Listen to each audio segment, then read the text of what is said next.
for the first session of Recovery Roadmap last Sunday, you know, um, recovery, helping us face the misery within and address the inner bankruptcy, to do what with it, to become more wealthy on the inside. Well, guess who else is doing this work? Yeah, the billionaires in this planet are doing this work. Did you know that the billionaires are all miserable? Is that apparent to you as well? I guess I did know that, but they have a ton of money to spend. So what do? They hire people like mindset coaches and gurus and people working and how can I get sober minded? How can I get spiritual? How can I get be of higher level of service? By the way, that's steps 10, 11, and 12 if you're keeping track at home. Okay, they're doing some work. If they're working with the biggest coaches in the industry, I've Robin Hooded. I've invaded the biggest coaches in the industry's vaults, and they're all doing roughly the same thing, and they're all doing roughly speaking steps 10, 11, and 12.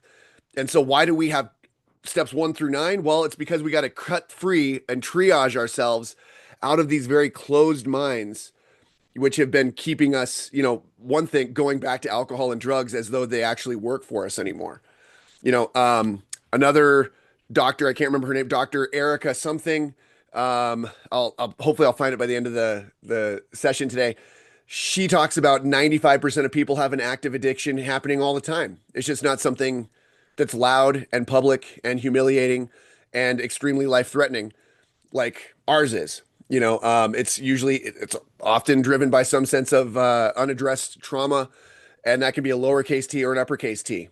So there's people all over the world will benefit from this stuff, but only the people who are dying or the people who are in grave misery, at that billionaire status. They don't want to go back to that millionaire status. And literally speaking, like psychologically, it's just as much pain as that. It's like a death for them to go back to millionaire status from billionaire status. So they're willing to grow. So the people at the top end, who have this psychological misery, and the people at the bottom end who have this psychological misery, but are also dying physical, deaths from the inside out. We are willing to make the moves. And the people who are willing to make the moves, as they say, sometimes you'll hear it around the rooms of recovery. This isn't a program for people who want it. It's a program for people who do it. Right? So you do the thing. All right. So, there's plenty of people who want it or who need it, but it's the people who actually do it are the ones that are going to benefit. It's very few of us are ever going to get a chance to do it. But when you do, oh my God, does it come alive? All right. So here it is that we're going to pick up where we left off at the end of step 5, and we're going to go through step 9 today. Just as a group, there's going to be moments where you can come on if you'd like to, and, answer the questions of each step. And away we go, y'all. All right. So picking up with step 5, congratulations on being here. What an amazing deal. Step 5, the principle, the 3 things that we do here, we look at the principle, the action, and the literature to kind of triangulate where am I at. So much of, building a roadmap for myself is, and this is the bitter pill, is nobody wants to look where they're at. People who are doing way better than alcoholics and addicts, they don't want to look at where they're at. They'd rather have a coffee and scroll than actually face the part of their lives that they're totally not getting right, and they don't even want to face that they're out of integrity. Again, most people have 1 or 2 areas of their life that they're really crushing it in, and like the rest of their lives are just kind of amateur hour. All right, so that's everybody. Yay! We're just like everybody. Everybody's just like everybody. Oh my goodness. But thank God we're like good at different things so that we actually get some stuff done around this planet. Okay, so the principle of step 5 is integrity. Integrity, as we'll see, it means wholeness. Integrity, it comes from like a math term, integer. It's a whole number, not a decimal. Okay, so whole numbers, integrity. As we talked about in session 1 of Recovery Roadmap Virtual, it's a feeling of thoroughness. Literally, like I can feel it in my body. I can feel it in my gut. When I've been thorough with something, I've gone through it the whole way. I might be exhausted, but I did a good job. I did it the right way, the next right thing.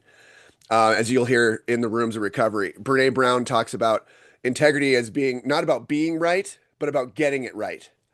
I'm here to get it right. And I'm not assuming that I'm right 100% of the time. Now, back when I was a perfectionist before I found alcohol, perfectionism means I have to be right. I've graduated today to being like, well, I just want to get it right. The intention was I really wanted to get it right. That there were grave stakes on me getting it right. I had to get it right. That's why I was, driven to perfectionism. I had to get it right for my family. I had to fix my family. I was a perfectionist so I could help them. Well, the intention is I want to get it right. Okay. So integrity has everything to do with, maybe assuming, what, like maybe I'm wrong. And that's like the first position. Oh my God, what the world would be like if some people just woke up in the morning and they're like, maybe I'm wrong about like a lot of things. you know, I wonder if I could, where would I would go to like find the next right thing in some of these areas. Okay. That we're all practicing wrong-mindedness and most of us don't even know it most of the time. That's a term from A Course in Miracles. If you haven't checked out Course in Miracles, mind-blowing work. A Course in Miracles talks about these three states of being. The first state is wrong-mindedness, and one feature of wrong-mindedness is you don't know that you're wrong-minded. You're acting in insanity. Insane people don't know that they're insane, or like vaguely, but they kind of blot that out, right? Remind you of you and your addiction at all. Okay, so and by the way, the primary addiction when you get around the experts of addiction is our thinking. And that's what the experts of addiction will say, who work with addicts, who have PhDs and stuff. They'll say, "Oh, it's the thinking that we get addicted to. It's the emotions. We know that we're going to survive if we keep doing the same program from the past. If we keep doing the same sometimes screwed up patterns from the past, we know that it got us here. And our mind is not optimized for happiness, it's optimized for survival. So whatever screwed up patterns you have survived, your brain, your mind is going to try to unconsciously recreate. Yay, recovery work. Okay. Now we have a chance to identify when I look for my pain, when I can locate my pain, when I'm trying to be sober and I actually have to face the pain, you start to realize this is the real power move to locate myself, to GPS, to locate myself right where I'm at. Take some inventory work. And so step 5 is really about regaining a sense of wholeness because I know where I am, this sense of thoroughness, this sense of the next right thing. Okay, I've looked and I've inventoried. Where am I at? What am I carrying? What is the reason that I'm wrong-minded? Okay, so now we've moved into the second state of being, according to A Course in Miracles, which is wrong-mindedness is the first state. Right-mindedness is the second state. And right-mindedness means I'm actually looking actively for where I'm wrong-minded. That's what a right-minded person does. What? And that's if you're in recovery and you're practicing actively, in recovery, if you're in therapy, if you have a coach, if you have a journaling practice, if you have a meditation practice, you are practicing integrity. You are practicing right-mindedness. You're sitting with yourself and you can't run from your thoughts and you're facing, okay, I might as well face them. Where is the pain coming from? That's the right-minded thing to do. Where is the pain coming from? As I'm running my race and I feel this pain coming from my foot, should I keep running on this because I think I have to beat this person next to me to the next mile marker? Or should I get off the race course for a second, untie my shoe and find out what's going on in there? Why am I in pain? It might be causing injury. It might be causing something that's really harming me or others. Okay, so that is the deal here. So most people don't want to look because they don't want to drop out of the race for a second and take a pit stop. All right. But of course, you take that rock out of your shoe, you're going to run the race a whole lot better. Okay. So right-mindedness, I'm in this for the long haul. Integrity is about getting it right in the long haul. I had a coach that told me, when you start coaching, if you can't commit to 4 years of taking time to get good at this and getting really good in integrity and starting to really help people get great outcomes, then don't do it. If you're looking to like get rich quick or no, move on to something else. This is going to take 4 years for you to get good at. Okay. And so it's a commitment. I would say the same is true for recovery. The same is true for you being you, figuring out how to be you. Okay. So the third state of being from A Course in Miracles is unity consciousness. Okay. Does that remind you at all of the 12 steps? Wrong-mindedness to right-mindedness. I think that happens for me in the first 5 steps. You have this availability now to be right-minded. As we'll see in step 6, the principle is willingness. I'm going to move into a state of right-mindedness, which means my will can come and go based on what my thinking, my emotions, and my aspirations is what my will is, or what anybody's will is. So if I'm trying to swap my will out for God's will, I need to know what my will is. What is a higher power's like perfect, awesome will that, it would know all the things that it wants me to think and wants me to feel and wants me to want. Just pretending that thing is real puts me in a whole different mindset, puts me in a whole different state internally. Okay, so that's what this sport that we're doing here is really about. Wrong-mindedness to right-mindedness, which means I'm looking for my wrong-mindedness. And when I do that regularly, I have these moments of unity consciousness where, holy shit, y'all, I just feel alive. All right, I was chatting with somebody who was attended last week, this awesome super sponsor from the rooms, who's also like a go-getter out there in the real world, as many of you are, right? And she was talking about this magic feeling of sponsorship. And she was talking about like, yeah, that magic, like I never really had that, in a predictable way before. And I was like, oh, totally.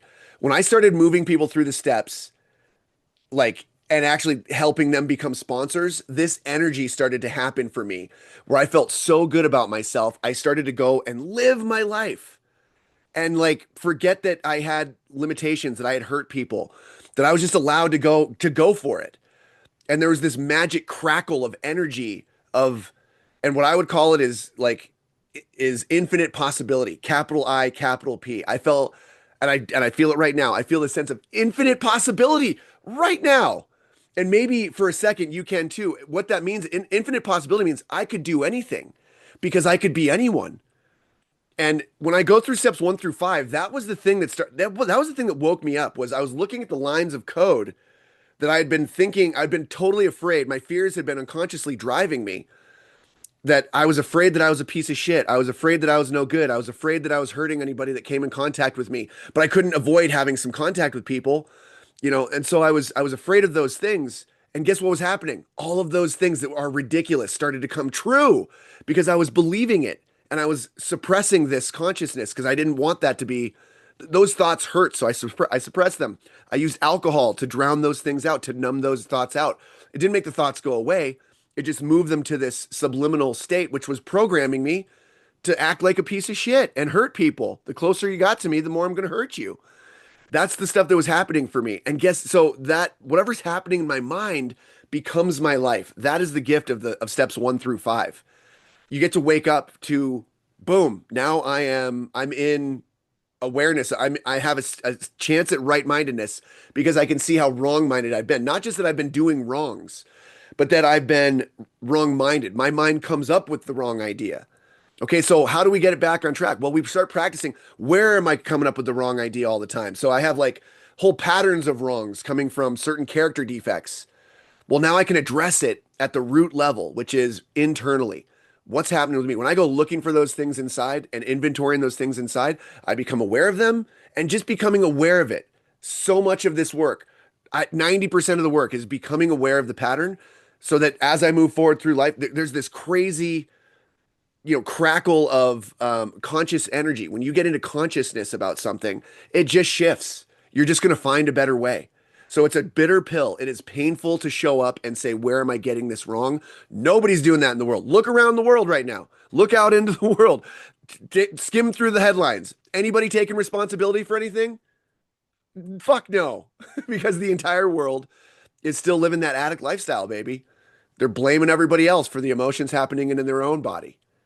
Okay, they're blaming everybody, and you can be the king of the world if you do that right now, but you're not going to be happy. Look at all these miserable people. Look at all these politicians just stuffed into suits, and they all look terrible. They all look unhealthy, right? There's no inner light. It's very rare, very rare.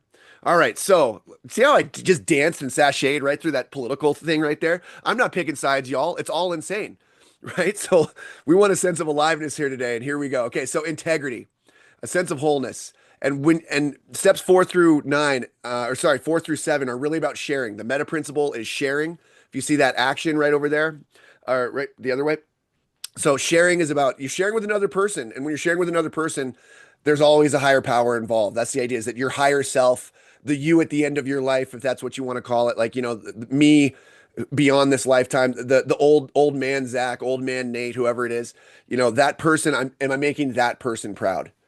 Am I making God proud? Am I making Buddha proud, Jesus proud, whatever you want to call it? Okay. So it's sharing. This is the skill set of sharing. All right. And so obviously what we're doing is we're sitting down and we're reading our inventory. We admitted to God, to ourselves, and to another human being the exact nature of our wrong. And we know the exact nature because we actually have selfishness, dishonesty, resentment, and fear really driving the boat. Okay, so Now, there we go. Okay, so yeah, it's perhaps difficult, especially discussing our defects with another person. We think we have done well enough in admitting these things to ourselves. There is doubt about that. In actual practice, we usually find a solitary self-appraisal insufficient. So we usually find a solitary self-appraisal insufficient. I found this very true just in this last year. Um, I had a debt that I had bought a necklace for my wife. And as an entrepreneur, you go up and down. By the way, my wife doesn't like jewelry. She's like a quality time person. She's an experiences person, right? So I got her jewelry and it was a guilt gift because as in the last, 5 years being an entrepreneur, you're on this roller coaster of income. And I had money at the time and I was like, oh, I'm gonna buy her something for her birthday that she won't want. Okay, out of guilt for me. And so I bought her this thing, and then a couple months later, and they let me finance it. So I financed it. So I spent more than I needed than I should have. I was going to get her a smaller thing. I got her a bigger thing. And then when it came round time to actually um, pay for the thing, like a couple months later, I was out of money a couple months later, and I was borrowing money. So I didn't pay that bill. And you know what happens when you don't pay a bill? They start calling you. And those people were calling me to the point where I put my phone on do not disturb like eternally. Okay. And and I didn't start paying that debt for another year. And I didn't even talk about it with anybody until I was at a coffee doing a 10-step conversation with one of my close 12-step buddies. I was doing a 10-step conversation, which is what 4 and 5 really turn into. And I mentioned offhand that I get all these phone calls and it bothers me every single day, but I haven't told anybody about it. My wife doesn't even know about it. I'm destroying my credit financially. Y'all, this was like 8 years sober, right? And and it was just in the last year, after 9 years sober, that I addressed it and actually got back onto the payment plan and paid it, started paying it down again. And guess what happened? I had to go and talk to my wife about it and admit to her I had to go and make an amends. But it started with having this conversation with one of my buddies and saying, oh, I'm out of integrity. And you know what was happening? I didn't even realize it. I didn't have a sense of intimacy with my wife. And intimacy means into me see. It's an 11-step concept. It's one of the things that everybody wants on the planet. We want intimacy, but we're terrified. It's a skill set. Intimacy is I need to be able to see into what's happening with me. I didn't even really fully face what was happening with me. You know how good I am at ignoring stuff, like actively, aggressively, you know? So even to this day, I have this level of unconsciousness that I can shove things down into. I was meditating every day. I was going to meetings. I was sponsoring prolifically. I was putting together things like this.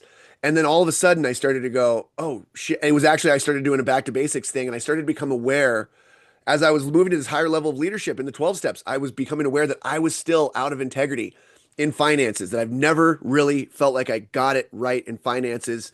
Because who would really, when you pretend to be a person, how it's hard to feel like you're really worthy of praise and attention. There's this great quote about the persona, meaning the thing, the ego is another way to say that. The persona, the you that you present to the world, cannot receive love. It can only receive praise. And so I'm a big persona guy. Like I've got charisma, y'all.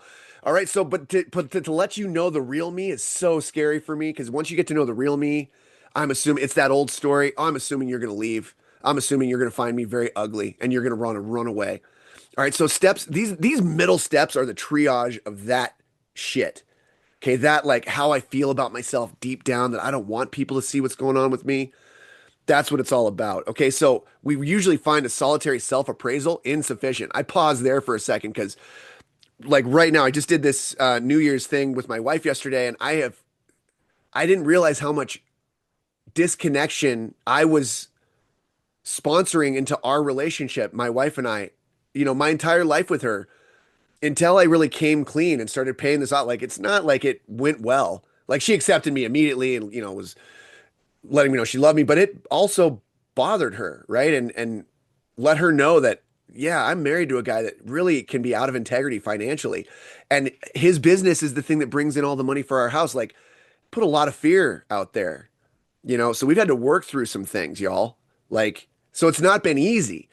But sitting here now, a couple months, 6, 7 months later, whatever it's been now, oh man, I feel like I'm allowing her to see me as I am. as I've been screwing things up. I've just allowed her in, and she has a choice to leave anytime she wants. She has a choice to stay every day. And intimacy is about like, well, I'm not proud of this, but at least I took the action. I'm proud that I took the action and took the hard action I got honest with her and I made an amends. I said I was hiding this thing from you. I was being dishonest with you. And that's what we're moving into today. Okay. So it starts with a solitary self appraisal. I didn't even know that I was out of alignment with her. Anybody can relate? Oh, yeah. I see you out there. I see you relating out there. Good for you for playing full out today. Okay. Yes. Thank you for hopping in the chat. I love you guys. Okay. So many of us thought it necessary to go much further. Okay. We're not talking about being the middle 80%. We're talking about being the successful people who know how to locate where my misery is so that I can move through it and beyond it. So I don't have to go further into my misery. I just have to address it. Okay. We will be more reconciled to discussing ourselves with another person when we see good reasons why we should do so. Yeah. Why would I ever want to do this? Because there's freedom on the other side. The freedom that like 20 drinks could not possibly give me. Real solutions to my problems, really addressing stuff. I'm going to be around I hope I'm around for another, 50, 60 years, right? And god dang, like I got a long time to get this thing right. And if I drop dead tomorrow, at least I'm facing things where I was when I went. Okay. So the best reason first. So this is huge. Okay. If we skip this vital step, we may not overcome drinking or drugging. Time after time, newcomers have tried to keep to themselves certain facts about their lives. We all have that one or two things where like, or five things where like, I'm never telling another person this. I don't care how bad. Just me thinking it makes me feel like I'm going to die or explode from the inside out. I'm not sharing this. Okay. So trying to avoid this humbling experience of relapse and nearly killing ourselves, they have turned to easier methods. Almost invariably, they got drunk. Invariably, almost invariably. And what about the people who didn't get drunk? How how much white hot misery are they living in until they're able to clean house? All right. So having persevered with the rest of the program, they wondered why they fell. We think the reasoning is that they never completed their house cleaning. All right. House cleaning is brutal. All right. Nobody wants to scrub that underside of the toilet ring on the, nobody wants to do that. But if you don't do it, you might get sick, right? You're allowing stuff to happen. It's designed for a waste system. You got to keep that waste system running smoothly and clean, or else you don't want that thing to back up. Okay.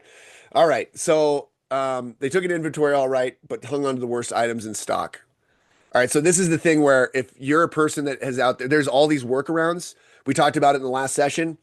To anonymously, you got to tell somebody. You don't got to tell your sponsor. You don't got to tell this person that you might actually see and have to, strangle them, to death to keep them your secrets from getting out. But you got to get it up and out. Okay. You got to, there's anonymous ways to do that. You can call the 800 numbers. You can call, you can hire a therapist, right? You can do those things. There's certain statute, like if you've got crimes that you're confessing to, sometimes a therapist may need to, tell the authorities about it. So all the thing is you got to see who you are on the other side of this truth-telling experience. Okay. Because only when you can't know your story, you can't know yourself. Intimacy is about knowing yourself so that you can be known by others too. And part of it is, why is this a multiple person thing in the fifth step? Why are you involving another person? Because when you tell this other person, now there's a part of you that doesn't understand. Now I'm really known. Like for me, all my lies were spread out amongst many, many people. I never had one person with all of the lies and all of the truth all in one person. So my mind, I could keep track. I told this friend that I do cocaine and Molly sometimes. I didn't tell this other friend. When we hang out together, I'm going to manage that situation. Right now, all of a sudden I got a sponsor and I'm telling this guy everything. I'm telling him everything. All right. And even when I didn't want to, I was like, okay, I thought of 5 more things this week that I don't want to tell you. So let's start there. And I'm just going to barf them out onto you. And man, pretty much every time he was like, me too. I did that. Only mine was worse. Only mine came out in this other kind of way. There was 1 or 2 things where he was like, oh, I never did that. But but I got sober after him and I was younger than him. So there were some things available to me that maybe weren't available to him at his age or whatever. But he's like, but I could see that if I was you, I probably would have done the same thing. It's like, what? Okay. So he just didn't judge me at all. And the way of the world is they're going to judge you because they haven't been initiated into this. But when somebody has held space for you as a sponsor and said, oh yeah, I did that too. Oh, mine was worse. Mine was They're probably not going to say mine was better. Mine was different, but I did kind of roughly the same principle. I acted on that. I betrayed my best friends. I harmed people, all that stuff. Okay. So, yeah. So you tell somebody your life story, starting with the worst stuff, you're going to get on the other side of it. You're going to be able to see who you are on the other side. Okay. So now that one guy knows my whole story, as a proxy, I now knew my whole story. Well, I will say, I got like 90% of it. I'm still learning bits now. Okay. All right. So moving into step 6. So step 5 is you do that house cleaning. We talked about that last week. If you're out there watching this and you want to do a 4th and 5th step and you have never done that thoroughly, you can email me at z@zachbloom.com and I will hook you up with somebody to do that with. I'm connected with lots and lots of people. Either I'll do it personally with you or I'll help you find another person who will take you through that. Okay. So step 6 is about willingness. Again, will is what is my will? My will is my mind, my thoughts, my emotions, and my aspirations, the things that I want. My thoughts, my emotions, and my aspirations. So step 6 is now that I've looked at step 1 through 5 and I've seen what my secret will, my secret aspirations, my secret thoughts, my secret emotions, this whole secret world. Once I got it out there on black and white, I'm like, this is a recipe to a shitty cake. Okay. Step 6 is I'm going to swap it out with some better recipes. I'm going to swap it out with some better ingredients. Instead of all this negative thinking, I can't stop thinking about myself, but it's not good stuff. I may not be much, but I'm all I think about. That's self-centeredness. What if I thought about a higher power that loved me instead? What if I thought about how I could help the next person? What if I thought about how I could improve the life of someone else today? Anonymously or whatever. Like when I start thinking that way, it's like the whole opposite direction of, self-centeredness versus God-centeredness, higher powered centeredness, higher pattern, playing with the higher pattern. Okay, and the sharing that we do there is we do a meditation. So meditation is I'm sitting with myself and I'm swapping out in real time. It's a 1 hour meditation. In the book, it says we retire, we go meditate for an hour. That's the first time I ever meditated for any significant length in my life. I I tried to meditate.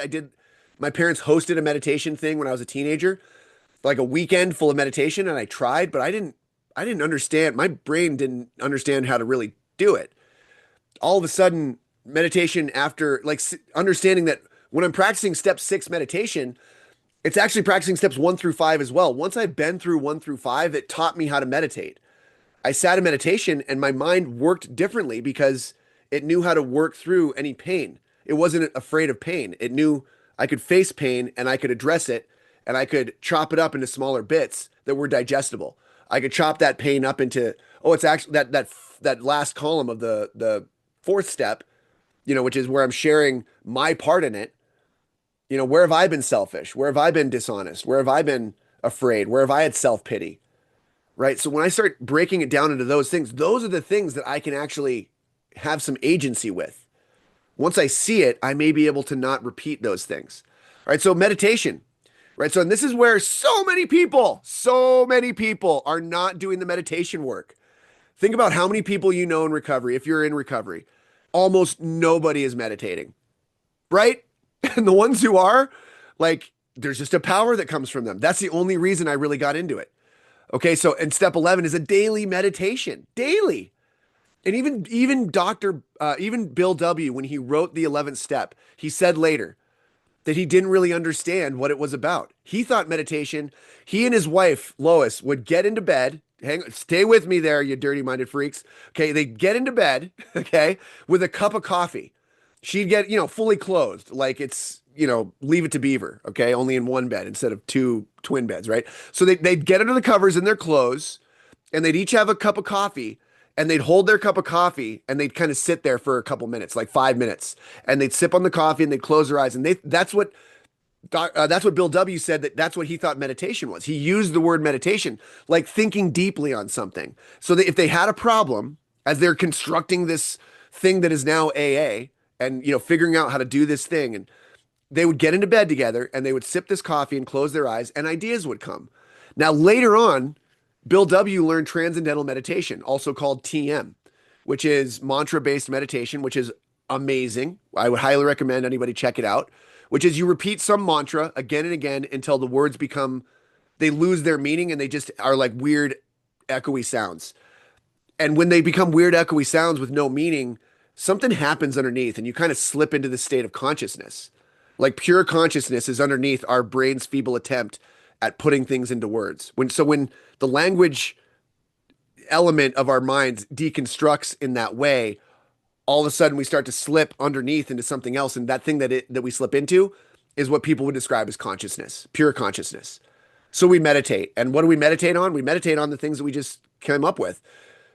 These defects of character, my selfishness, my dishonesty, my resentment. The big one that stuck out for me was I was very selfish, I was very dishonest, and I had a ton of self-pity. Okay. And so if you look at the fifth step or the fourth and fifth step sheet, you'll see on that fourth column, I have a slide for that, don't I? Don't I? Yes, I do. We're going to go back in time real quick. Yeah, right here. So that fourth column over there, there's four things that are underlined: selfishness, dishonesty, resentment, or unforgiveness, and then fear. Those four things they become the core of what a 10-step daily practice is. So this is me addressing my wrong-mindedness on a daily basis. It's going to usually populate in those four different patterns: a pattern of selfishness, a pattern of dishonesty, a pattern of resentment or unforgiveness, and then a pattern of fear. When I look at those patterns, I become aware of where my misery really is, that I am actually manufacturing my own misery, as the big book says. So the other things in between are all things from either back to basics or found in the big book. And I find that, so I just try to go through there and where have I been self-centered here? Where have I been like that necklace thing? There was a lot of self-centered. I bought her a gift. That was self-centered of me to buy her a gift to make my guilt of putting her through being broke go away. And then what happened? And then the fear of putting my wife into distress around our finances literally kept happening from that point. That unconscious fear becomes my reality. That unconscious thing that I'm hanging on to, that this unconscious self-centeredness, the thing that I don't want to have happen, happens. If I say, don't think of the Statue of Liberty, don't think of the Statue of Liberty. No, don't think of the Statue of Liberty. What image immediately comes to mind, right? So if I'm thinking, don't be self-centered, don't be self-centered, right? It's coming from this place of, well, I'm going to be creating all these things unconsciously into my life. That's how this cake gets made. Okay. So all of those things, I just find that those are the words, those are the things that I'm giving my mind. These are the search things that I'm plugging into my little Zach GPT up here. And I'm going to go and find, okay, I'm sitting in meditation. I'm trying to find, okay, if I'm not feeling right about something, I'm going to look through this list. Where have I been arrogant here? Where have I been self-righteous? Meaning self-righteous is I'm assuming that I'm right. I don't even wonder if I'm right or wrong. I'm like, I have to be right. I must be right. So where are they wrong? Like that's how I'm looking at reality. Self-righteousness is like that. So actually doing like the truth righteousness or God's righteousness or something like that is, well, where am I getting it wrong?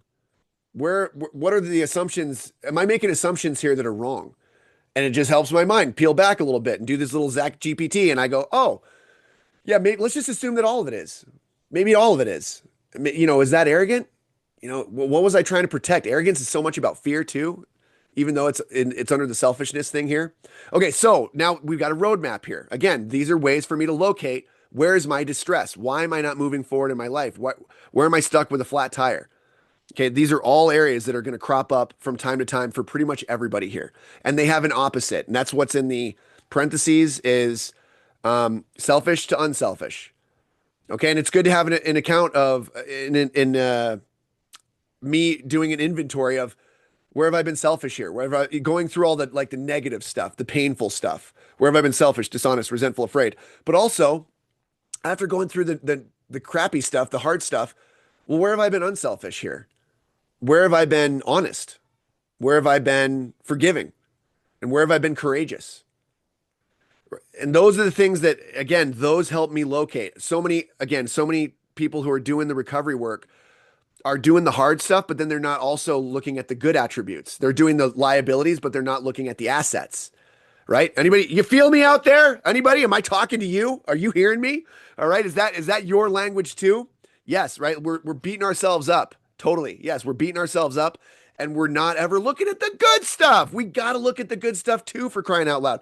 A parent who only reprimands their kid is going to have a kid that is not going to want to hear that reprimand anymore, right? If that the parent that's praising and encouraging. This is like one of the amazing things that happens when you start to get sober, when you start to realize how much pain you've been in. And so to me, one of the great things that happens in terms of like trauma recovery in the steps is shame gets broken down. And it gets broken down into parts that we can actually digest. Shame gets broken down into guilt. So shame is on me, like I'm not enough. But guilt is like the action was not enough. The action was, I don't like the action. It's not that I don't like me, that I'm constantly defective. It's no, I can be improved. I can see that I can be improved because I've been through this process and I can see that I'm improving. And when I face the things that I'm screwing up, I actually improve. Now I've got a process to improve. Why would you ever do this stuff unless you knew that it would improve you? Right. And so once you have that experience of feeling like, man, my thoughts are getting healthier. My life is unequivocally, like I can't deny it. It's getting better. Okay. And so when I start to do this work and I start to see that I'm progressing, all of a sudden I get hope and I know I can do this work. I know I can grow. I know I can become maybe anybody. All right. So, yeah. Okay. So, I feel like I left an open loop there, but you know what? We just got to keep it moving, kids. All right. So, now step 6, we have this meditation. This is the old moral inventory from, this is the original one they used in 1946. And just notice the opposites. Okay. And actually, I think that's where I was going with that earlier point. It's the opposites, that I'm going from resentment to forgiveness. And I can see forgiveness is not a skill that I could practice because I didn't know how to practice it. And forgiveness is now for me, I'm going to pray when I catch myself resenting, when I catch myself rehashing things again and again and again, resenting, refeeling, resensing. I'm re-experiencing this and not in a sense of aliveness, in a sense of like, I feel like I'm dying. And it's because I walked by a 7-Eleven where I got picked up to go to detox. Why do I feel horrible when I drive by that 7-Eleven? Oh, well, maybe it's because I'm refeeling some things about myself, about my past. And it's unconscious and it's getting triggered. I'm walking around the world, I'm getting triggered. Well, now I can become trigger proof. Okay, now again, processing. Oh yeah, we were talking about shame, processing trauma and processing. Shame and trauma are so tied together. But when I start to address my wrongs, shame breaks down into guilt, the actions that I don't agree with, and empathy, which is that I carried this suffering, and that empathy is the key, one of the keys to the universe because everybody suffers. And once I've really lived inside of this experience and started to experience, oh my God, I've suffered so much with this wrong action that I did, but I thought I was a piece of shit. Not that I was acting like a piece of shit. I thought I was a piece of shit because I was only seeing myself in this downward slide. I never saw hope and redemption. I never saw this upward movement that I could change positively. I was only changing negatively. So shame is tied to this belief of like, things are not getting better for me. I'm getting worse and worse. But all of a sudden, when you start to face the things that you don't like about yourself, you don't like about your life, and you learn how to love yourself unconditionally so that you can face these things. I don't have to drink to feel the love unconditionally. I can accept it in. I can tell the truth. I can go to these meetings and people love me. And for some reason, I accept it from them. I can sit in meditation and something happens. Love trickles in. It's amazing. I used to have to drink to have that happen. Now I can go and face the parts of my life that I don't like. And that's so much of what this work is, and so much of what personal development is facing the stuff that I don't like about myself. Okay, so the opposite here is what we're practicing. So, a forgiveness, how do I practice forgiveness if I've got a ton of resentment here? So the way that this is the back to basics inventory, the way that they like to practice it is it's binary. You have these liabilities, and each of those liabilities has an opposite asset. So if you have a bunch of stuff under resentment, it means you're really good at resentment. And you're maybe not so well practiced with forgiveness, which is the antidote to resentment. It's the opposite of resentment.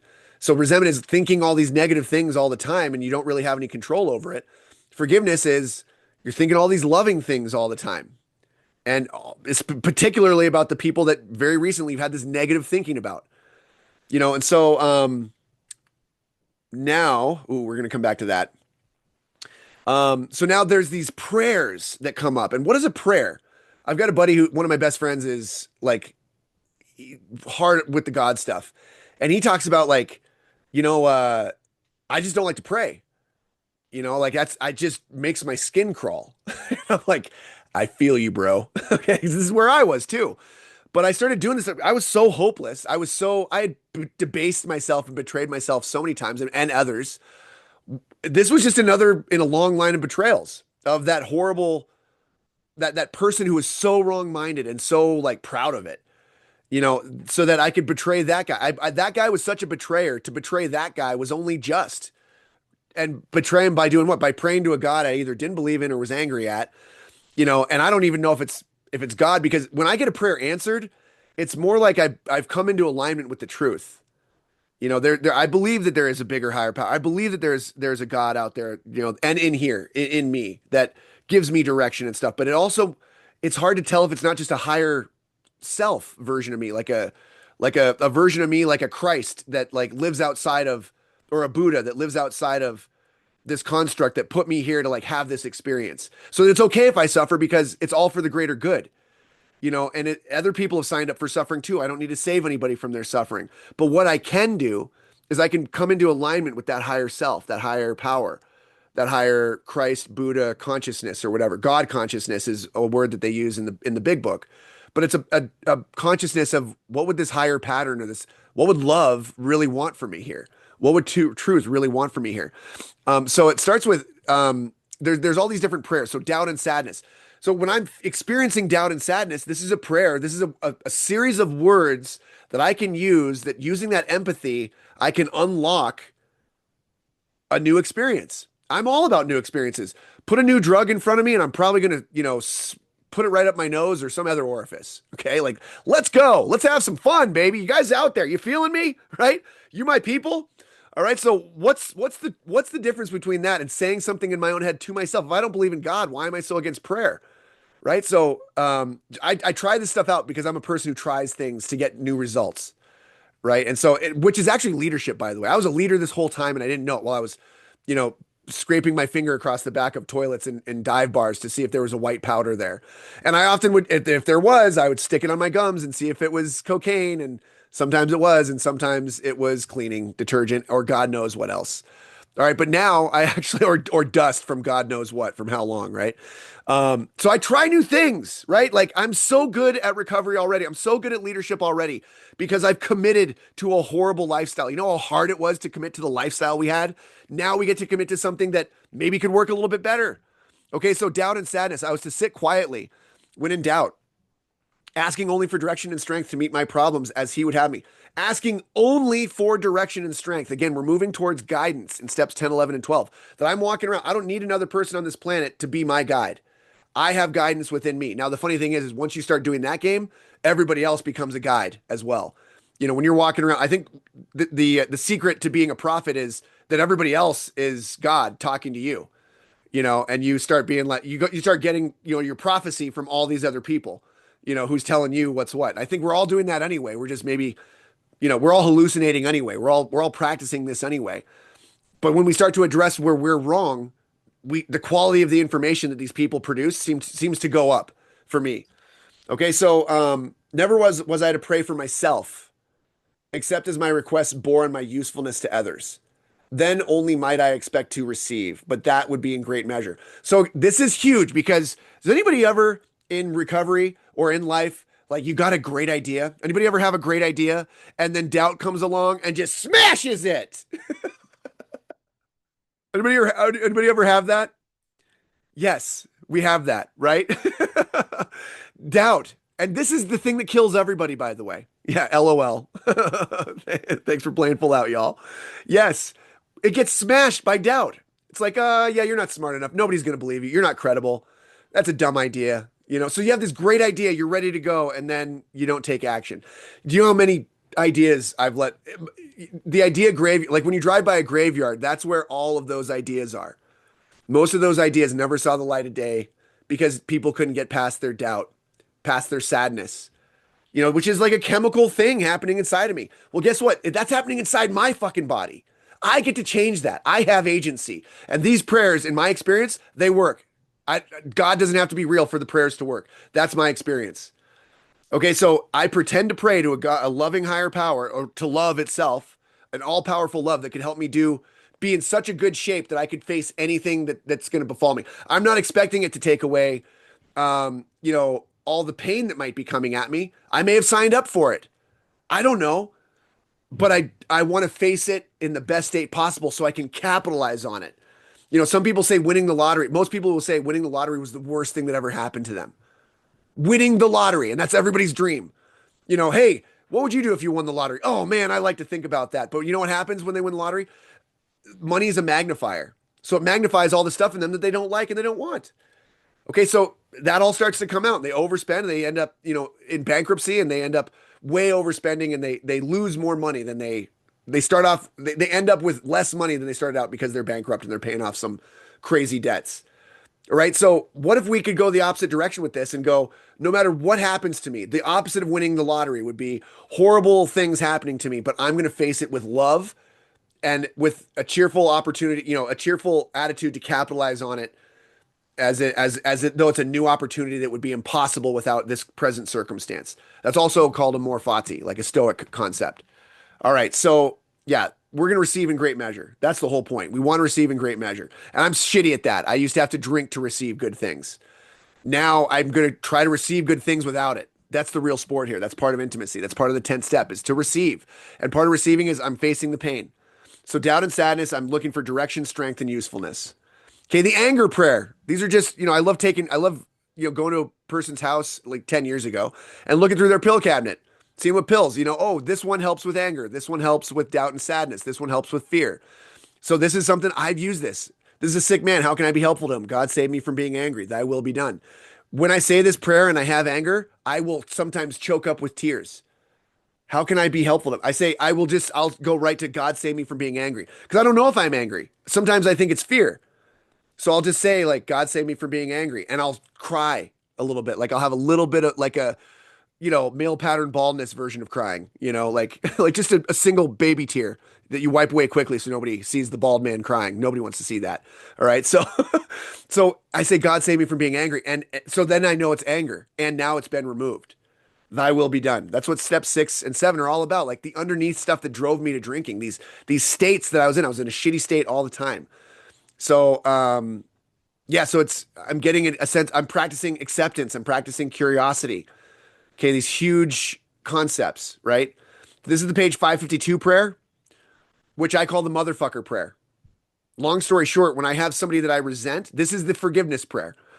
I call it the motherfucker prayer because I would say, back in the day, I would say the first time I did it, I was like, I'm going to try this one time because I don't like the concept, and I don't like that my sponsor asked if I had been praying for people on my 4th step, because I didn't even really understand. I laughed in his face. I said, oh, good one, because something's listening, right?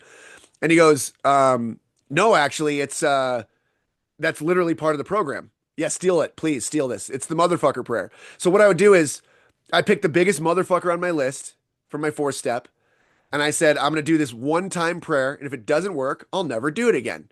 Because why would I don't want to pray. I pray at the end of the meeting, but only because I don't want to stick out negatively. I don't want to be one of those people. So I early in the, I was waking up at like 4:30 in the morning in my first few months of sobriety, and I picked the biggest motherfucker on my list, and I said, God bless this motherfucker, because I'm not going to start this prayer without getting one more shot in, baby. Pow! And I said, God bless this motherfucker. Bless him in his stupid fucking finances. Bless him in his shitty fucking health. Bless him with his stupid shitty kids. Bless him with his, I don't know, his fucking shitty job I hope he hates. Bless him with his, I don't know, bless him with his relationships, I guess. Bless him with his relationship with you, God, I guess, if you're, or whatever, if you're even real. Bless him in his, did I say finance? Yeah, bless him in his finances. Bless him in, so the idea is like you're treating him like a sick best friend. And so I had all this vitriol, and I would get it out, and then my imagination would take over.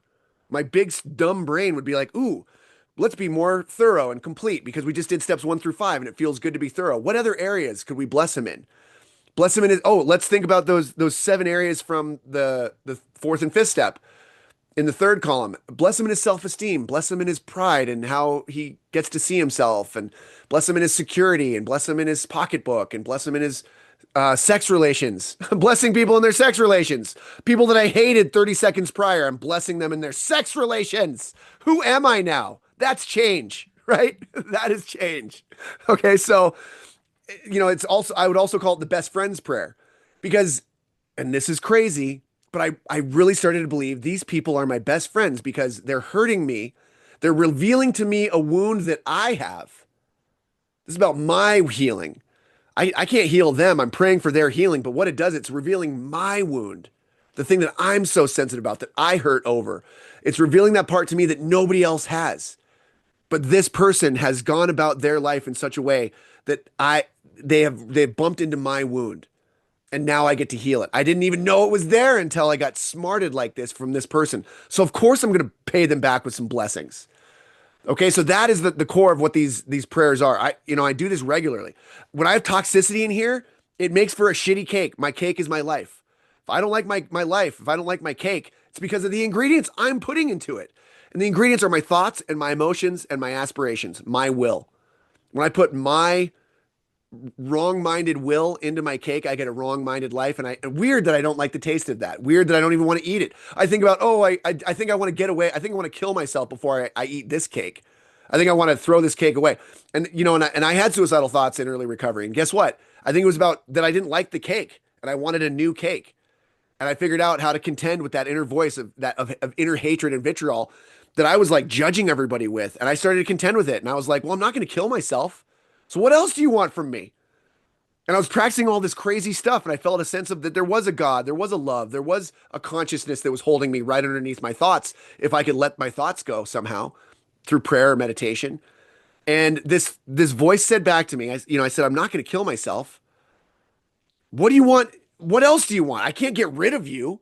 I can't kill your voice without killing me. I'm not going to kill me. What else do you need that I can maybe help you with? I'm not going to hurt myself. And this thing paused and it very frustratingly said, well, pay your fucking taxes. So from death to taxes, right? I was like, what? That's crazy. And I was like, okay, not this year, but next year. And this thing was like, damn it. Right? So, and literally, I started paying my taxes. And this voice that hated me, that was telling me to die, started to tell me other things that I wasn't listening to that now I was willing to listen to. Like, okay, what else? Crazy voice that was once telling me to kill myself, but just maybe was telling me that hated the cake that I had become, that I had made, the life that I had made. What else do I need to hear? That's like love. This is a meditation skill. Okay, I'm listening. I'm going, what else do you need from me? What else do you want from me? Okay, wow. And now it was telling me, well, yeah, you need a new job. This job is not right for you. It's telling me the hard truth. Does anybody have a hard voice inside of them? And it's hard. Sometimes it hits you with hard stuff, but sometimes it also hits you with really true stuff. And sometimes it's the same thing. The hard thing and the right thing are the same. Thank you, the fray. Okay. Yeah. Sometimes the hard thing and the right thing are the same. And I have this voice that's been suicidal, but now it's just because I wasn't ever listening to it. What happens if you never listen to somebody in your, like, what happens if you never listen to your parent? Does your parent get more angry? Yeah, but it was me. It was me that was more angry with me. Okay, now I'm starting to listen to myself. Okay, so that's a wild story, right? And by the way, get mental health care if you're having things like that happen. Talk about it. Find people after the meetings and talk about those things, and you'll be steered to a new way. But I found I didn't know how to do any of this when I showed up. I just had all this mental illness, and I didn't even know how mentally ill I was until I became well. And the sixth and seventh step is really where those things started to happen. Okay, this is the fear prayer. God, remove my fear and direct my attention to what you'd have me be. Most of the time that I have some kind of inner thing going on, it's either fear or it's anger. Now, sometimes it is shame, character defects or shame. We ask God to mold our ideals and help us live up to them. We ask God what we should do about each specific matter. Now, I know that this is from the sex inventory because Bill W. put it on page 69. The sex inventory is on page 69. Oh, my inner middle schooler is just so excited. And our ideals is our shoulds, our shame. Shame sounds like should. Anybody should on each other? Should on ourselves? They should do this. I should do that. I should have done this. Should. Should is brutal energy. Never, never. Yeah, I'm sure. Yeah.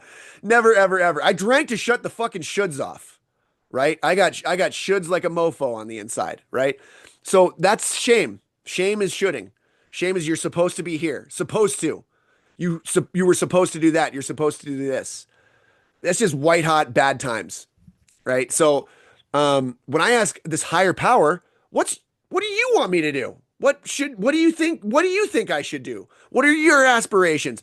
I'm doing my fucking best and I'm running this thing into the goddamn wall. Can you give a bald guy some help here on a Sunday morning? Okay? Please, and this is the thing where I started to learn how to all practicing these principles in all your affairs. Like I have affairs in my life, like my finances is an affair, as you heard earlier, right? And and I was kind of having an affair with this like inebriation. I was inebriated in my finances, and I after this conversation with my buddy, and I realized I had to make an amends with my wife about this guilt necklace that I bought her. I was like, God, I really need your help. This was me doing my best. I was trying so hard, and yet it's all coming from character defects, right? So these things, they can be slow moving. Some of them are quick and some of them are slow. But I do find that anytime that you face it and address it and take it to this higher power, God, I don't know how to do this. Can you just hit me in the fucking face with this thing? Because I don't know how to do this. Send me a teacher, or, send me some fish so I can get by for the day, or teach me to fish, or send me somebody to teach me to fish. I don't know what the fuck I'm doing in this area of my life or any other area. Please make it obvious. I need transformation here. I'm completely laying myself down prostrate. You can do whatever you want. Rearrange me however you want to arrange me. Love, truth, beauty, goodness. I have none of those things in this area. I would like those things. I don't know. I keep on coming up with all the opposite of those things in this area. Please help me get rid of those things. Please help me have whatever you want me to have in this. Just whatever you want for this part of my life. I'm not asking for something else. What do you want for me to have in this life, in this area? I'm struggling and suffering so hard. You get it? So there's just getting on the other side of shame. I had to learn how to talk through that shit. Shame literally is so. I used to work with with hockey, and when you would work with little kids, like 3, 4 years old. Here's a funny thing. It's kind of like the fainting goats. If you yell really loud right next to them, or if you yell their, if they did something right, sometimes I'd get all amped up and I'd be like, Parker, yes, Parker, you did it. And Parker would just fall over. Like, boom, Parker would just go down. Because when you yell to that level, it overstimulates their prefrontal cortex. This is what shame does. So it overloads their mind, so they stop thinking. And with little kids, they actually will fall over. Anybody have shame so hardcore that they had to go drink about it for a decade just to take a night off, or 100 or 1,000 nights off in a row? Do you feel me out there? So shame is this core thing again. But when I start to ask God, like, what are your shoulds for me? And hey, you're the magic man, whatever, woman, whatever, thing, whatever. Make it happen. What else do I need to look at? What else? Please help me find the horrible things that I'm doing and thinking, and rinse it. Show me what those things are. Rinse them out. Please help me. I want to live better from the inside out. Okay. 6-step question. If you want to unmute, you can. So now that we've moved through this thing and become aware, like I have these character defects and they're going to impinge every area of my life. I would love for this higher power to remove from me all the things which I have admitted are objectionable. And I don't have to admit that everything is objectionable. This is only the stuff that I have admitted is objectionable. Some of the stuff is objectionable, but I haven't admitted it yet. So this is a process, right? Some things I don't even know are objectionable. So only the things that I've admitted to. Okay, only the things that my selfishness, specifically in these ways, in my finances, like I've talked about today, or whatever it is, in my romances, in my friendships, whatever it is. Okay, so if you'd like to unmute and play the game full out, I will ask you now, or you can type it into the chat. The 6-step question is, are you ready to let your higher power remove from you all the things which you have admitted are objectionable? Yes. I'm going to get, yes. All right. Good job. Yes, for me. Yes, from the chat. Good job, everybody. Congratulations by the power vested in me by Bill W. and Dr. Bob. You have accomplished the 6-step. Congratulations. Now, step 7 happens fast. It's about humility. Humility, it comes from the root word dirt. Okay. Is like to be low, but dirt is also the most infinite potential that there is. Dirt could become, any kind of plant. Dirt could become a mountain. right? There's power in dirt. There's potential in dirt. So to be humble is just to move myself to the lowest possible position so that I can be anything. I can be that base ingredient for the next thing. Okay, and again, this is the last of the sharing steps. I'm going to completely share myself with reality, and I would say reality, capital R, like the great reality. I'm sharing myself with God, with the higher power, and I'm completely recommitting my will. It's a prayer we're about to do, and the prayer is I'm completely recommitting my will now that I've seen my will and I've reclaimed my will from all those battlefields of the mind, of the unconscious mind, of my selfishness, dishonesty, resentment, and fear, that I was so spread out like an empire in collapse, fighting all these proxy wars on this huge empire of my life that I thought I had to fight all these wars to keep from dying. I had to keep these wars going for decades and decades, and my mental capacity is wearing thin. Plus, I'm drinking myself to death, so my mind is not what it once was. And so now I've done this work in steps 1 through 6 to call all of that will, all of that infighting home. I've identified. When I look at where have I been selfish, I find all these places and peace happens. I find this peace after I just here's where I've been selfish. Oh, and I feel this embodied sense of peace. Oh, that's nice. It's like a couple drinks. Only I get to like drive legally. And so then I come to this place of I've reclaimed my will. Step 6, willingness. I've reclaimed it. Step 7 is now I'm going to give it to the highest possible power, pattern, love, truth, beauty, goodness, etc. I'm giving it right back over. Now that I've reclaimed it, I'm not taking it. I'm not taking it for another spin around the block because I might end up in Mexico. You know who you are, okay? I'm giving it right over to God. Humbly ask Him to remove our shortcomings. So we're actually literally going to God and saying this prayer. Okay, so I will read it out. If you want to say it, don't unmute, stay muted, but say it out loud with me if you like. And it goes like, oh, and by the way, I will just say, if you don't like any of the words here, circle them, write in your own version of it, whatever works for you. Literally, this is how it starts. You're going to be swapping things out the whole time. If you don't have any real strong feelings about it, I would recommend memorizing this one as well as the 3rd step prayer if you haven't already. So you're walking around with these phrases that you can say for a long enough period of time that whatever thing that you're holding on to, you can kind of loosen your grip on it and maybe let go, and it changes your frame of mind. And now you're thinking differently and maybe thinking on a higher level of existence.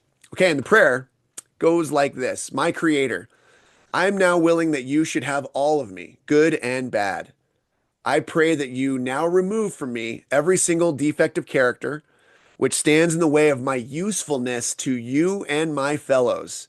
Grant me strength as I go out from here to do your bidding. Amen. If you just said that prayer in your head or out loud, congratulations, you have just accomplished the 7th step prayer. You have just moved through the first 7 steps of the recovery framework known as the 12 steps. And a couple things to note here. I'm here to be useful. It's really prioritizing and moving up usefulness. I want to maximize my usefulness. That's service. Service is step 12, the highest value of all the principles. It's a principle hierarchy. The highest value of all the principles, maybe in the entire existence, is to serve another person, is to contribute, is to be a creator and contribute generously. So I want to be useful. And that is the thing that being a guy who has a lot of gifts, I'm not saying this in a good way. I mean, I wanted to kill myself because I didn't know how to use any of these fucking gifts, right? Well, I found a few. It all started with going to a meeting and hanging out after. That's how I could be useful. All right. So what's the most usefulness I could have at any given time? And I know if I'm having a weird day, guess what I do? I go to a meeting and I hang out after. And if I hang out after, I will feel useful because I have no idea. In my thick skull, my brain goes, oh, I talked to a guy after. And I walk away as though I just saved his life. Knowing it, of course I didn't. I just bummed my way through an awkward conversation. And obviously I've grown in my conversational abilities, and now I just take hostages. All right. And maybe there's some more truth to that than I'd like to admit. So I just have usefulness now, and I walk away. There's some part of me that thinks, oh, I just want to save that guy's life. But when I think that, I don't think about a drink. I'm not thinking about a drink. So it's my usefulness. All right. Again, this is another thing. You're practicing it all the time. All of these 12 steps, you're practicing these things all the time and you don't even know it. All right. And then grant me strength as I go out from here to do your bidding. And again, this would be at the end of your 6 step meditation. This is a great prayer to use after meditation. Morning routine idea. Wake up. If you want to get on your knees and get a little, sexy with the higher power, you do a little prayer of submission of the 3rd step prayer. Hey, my life, I'm going to turn that over to you right now. God, I offer myself to thee. And I know when I was doing these prayers, I was sometimes kind of bent over on the side of the bed. Hey, middle school me was having a blast, having fun, but I was still having spiritual experiences. There's something about getting all the way onto your knees to submit. And I don't know if it's actually going to be, I was willing for it to be kind of a prison scenario, with this higher power, expecting that I didn't have, I deserved the worst. And the crazy thing is like, it shifted me in ways on the inside. I got up from that 3rd step prayer feeling good. Then I would, now today I go and do a meditation right away. That's practicing the sixth step, which is another power move.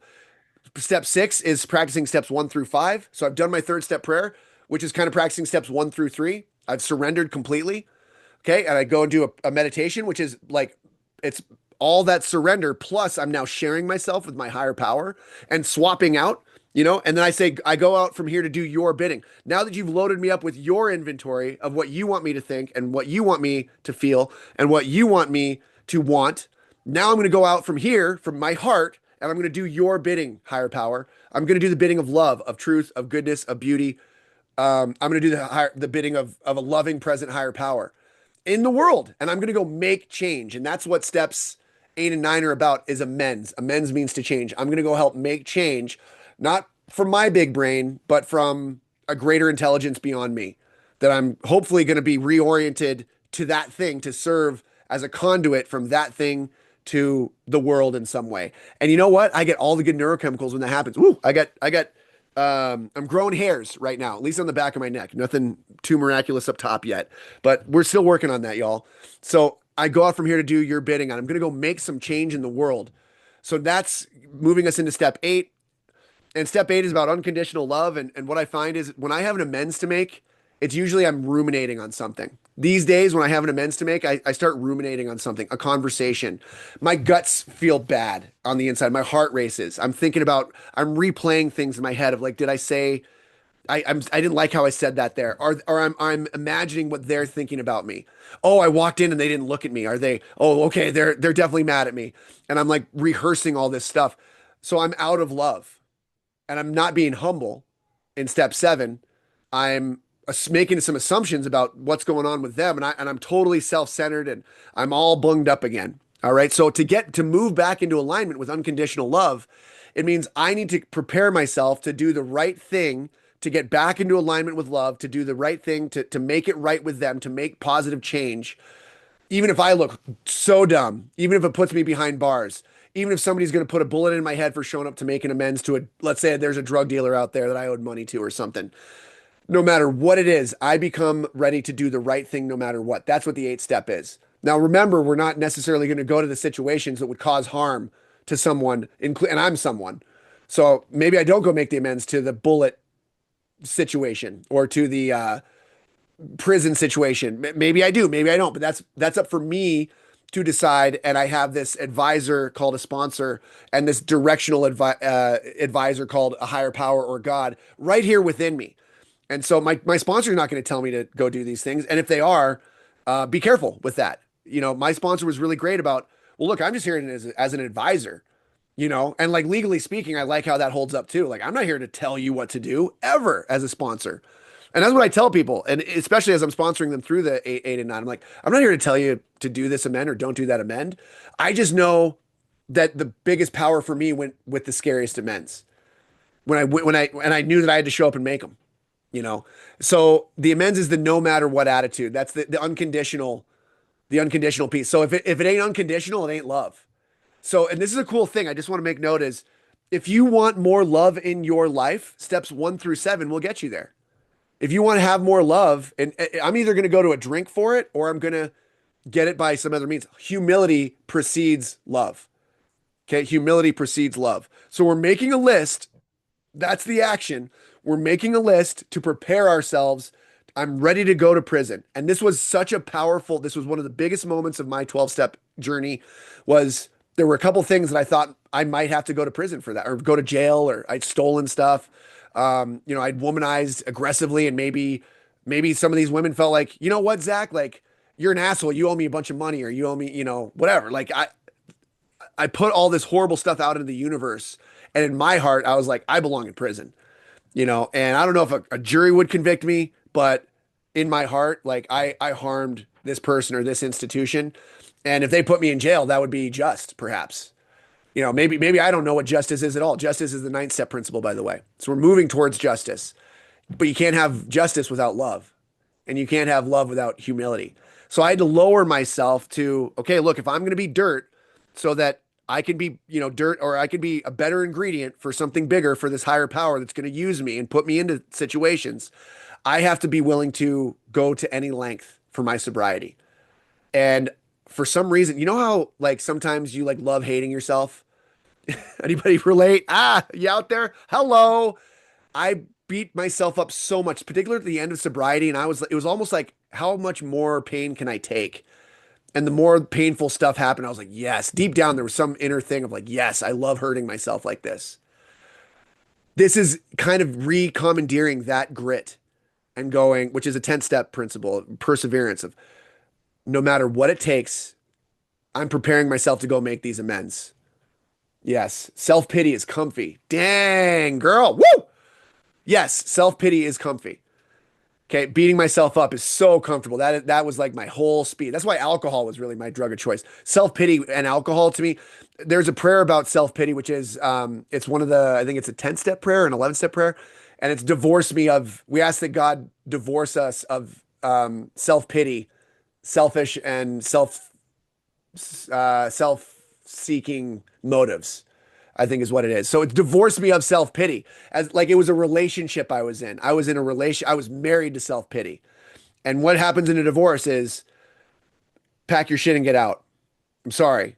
Like I love you, self-pity, but this isn't working for us anymore. Like you got to leave. You take all your stuff, all the stuff that you brought into this relationship, self-pity, and you get out. Okay. I don't want any of that stuff anymore. I'm not in a relationship with you. I was wondering why my relationships all sucked. And it was, well, I had a lot of self-pity. Huh, man, thank you for bringing that up, Nina. That's beautiful. So if I'm going to enter an unconditional love, I got to divorce myself of all this conditional stuff that I've not let love happen. I've not let myself be an agent of love. And that's the thing. I'm going to go out from here to do God's bidding. If God is love, I'm going to go out into the world and I'm going to be the agent of love. I'm there to deliver whatever God has me to give. And it's all going to be good stuff to the other person is the idea. But it might mean that I have to go to prison or whatever. And in some parts of the world, people do go to prison for things like that, for doing the next right thing. But my thought is like, if they're in prison, they could still be free. And that was my realization was I'd rather be in prison and have this thing wiped clean from my slate than be out in the world and feeling like I was in prison. And I'll tell you, y'all, I had a triangle at the end of my drinking. And I created a square actually, which was my home to work, to the dispensary, to the liquor store, and home. I did it in that order because I would eat edibles at the dispensary so it would hit me by the time I was getting home. Right? So that there was a square, and then I would repeat that every single day. That's a prison. Okay? That's a prison. I was living in a prison, and I was judge of my own judgment. All right, so steps 1 through 6 is really about figuring out that my judgment sucks anyway, especially when it comes to like judging things, right? Judging myself and judging others, judging people, me and others. So now I'm letting that prison crumble so that I can step into a new world. All right, so we need more action, without which we find that faith without works is dead. Okay, so we already have a list. Okay, we have a list of all persons we have harmed and to whom we are willing to make amends. We made it when we took inventory. So you already have the list. And again, this is like on day 3, you're going back to your hometown. In 1940, if you're getting sober with Dr. Bob, on day 3, you're like getting on a train back to your hometown to go make your amends. Dr. Bob made his amends in 1 day. Okay, so this is what me and my sponsor did. We came up with a list of 4 a table of four lists, and on a willing and able. Willing and able breaks into a matrix of the top left says willing and able. I'm both willing and able because they're so I'm willing and they're also available. Like they would return a phone call kind of thing. And so the action is I'm going to discuss this with my sharing partner and my higher power. Um, I'm not willing. So then the green list over there is I'm able to make amends, but I'm not willing to make amends. So I'm unwilling, but I am able. So I'm unwilling because there might be jail or injury, etc., but they are available. So I'm just being honest here. I'm like making a list. And then I'm not at unconditional love yet. I have conditions, right? So I can't have the love yet. The conditions are, well, I don't want to go to jail. That's a condition. I don't want to get injured. That's a condition. The eighth step is about going beyond those conditions. Are you willing to do the right thing, even if it costs you?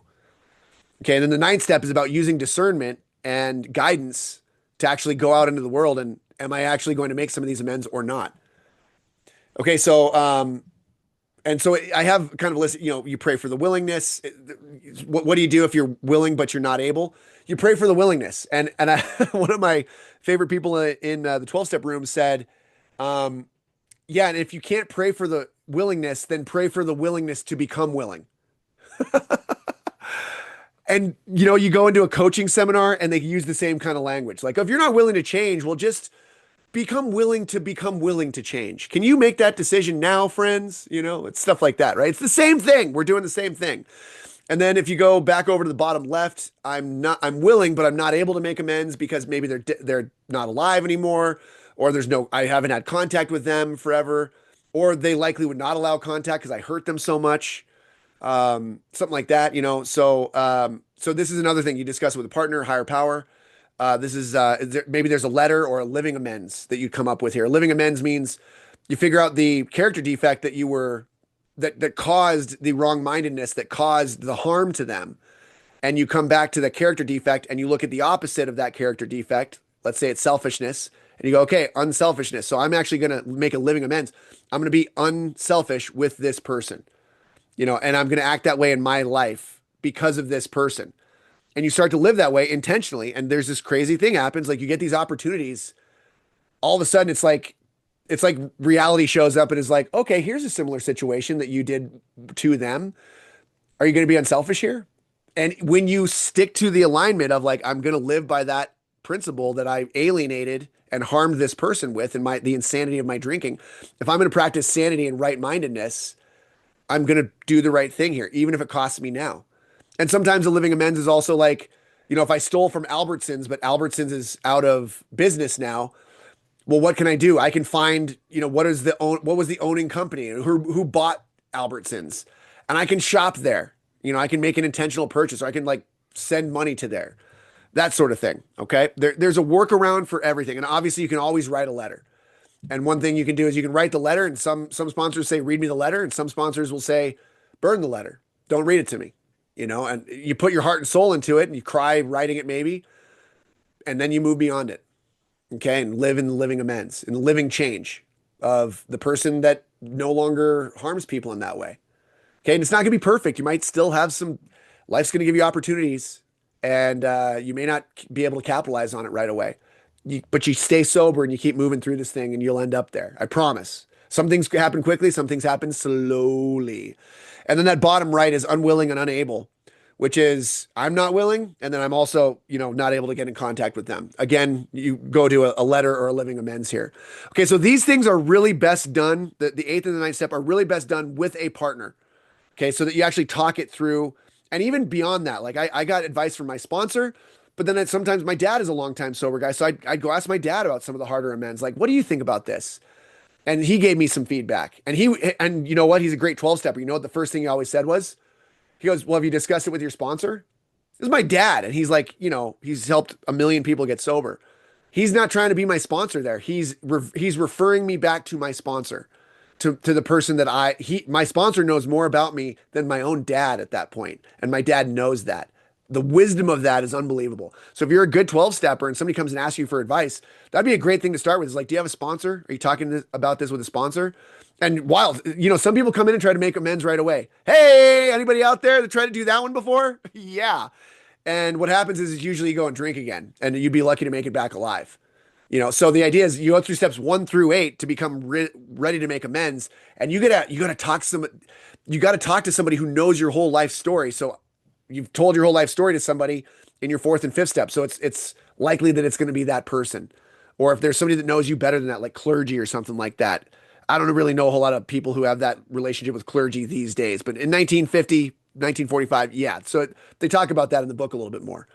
Okay, so become willing to make amends is the whole thing. You become willing, and it's funny that like willingness is step 6, but then the willingness language in step 8 is like you have to be good at willing of turning your will over to this higher power in 6 and 7 in order to become willing to make amends. If it's God's will for me to make this amends, that's what I'm going to go do.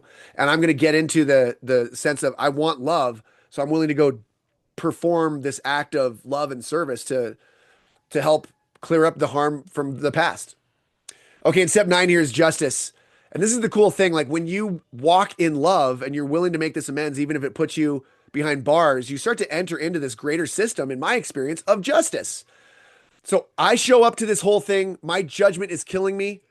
And what I do is I drink to take the night off from my justice so it doesn't kill me as fast. Okay, so I now have justice happening. Sorry, I get out of judgment by doing that. I break my judgment by going through steps 4 and 5, and now my own judgment breaks. I'm able to look at it and go, okay, this is not right-minded. Okay, there's a whole bunch of wrongs coming from this. Justice is stepping into a wider range. I don't need to hold on to these resentments anymore because these are the people that I've been wrong-minded this whole time. There's a higher pattern of justice, right? Even beyond the courts, right? Like courts get it wrong all the time. Innocent people have been put to death on death row, right? It comes to light later on, right? Justice is a higher level, is a higher order thing, and it's really high up on the hierarchy of values or principles. A principle is a value. A value is an emotion. Justice. That justice was done. So that's all this is like, if I end up in jail over one of these amends, I'm going to assume that it's justice, and that's the preparation that I've done up through step 8. So now step 9 is which ones do I go and make? Okay, so I made direct amends to such people wherever possible. My sponsor told me that my job was wherever and possible was God's job. I think that's how I put it. So wherever possible, or sorry, I swapped that. That God, higher power, would figure out the wherever piece, and possible would be I'm ready. I'm ready to make the amends with these people. Okay, so I ready myself immediately after doing steps 6 and 7, which happens immediately after doing steps 4 and 5, which happens immediately after the surrender in steps 1 through 3. So all this is happening fast in the highest level of when this stuff works the best. Okay, so except when to do so would injure them or others. So I'm not trying to injure them, and I'm not trying to be injured in a way. So I got to suss that out with justice. Like some of those things, like should I go to prison? Like should I tell my boss what I said about him? Because that might hurt his feelings. Then he might also fire me. And if I lose that job, that might put me in a bad spot right now. Some of those things you just can, those types of things, talk it out with your sharing partner, talk it out with your sponsor. Maybe some of those things are not going to be things that you do in a direct manner right away. I may not make a direct amends to somebody where it might harm them. I might have to do a living amends. I might have to do a letter.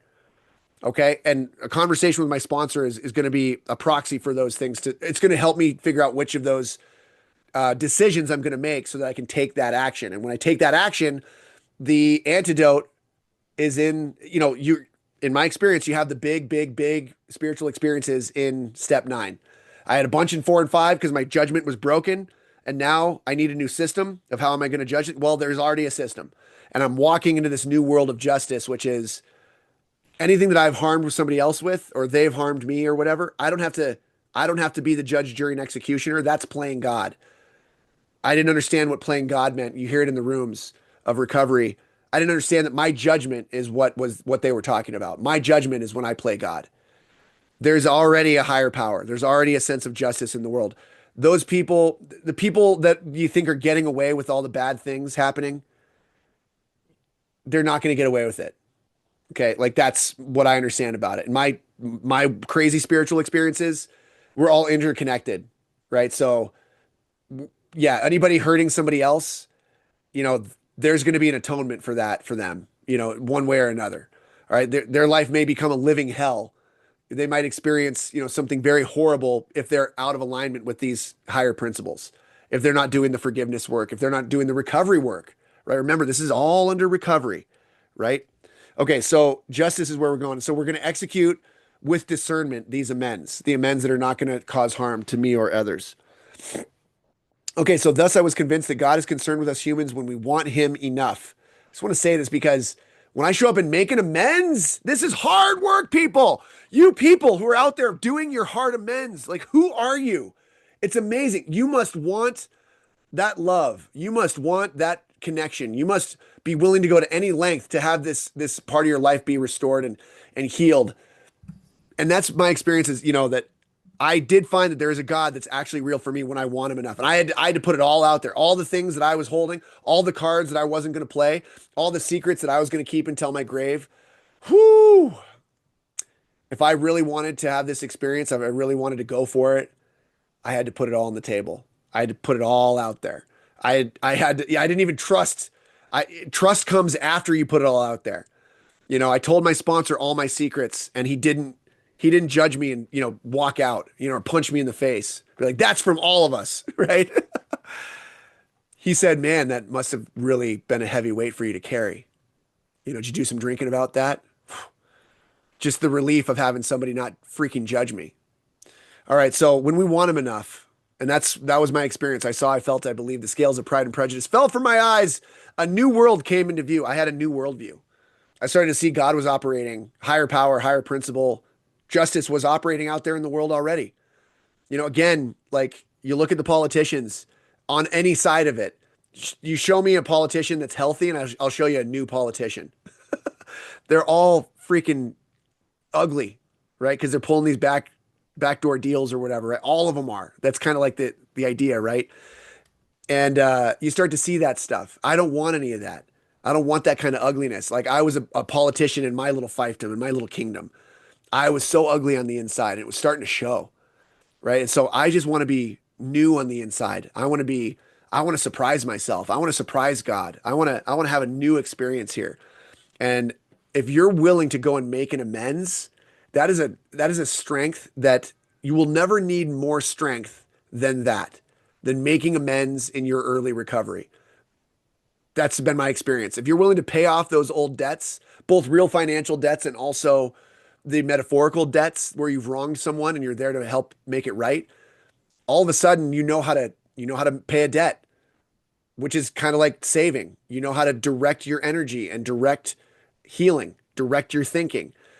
Those things become, once I know how to pay off a debt, I now know how to make an investment and pay an investment, right? And now I can actually invest in my future so that, like literally, right?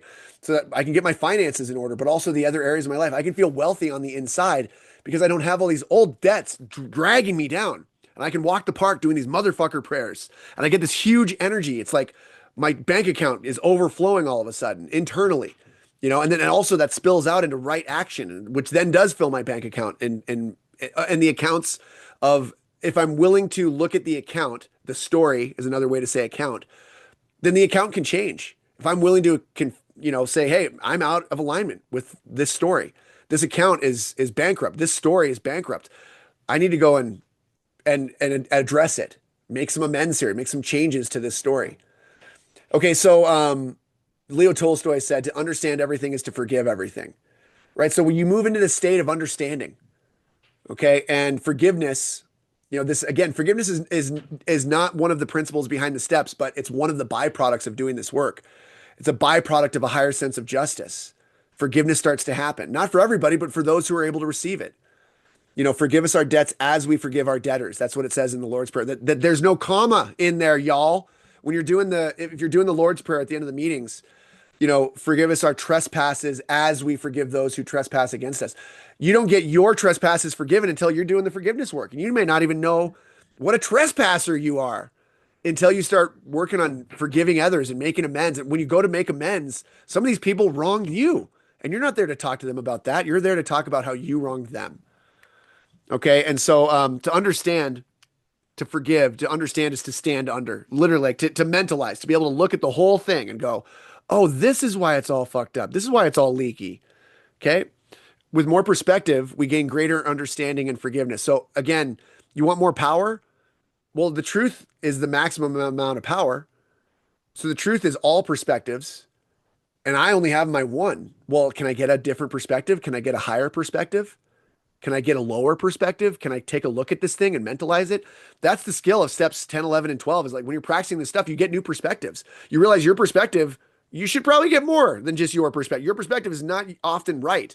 So you want to constantly get 2, 3, 8, 10 perspectives and find the best idea amongst those, right? So that you can go in a guidance system within your life. So to forgive is, this is another cool little thing, is to give for. Okay, so forgiveness, so like understanding is to stand under, forgiveness is to give for. So I'm going to show up and make this amends. I'm going to give the truth to these people. And what happens is I receive something in return. So forgiveness costs you something. Freedom isn't free. Okay.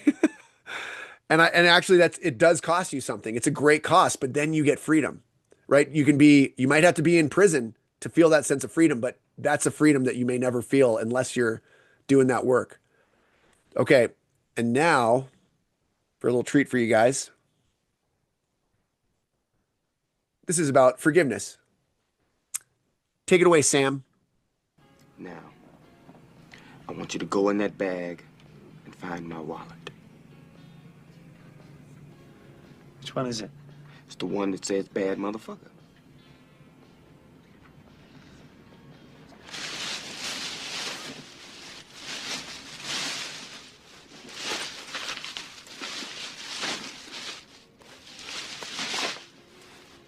That's it.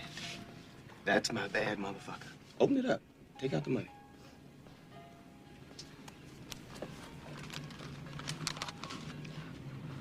Count it.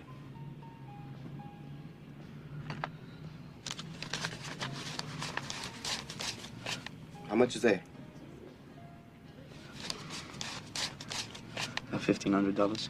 Okay, put it in your pocket. It's yours. Now, with the rest of those wallets in the register, that makes this a pretty successful little score, huh? Jules, you give that fucking Nimrod $1,500 and I'll shoot him on general principle. No, Yolanda, he ain't gonna do a goddamn motherfucking thing. Vince, shut the fuck up! Shut up! Come on, Yolanda, stay with me, baby. Now, I ain't giving it to him, Vincent. I'm buying something for my money. You wanna know what I'm buying, Ringo? What? Your life. I'm giving you that money so I don't have to kill your ass. You read the Bible, Ringo? Not regularly, no. Well, there's this passage I got memorized. Ezekiel 25:17. The path of the righteous man is beset on all sides by the iniquities of the selfish and the tyranny of evil men. Blessed is he who in the name of charity and goodwill shepherds the weak through the valley of darkness, for he is truly his brother's keeper and the finder of lost children. And I will strike down upon thee with great vengeance and furious anger those who attempt to poison and destroy my brothers. And you will know I am the Lord when I lay my vengeance upon you. I've been saying that shit for years. And if you heard it, that meant your ass. I never gave much thought to what it meant. I just thought it was some cold-blooded shit to say to a motherfucker before I popped a cap in his ass. But I saw some shit this morning made me think twice. See, now I'm thinking, maybe it means you're the evil man, and I'm the righteous man. And Mr. 9mm here, he's the shepherd protecting my righteous ass in the valley of darkness. Or it could mean you're the righteous man, and I'm the shepherd. And it's the world that's evil and selfish. Now, I'd like that. But that shit ain't the truth. The truth is, you're the weak, and I'm the tyranny of evil men. But I'm trying, Ringo. I'm trying real hard to be the shepherd.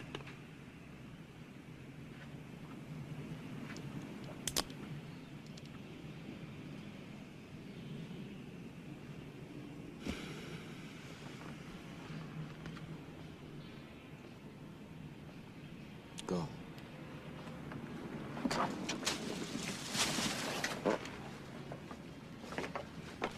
Oh man. Cinema at its finest, y'all. So, what does Samuel L. Jackson and Pulp Fiction have to do with forgiveness? All right, so give for, right? So he pays this debt to this guy. So if you don't know this, the story of Pulp Fiction, John Travolta and Samuel L. Jackson are henchmen, basically, right? They kill people, and just in that morning, they had gone on this wild adventure to go, on their boss's behalf. They went to their hitmen, they went and killed a bunch of guys. But while they were killing a bunch of guys to get back something that was their boss's, somebody jumped out of a bathroom and unloaded from like 6 feet away right at him. And John Travolta, it didn't hit him. And then, so neither one of them were struck by bullets. And then they shoot this guy and kill him, the guy that jumps out of the bathroom. And then John Travolta just moves on like nothing happened. Like, oh, that was a little weird. But then they just move on and like continue with the day. But Samuel L. Jackson stops and he looks behind him and there's bullet holes right behind where his body was. So it's like, and so he goes, that was a miracle. Those bullets passed through my body. There's no way that should have happened. And John Travolta was like, that's not a miracle. And Samuel L. Jackson doesn't let him leave, even though they're at a crime scene now, until John Travolta admits that it's a miracle.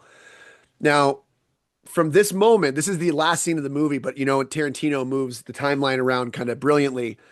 What we know is we don't know what happens after this to Jules, to the Samuel L. Jackson character, but we know that John Travolta's character, spoiler alert, he dies. He continues doing the work of being a hitman, and he gets killed on his very next assignment, and or one of his very next assignments by Butch, the what's his name? The guy anyway, yeah, you get it, right? So another character, the boxer character, played by Bruce Willis. Yeah. So anyway, so there's this moment here so Jules, I love this speech because, he used to say this terrifying thing to people and then kill them like he's the righteous man. But now all of a sudden he's starting to realize he's the tyranny of evil men. And I get goosebumps and I tear up. Why do I tear up? Why do I get goosebumps about Samuel L. Jackson, the hitman, admitting that he is the tyranny of evil men? And sitting across from this guy, they were getting robbed by these two people, this British couple, and could have killed him. He could have killed him, but he's like, I'm walking a new path, and I'm no longer proceeding on this path that was murder for me, this path of iniquity. I'm going to move in this other direction now. You're the weak. I'm the tyranny of evil men. And I'm going to try real hard to be the shepherd now. So I'm shepherding you. And I'm actually giving you, I want my wallet back because it says bad motherfucker and it's a cool wallet, probably hard to find again, but I'm giving you the $1,500 from within. And you could see John Travolta wants to kill them right there, right? But they're partners. And at least John Travolta holds to that. And so Jules lets him walk with all that money because he's buying something with his money. He's giving for me to be on this new path. I know I have to pay some debts of that old path that I was on, so I no longer have to be on that old path. And as far as we know, Jules lives and walks the earth. That's what he tells John Travolta. I'm just going to walk the earth now. And John Travolta gets killed. I don't know if it's later in the day or a couple days later. And John Travolta is also an active addict in this movie, and he's a heroin addict. So maybe he's not able to really be sober and make these decisions. And I believe that Jules calls it a moment of clarity. And he refers to alcoholics, call it a moment of clarity, So we have this moment of clarity, y'all, and it's painful, and it's going to cost us something to go on this new path. Brene Brown talked about hope, a new path in step 2. We've gone on this new path. We have this new roadmap. We have to be willing to face where we're at, to do the GPS, to find out the pain of where we are right now. And when we do that, we get to go on this new path. Okay, so now I'm going to just go through the amends format. Again, this is just how I have done it. I'm just going to rip through it real quick. So if you're watching out there, take screenshots, meet in person. Okay, discuss this, obviously. Go through it with your sharing partner. You're not going to be able to get that information from me today. But again, you can't fuck it up. Even if you fuck it up, you can go back and make an amends later. All right. It's the idea of this higher level of justice, but talk it out with people and get a format that you're good with before you go in, and go talk with the softballs first. The people that you know are going to want to hear your amends. You don't go right to the hardest ones right away. You work your way up to those is what I would suggest. So in person, do the meetings in person if at all possible. It just is way more valuable. It reveals way more for you, but don't make it an afternoon or a weekend. Get in and get out. You're just going to schedule this thing. You're going to be done in 10 minutes, right? And you're going to have an open end at the end. If they want to talk about it with you, you're going to give them that, but you're not here to play golf with them and make an amends on hole one, right? When you have an amends to make, you're meeting there and you're leaving after swiftly. Okay. So you meet in person, make a phone call. Don't text if you can. I know everybody texts these days. When I was doing this was 2016. It was less of a texting kind of world, but I would advise making a phone call. People treat a phone call at a higher level than they do a text. All right. So, and leave a message because nobody answers their phone anymore. So call them, leave them a message and say, I have an important matter to discuss with you. Is it okay if we have about 30 minutes of your time? Cause you're going to be in and out in 10 minutes. Right. But it might go 30 minutes. So you're going to say, yeah, I need, and when they say, well, what's it about? Cause they're going to want to know. Nobody wants to know that. To be like, it's just an important matter. That's it. Just feed them shit and keep them in the dark like mushrooms. Okay. So, don't text, don't go into detail, get in person. You can do it. Okay. You can practice that with somebody. Okay. Then once you're there in person, okay, I'm here to address something from the past. I'm here because I harmed you. I'm here because I have some unfinished business with you in, Kung Fu language, right? The journey continues. Okay. So I'm here to address something from the past. That's it. You can say, hey, I'm sober now. If it might maybe be a benefit to them or whatever, but like, I'm sober now and I was acting, well, here we go. So then we move into this. We have, I think it's 4 little things here, right? So the first thing is you tell them what you did to harm them. Okay, general bullet points, but be thorough. It's example. I lied to you. I cheated you. I stole from you, etc. And you're going to keep this to your actions. And notice I said cheated you, but not cheated on you, because the big book actually talks about this. If you had a relationship with someone and you cheated on them, it actually talks about you may not want to lead with the chin. It says because if you go in there and tell a partner that it might really harm them to hear that you cheated on them. Now, I'm not saying that you're never going to tell them this stuff. I'm not saying that this is what you should do. It just says in the big book, right? And Bill W. was a serial philanderer. He messed around on Lois, including after he got sober. All right. But his advice was you don't tell them if you're cheating on them. That's the general thing to keep it to, because then it's involving a third party, another person, because they're going to be like, who are you cheating on me with? And, they might go murder that person or whatever, right? So like if you open that up, it can harm them and create a level of jealousy in them. It warns about saying anything to them that would harm them in a way of instilling or inspiring jealousy. Jealousy is the most terrible of human emotions, it says. So if you go and tell somebody, hey, I cheated on you, it's just like kicking them in the balls, right? For no reason, right? You could say, well, I greatly disrespected you. You could say a lot of things without talking about your infidelity, which is so much about you. It really had nothing to do with them. Okay. If you're really going to be honest with yourself, even if it had something to do with them, if you're really going to be honest, you're the one that did the infidelity. Right. So, they actually advise that you'd actually, and again, talk this out with other people. Don't take a bald man on the internet's, advice. Test out what I'm telling you. Okay. Don't trust me. Test me. Okay. So, you say the action that you took that was, at bear here, that caused the harm. Okay. I lied to you. I stole your wallet and I helped you look for it. I with one of my best friends, it was like, I always went for all the women. If there were ever women, we were drinking buddies. And, if there were 2 women around, I'd go for both. And he weighed more pounds than me and I weighed less and was, at that time I was in a great shape. So both women might be interested in me instead of one of them being I was a terrible wingman. All right. I was the worst. So I was there to tell him like, yeah, I repeatedly did this like hundreds of times. We went out and I would go for all the women. And then I'd go to the second thing here, which is attribute the character defect to the harm. I did that because I was selfish. self-centered, dishonest, and afraid. I don't use the word resentful here because people will say, oh, what did I do to make you resentful? Okay, this is about me. So I leave the word resentful and that unforgiveness stuff out. I'm talking about the character defect that I found around that of, yeah, this came up for me in my inventory. You're not going to tell them about your inventory, but you're going to say, yeah, I did this because I was selfish, self-centered, dishonest, and afraid. That's usually the 4 that I use for most of them because it was true in all of pretty much every amends I did. Those were the big 4 that stuck out. And if you love hearing the sound of somebody's jaw pop open, like I literally, people's jaws would sometimes drop because you're just telling them the truth about something. Nobody does this, right? So, yeah, so you leave out the word resentful because that's not their business. That's your 4th and 5th step. That's not their business. If anybody ever asks you if you're doing, one of my family members was like, oh, they understood the 12 steps, and they were like, oh, hey, so if there's any resentments that come up for you that are involved with me, I'd love to hear about those. If you want to tell me about those. And thank God I was like, well, yeah, you are on my 4th step, but everybody I know is on my 4th step. I think that's the whole point is I'm trying to find my stuff in it. So, but if I have an amends to make with you, that's where I'm going through the work and I'll make an amends with you later on. So hopefully that would, work out. I probably do have an amends to make with you. I don't know yet because I'm not there yet. And they're like, oh, okay, cool. Thank God. So I didn't start reading my inventory to these people in my 4th and 5th step. They're not my sponsor, right? I may have an amends to make with them, but that's where we will reconnect.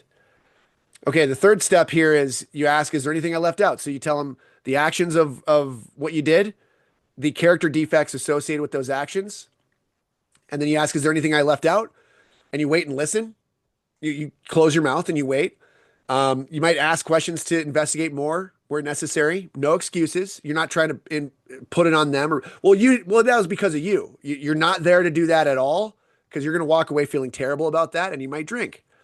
You're going to keep your side of the street clean. We are on the side of the truth, and we're trying to stay there. And it doesn't matter if they are or not. That's not up to us. We don't know what side of the whole thing. We're trying to be on the side of truth. We're trying to be an ally to the truth. Let the truth be told.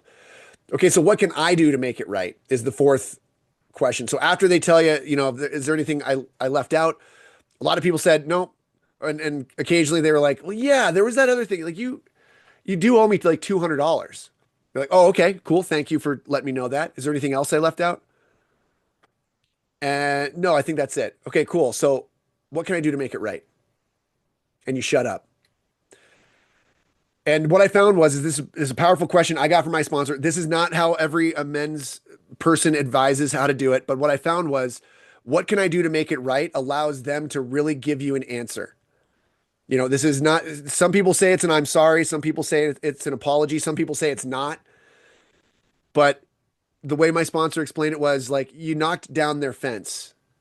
Okay, you have a boundary. You knock down the boundary. You knock down the fence. You can't replace the wood. Like you can't literally heal the wood. The wood is like some organic material that it's not within your power to like put the whole, put the fence back together in a way that's like as good as it once was. But you can rebuild the fence with new material, right? You can offer to have that happen, right? And so it's about, mending the fence, right? That you can't go back and undo the harm, but you can make it right now and let them use it puts them into the seat of being a creator to say, well, to contend with, okay, you've given me the truth, what comes up? So be honest, accept when to do so would injure them or others, and speak only when necessary. And I would also say, like, if they're not really coming, most of them were like, dude, it's just great that you're doing this now. And some of them were like, well, I didn't realize you betrayed me so much. I don't know. I'm gonna have to think about that. And I left those and went, yeah, as things may come up for you in the future, please reach out and let me know. It's very important to me that I understand if there's a way for me to make it right that you come up with, that I would contend with that. Now, if they say, oh yeah, well, you stole $200 from me, so you owe me $20,000 now. You're going to be like, well, I totally understand that there may be an interest, and maybe at like 4 to 6%, since that time, or if you're out $200, 4 to 6% per year APR is like a kind of a standard amount that would happen in some kind of fund you could have put that money in. I'd be happy to repay you that. How about we mock that up? I'll go figure out what the math is and does that sound fair? And that word fair, there's a guy named Chris Voss, who is a FBI negotiator. He wrote a book called Never Split the Difference. It's about negotiation. And he said that word, that four-letter F word, fair, it appeals to somebody's higher thinking, their higher sense of justice. So you say stuff like, well, I don't know. Look, I acknowledge I harmed you, and I acknowledge that you're out that money.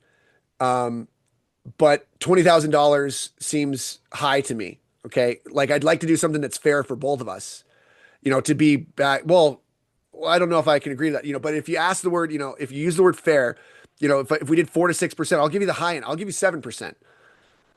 Would that work if I started, and I have a payment today of $25. Literally, the first financial amends I made, I only had $25 to give the person. I owed them like 1,000, but it was something. You come with something if you have a financial amends.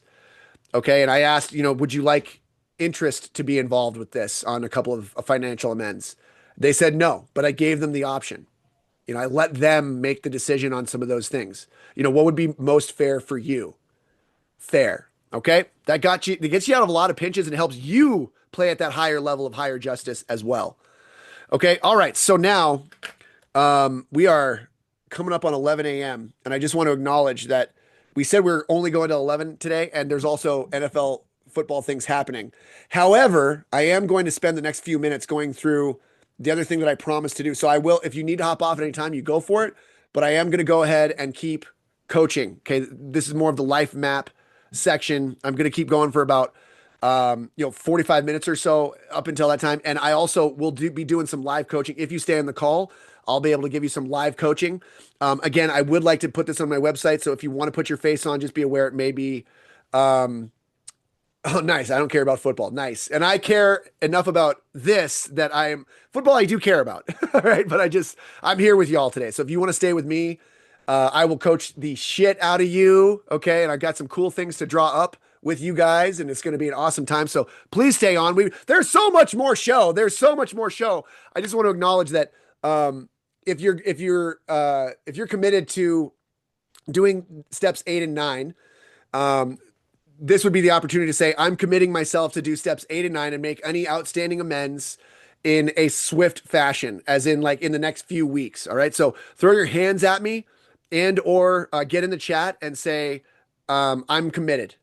I'm committed if you are all in on making any outstanding amends that you might have. And I realize you may have been through the steps before, but maybe you've got some amends that are outstanding right now. Maybe you want to go through that process. All right. I'm committed. Yes. All right. I love it. With the exclamation as well. I love it. I love it. Way to go. Way to play full out, y'all. Okay. And so this beautiful man is moving into the coaching section of today and moving back into, over here. Whoops, sorry. It's always inverted. Impossible goals. That's, another one of my programs I do just to help people, goal setting. So many people don't understand what goal setting is. They don't have the stomach for it because they were never taught how to properly set goals, and that there is some pain involved. And that it's the pain of challenge. You're challenging yourself. Okay. And so again, as a coach, I get paid to push. Okay, cool. Got you, brother. Awesome. Thank you so much for being here. Okay. I love you, bro. Yeah. Way to go. Just to remember that, we're here to grow, and growth often happens so much of the time. On the growth edge is discomfort. The call out of the old life is the call out of the familiar life that is comfortable. Like self-pity is comfortable, right? As Nina said earlier. So we're here to move into what's uncomfortable. The hero story is like the dragon comes and steals, the child, or steals the princess and goes up onto the mountain. And now it's, what justice would be is, well, I think I have to go and attempt to slay this dragon and bring back the princess or the child that was taken or whatever. And so I have to go on this arduous journey, to reset these things. And so you're going outside of your comfort zone. Your life calls you out of that. And most people don't want to answer the call. So they're not doing an inventory of where they're at in their lives. But the miserable billionaires are, and the miserable drunks and addicts who are trying to get sober are doing that work. And what happens when you do that work, when you have misery, it happens for you. People who pay me large sums of money to work with them, I get in there with the misery. And guess what? Even though they don't have the same level of insanity maybe happening in their lives, relative to their lives, it's plenty of insanity. and they have plenty of pain and plenty of misery once they get into it. It's just not public enough that they've had to ever address it before, right? So everybody is the same. Okay, obviously we have all slightly different gifts and different contributions to make, but the same solutions apply to all of us when we get into enough pain. Find out where it's coming from. All right, and so that's what this work is really about, and that's who this work is really for. Okay, so Dr. or Sir Ken Robinson over here, this beautiful guy. I think he's the #1 TED Talk of all time, and he's given 2 or 3 of them, and they're all amazing. So he talks about creativity. That creativity is the process of having original ideas. So the whole idea of steps 10, 11, and 12, which we covered intensely last week, is about becoming an insight machine, becoming a person that comes up with great ideas. Okay, and so creativity is the process of having original ideas that have value. And maybe you steal an idea from some other area or domain and bring it into a new domain, bring it into a new area. So much of that is like, the Wright brothers were using certain principles from other areas and bringing them into attempting to fly, right? So when you're doing something new, well, what's similar to it? In the big book, it says, it talks about lunar flight. Wouldn't it be better to like map out our internal life than have newsreels of lunar flight? This was written before we went to the moon. But then it also mentions, like, if you ask any longshoreman if we'll ever go to the moon, if we'll ever go to the stars, he'll say, yeah, and probably not so long either. Because a longshoreman is a person who's like on boats and goes on long voyages around the world. Well, they're on a ship, like a spaceship or a boat ship. Like that, there's a principle and an idea there of like what a ship is and how to get from point A to point B. Again, building a map. All right. I also like that it also mentions that we're talking about the map of our inner world and bringing that inner world out so that we can know the pain that we're in right now. And we can look at, well, where do I want to be, and start moving from the pain that I'm in now, because I'm facing it. I'm not blotting it out with another mocha choco latte from Starbucks. And I'm not blotting it out with drugs and alcohol and screen time and philandering and all the things, working out too much and anger, financial inebriation. Like I'm not drowning those things out. I'm not the shopaholic is, romance novels. Like there's a million different addictions out there, right? Because 95% of us are addicted currently is what Dr. Erica, Google it. Dr. Erica, expert on addiction and trauma. She's amazing. She was recently on Diary of a CEO, if that helps. I got it somewhere in my notes, but I can't find it. 95% of us are in active addiction currently. It's just not embarrassing enough to have to make change. Okay, so when we get to start facing our pain and we realize we want to start moving, then we want ideas about where we're going to go. Okay, so that's where creativity comes in. So impossible goals is about, well, let's just assume it's all impossible. But once I have that skill of facing pain, I can do anything. I can be anyone. Infinite possibility is mine. Okay, so if you're feeling the sense of infinite possibility, or you would like to, all right, I want you to get excited where you're at right now. Okay, like move your body, I want you to feel the magic. It's a magical feeling. To me, it's the best feeling that there is. It's this infinite potential. I could do anything. I could be anyone. All right, so creativity, you get a good insight, and it feels like that. So if I'm going to be creative, there's a process before that. So creative is original ideas, having original ideas that have value. So that's having original ideas comes first, and then finding the ones that have value comes next. Most people aren't dreaming and doing creative stuff anymore, as Dr. Sir Ken Robinson talks about. So divergent thinking is the ability to see lots of possible answers to a question. So the precursor to creativity, of finding things that are of value, is you find things that just to have more answers to the question, to question the question itself. So divergent thinking, he talks about with a paperclip. How many uses can you come up with for a paperclip? And divergence is about the quantity and variety of the ideas, not the usefulness. Okay. But ultimately, remember in the 12 steps, we were talking about the 7-step prayer is about usefulness. Okay. We love usefulness. Human beings love to feel useful. Okay. So divergence and the ability, the permission to come up with a bunch of shitty, low level ideas. Maybe one will shine, and some of them might be able to be improved and shined up into something. Okay. But divergence comes first. Divergent thinking is, What are all the different things to do here? What is a paper clip? It's a piece of metal. Okay, what else can we make with this piece of metal? It's organized in this way. So getting down to first principles. What is a paper clip? What is it meant to do? What are the other uses for it? Okay, so there's also this he cites this study that so NASA is trying to always find divergent thinkers. So NASA is in their engineers. And so what they found was that, the guy who was hiring, I forget the guy's name, but he came up with a test to find divergent thinkers, people who come up with ideas and they're not ashamed of doing the work to come up with the idea.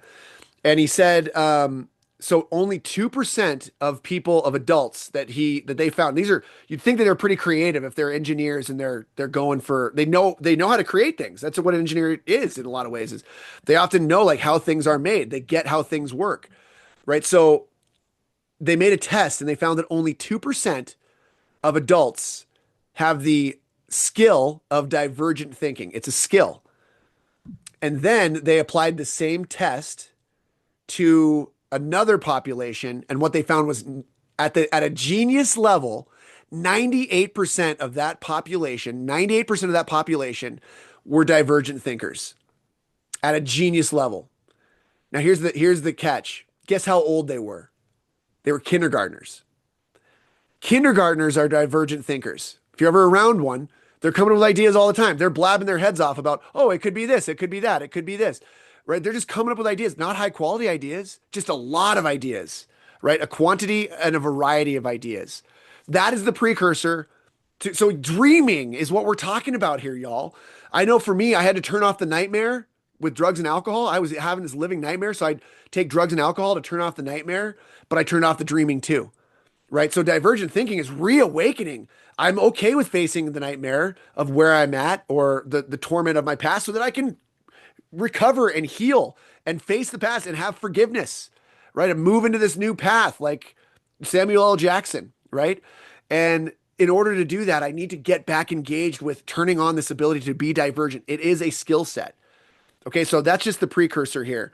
So again, creativity is a process of having original ideas that have value, and it starts with divergent ideas of, I just want a plethora of ideas, many, many ideas to choose from.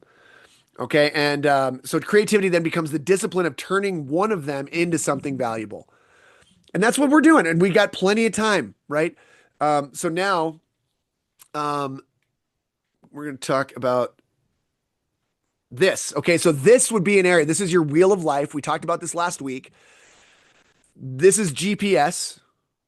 This is also a goal positioning system. And you got to find out, where am I at now? If I want to go someplace new, if I'm going to navigate with a roadmap, I need to know, well, I want to go to Vail, Colorado.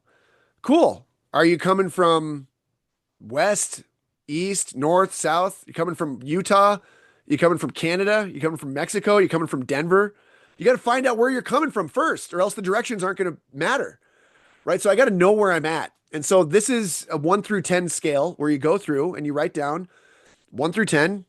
They all start with F, by the way, except for romance. I couldn't think of a word that starts with F about the area of life of romance. Okay, and then also the word function is right over here. Function is your business or your career. So again, you locate yourself in a 1 to 10, no decimal points, no, all integers. Okay, so whole numbers only, 7, 6, 5, 6, 7, 6, 7. Okay, and you're gonna say, this is where I'm at in this area. Okay, and so non-judgmentally, you're just gonna go through and just write that down. You do a little journal about that. Okay, now what happens is if you have all these ideas inside of you. So whatever you're at, let's say, so me today, right now, my finances are at a 7. Now, what I can tell you is a week ago, they were at a 6. Okay. And so the difference between being at a 6 and being at a 7, 6, 7, 6, 7, sorry, low hanging fruit, y'all. I'm a dad. I can't help myself. Okay. 6 a week ago versus 7. Well, these are standards, by the way. If I want to talk about if I want goals to be accomplished, there are standard actions that will allow that goal to happen as a byproduct. So when I raise my standards, my goal, if I change my actions to a higher level of tolerating less BS and having more truth of who I want to be in the direction of where I want to go. Like, so 6 is a standard and 7 is a standard. My standards for 6 are different slightly than my standards for a 7. My standards at a 6 in my finances are different than a 3.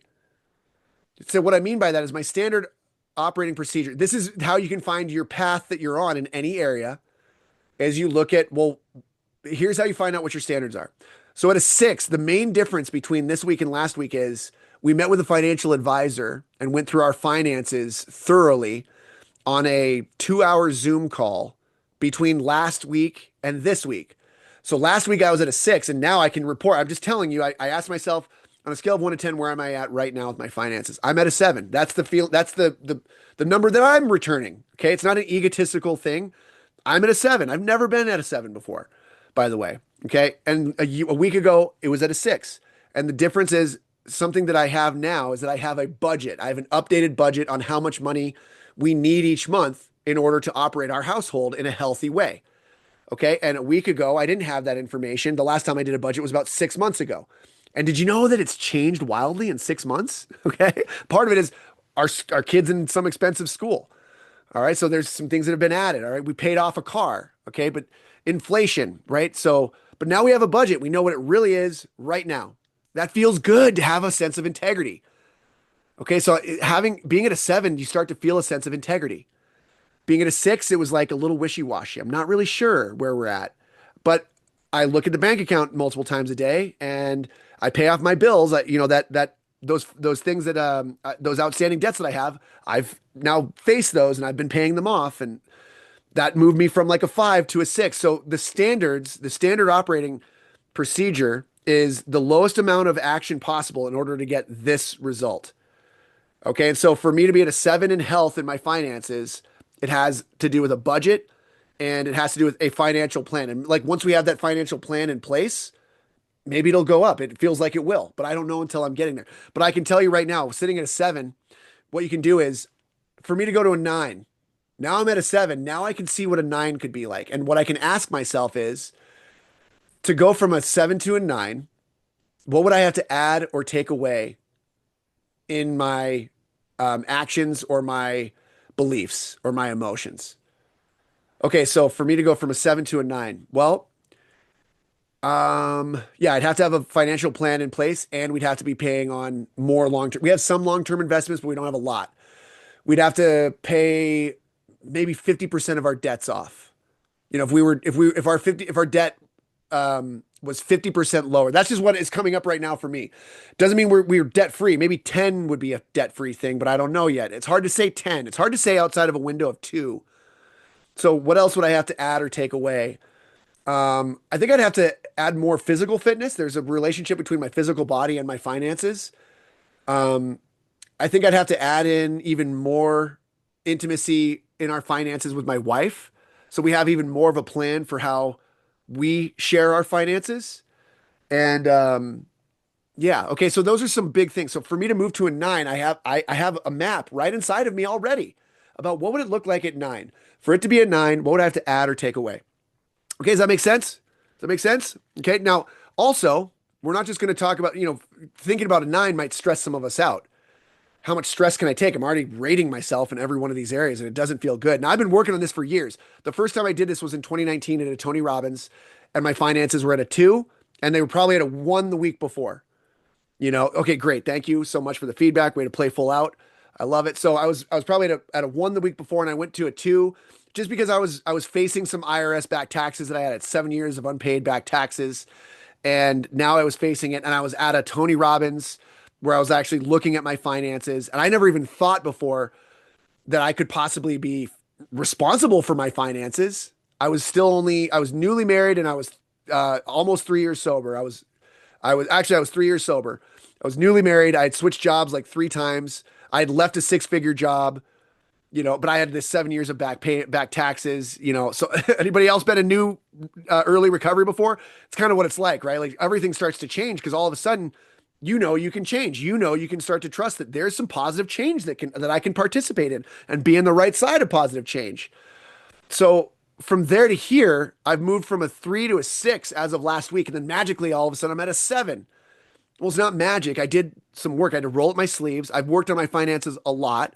I paid off those back taxes and did a whole thing with the IRS to address all of that, and started a business. And I had to figure out how to go through the feast and famine cycles of that stuff and get a plan going. And now we're actually facing this stuff. So I've gotten good at some skills of facing. I know that I always feel good after I look at my finances. It sucks to do it initially. It seems overwhelming. But when I look at it and I get into it, I've had to force myself to pay taxes, because if I don't pay them every year, the IRS loops back in all this extra money that I owed them originally 5 years ago. So I have to pay my taxes. I have to do it on time. I have to get my money in by the 15th of April or whatever the date is each year. And, so that's forced me, in that pain, it's forced me to build this skill where now I don't get as overwhelmed as long as I used to. So now I can sit in it. And now I was sitting on this call with this guy, and he's a friend of ours, and he's this fantastic guy. If you ever need a financial advisor, I receive no compensation for it, but I've got an amazing guy. So please reach out to me and I'll set you up. And this guy went through it, and I was joking. I was like, oh, dude, like I've talked publicly about all the horrible things I've done in my debt, my finances. So like I'm okay with talking with you about it, but he's used to people being really gun shy talking about how horrible their finances are or whatever. And, and I was like, oh yeah, like it's still not great, but you can't imagine how much better it is than what it used to be. There's growth there. Okay. So part of that is I'm not just looking at where I'm going to a 9. I'm also looking at how far I've come from like a 5. Okay. So what would I have to add or take away to go back to a 5 in my finances? Okay, standard operating procedure. What would my standard operating procedure be? What would I have to be doing and believing to go back to a 5? Adding in and taking out. Well, I'd have to add in way more stress. I'd have to add in way more debt. I'd have to take away visibility. I'd have to take away, to go back to a 5. I'd still be in good stead with the IRS, but I'd have to, I'd have to add way more stress. Like I'm not sleeping at night. I'm like ruminating about stress, and that was probably a couple years ago. I really had a lot of that. And, so I've been walking this walk and taking these actions, right? So that's the standard operating procedure for a 5 for me. This is my map. It's not your map. Your 5 might be totally different, right? But that's the idea, is we have standards. We already have standards, and your standards now are creating the results for your life. These, in this diagram, these are the areas of life. This is the stuff. These are the conditions of your life. So love without conditions, loving yourself, receiving love into your being, into your experience, to experience love, I think is a precursor to healing these areas of your life, the conditions of your life. So having unconditional love, this is an interesting thing. I literally did one of these yesterday with one of my clients. He's my longest running client. He made over $1 million additional. The first year we worked together, he scaled his business 50%. And at the end of that, he told me that. And I was like, how the hell did that happen? And he said, well, it was me and you, like he's like, I'm kind of alone as a leader, but me and you, we regularly we did a 10th step a lot of the time, because it was one of the most powerful tools that I know. I found out this is what the best coaches in the world are using, powerful things like that to face your pain, right? If you want to move your life forward, you don't have to get more pain. You're already in pain, but you're blotting it out and numbing it out, right? So find out where that pain is. And there underneath it is all of the possibility, is all the divergent thinking, is all the great creativity right underneath it. So this is an interesting thing, this case study of this guy. So he's the child of a preacher. So he's seen how the sausage is made, and he hates religion, doesn't want anything to do with God stuff. He's not an alcoholic, by the way, not an addict at all. I mean, in the 95 percentile rate of like everybody has an addiction. Yeah, he's got some stuff, right? But interesting thing is the highest mark that he had on his wheel of life when we did this yesterday was faith. He had an 8 on faith. You know what I know about people who have a high level of faith? And he's not a guy he has a faith that the world is a good place. He has faith that there's opportunities out in front of him all the time, that there's so many opportunities that sometimes he's not going to see a lot of them. He's got to work hard to get his mind right so that he can see all the wonderful opportunities that the world and the universe are presenting to him. And this is not a guy that came from like great means, or, he was a guy that barely got into college. He got in on probation. There's some special thing. He's a child of immigrants, right? Like he's not had an easy ride. but he has his level of faith. And what I found is if you have a high level of faith, and this could be a higher power thing, if you have faith that love is going to hold you, that there's truth available to you, that you are an agent that you could have intersection and opportunity with love and faith and goodness, and that if you start looking for something, you're going to find it. If you start looking for a Chevy Tahoe with a ski rack on it and you want to buy it, like all of a sudden your mind is going to start finding that for you. Everywhere you look, you'll be finding these things, right? That's a sense of faith. So this guy, he said, it's funny because I don't really necessarily like that term, but I have faith that it's all going to work out. That is a spiritual concept, right? That guy's in the spirit of his greatest, highest self. And that faith, what I find is the higher that goes up, it pours out into all the other areas over there. Okay, all the other areas over there. So if you have a high level of faith, a high level of connection with a higher power, of love, truth, goodness, and beauty, and you're interacting with that regularly, if you receive love well, that's a high level of faith. When you're bankrupt is when you have no faith. There's that doubt comes in. Oh, you're not good enough, or the universe is not going to. You don't deserve to have good things because the universe can see pretty accurately here, Zach, and you're a piece of shit. Like that. That's a low level of faith that good things are going to happen for you. Right. And so paying that karmic debt of doing the 12 steps is like, paying off these old spiritual and financial amends to make. I have this new sense of faith. I can see how much I grow. To me, I have a 9 or 10 almost all the time with my higher power. I just feel it now. I feel it in the room with me. I've had to do a lot of work to become more sensitive to how my body is like a tuning fork for feeling my higher power in the room with me, the love in the room that's available to me. So when I'm topping out at 10, 9, 10 all the time in faith, it pours out to all those other areas. My cup overfloweth, right? And it pours into my family, my romance, my finances, my function, my business, my fitness. It pours out. And I'm having fun and recreating right now on this call, right? So just case studies. Okay, so being creative here.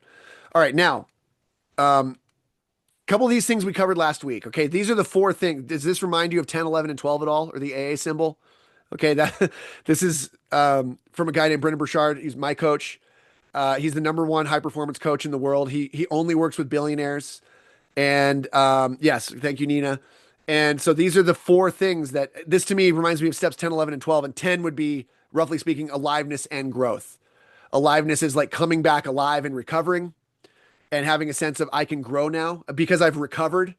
I can now grow because I paid my debts. I can now make investments. Okay. Connection is I have intimacy with me now. I've looked into me, see, I've looked into me. I've let another person look into me, so to speak, without, having to use hand sanitizer afterwards or anything, and they've actually seen my soul. The first time I was ever really intimate with anybody in my whole life was with my sponsor. I told him things about myself I thought I couldn't let anybody know about, and now somebody sees me and they have no judgment for me. They're like, oh yeah, that totally makes sense. It makes sense for somebody who's suffered as much as you have, that you felt like you had to keep that secret. Yeah, totally. And I've done, and all of us in our insanity will do these things. So that connection, I had intimacy with him and me simultaneously. That 5th step is so much about, the simultaneous thing happens when I share with this other person, all of a sudden God is there too. Shared with God, myself, and another human being, the exact nature of my wrongs. I feel all of it when I share it with that other human being, and so that meaningful pursuit is like the 12th step.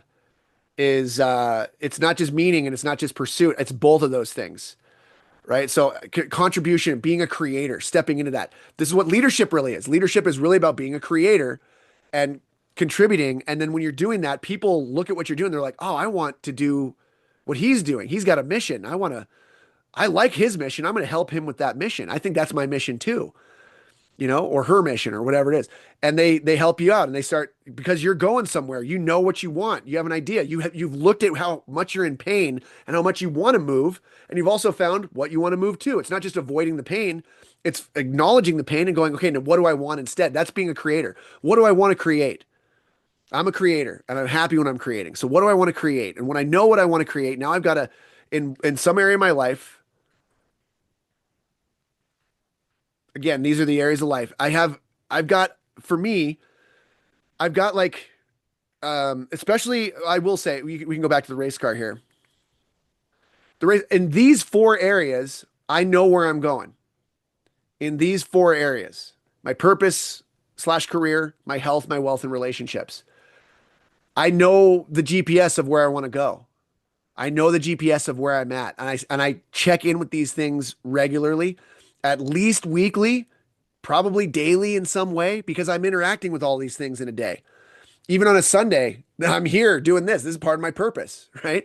This is part of my relationships. This is part of my wealth on the inside. And also, people hire me from doing stuff. I do free stuff like this, and I get the message out about the 12 steps. And some people are crazy enough to sign up and work with me, right? And send in my health, that I have a sense of, I feel alive doing this. And because I want to have great energy with you, I'm willing to go to bed early. I'm willing to eat right. I'm willing to like work out and get, I'm doing like deep knee bends over here to get the power core. Cause I'm a generator of energy. I'm a power plant. Power plants don't need energy. They generate energy, right? So how can I generate the energy that I want to create today?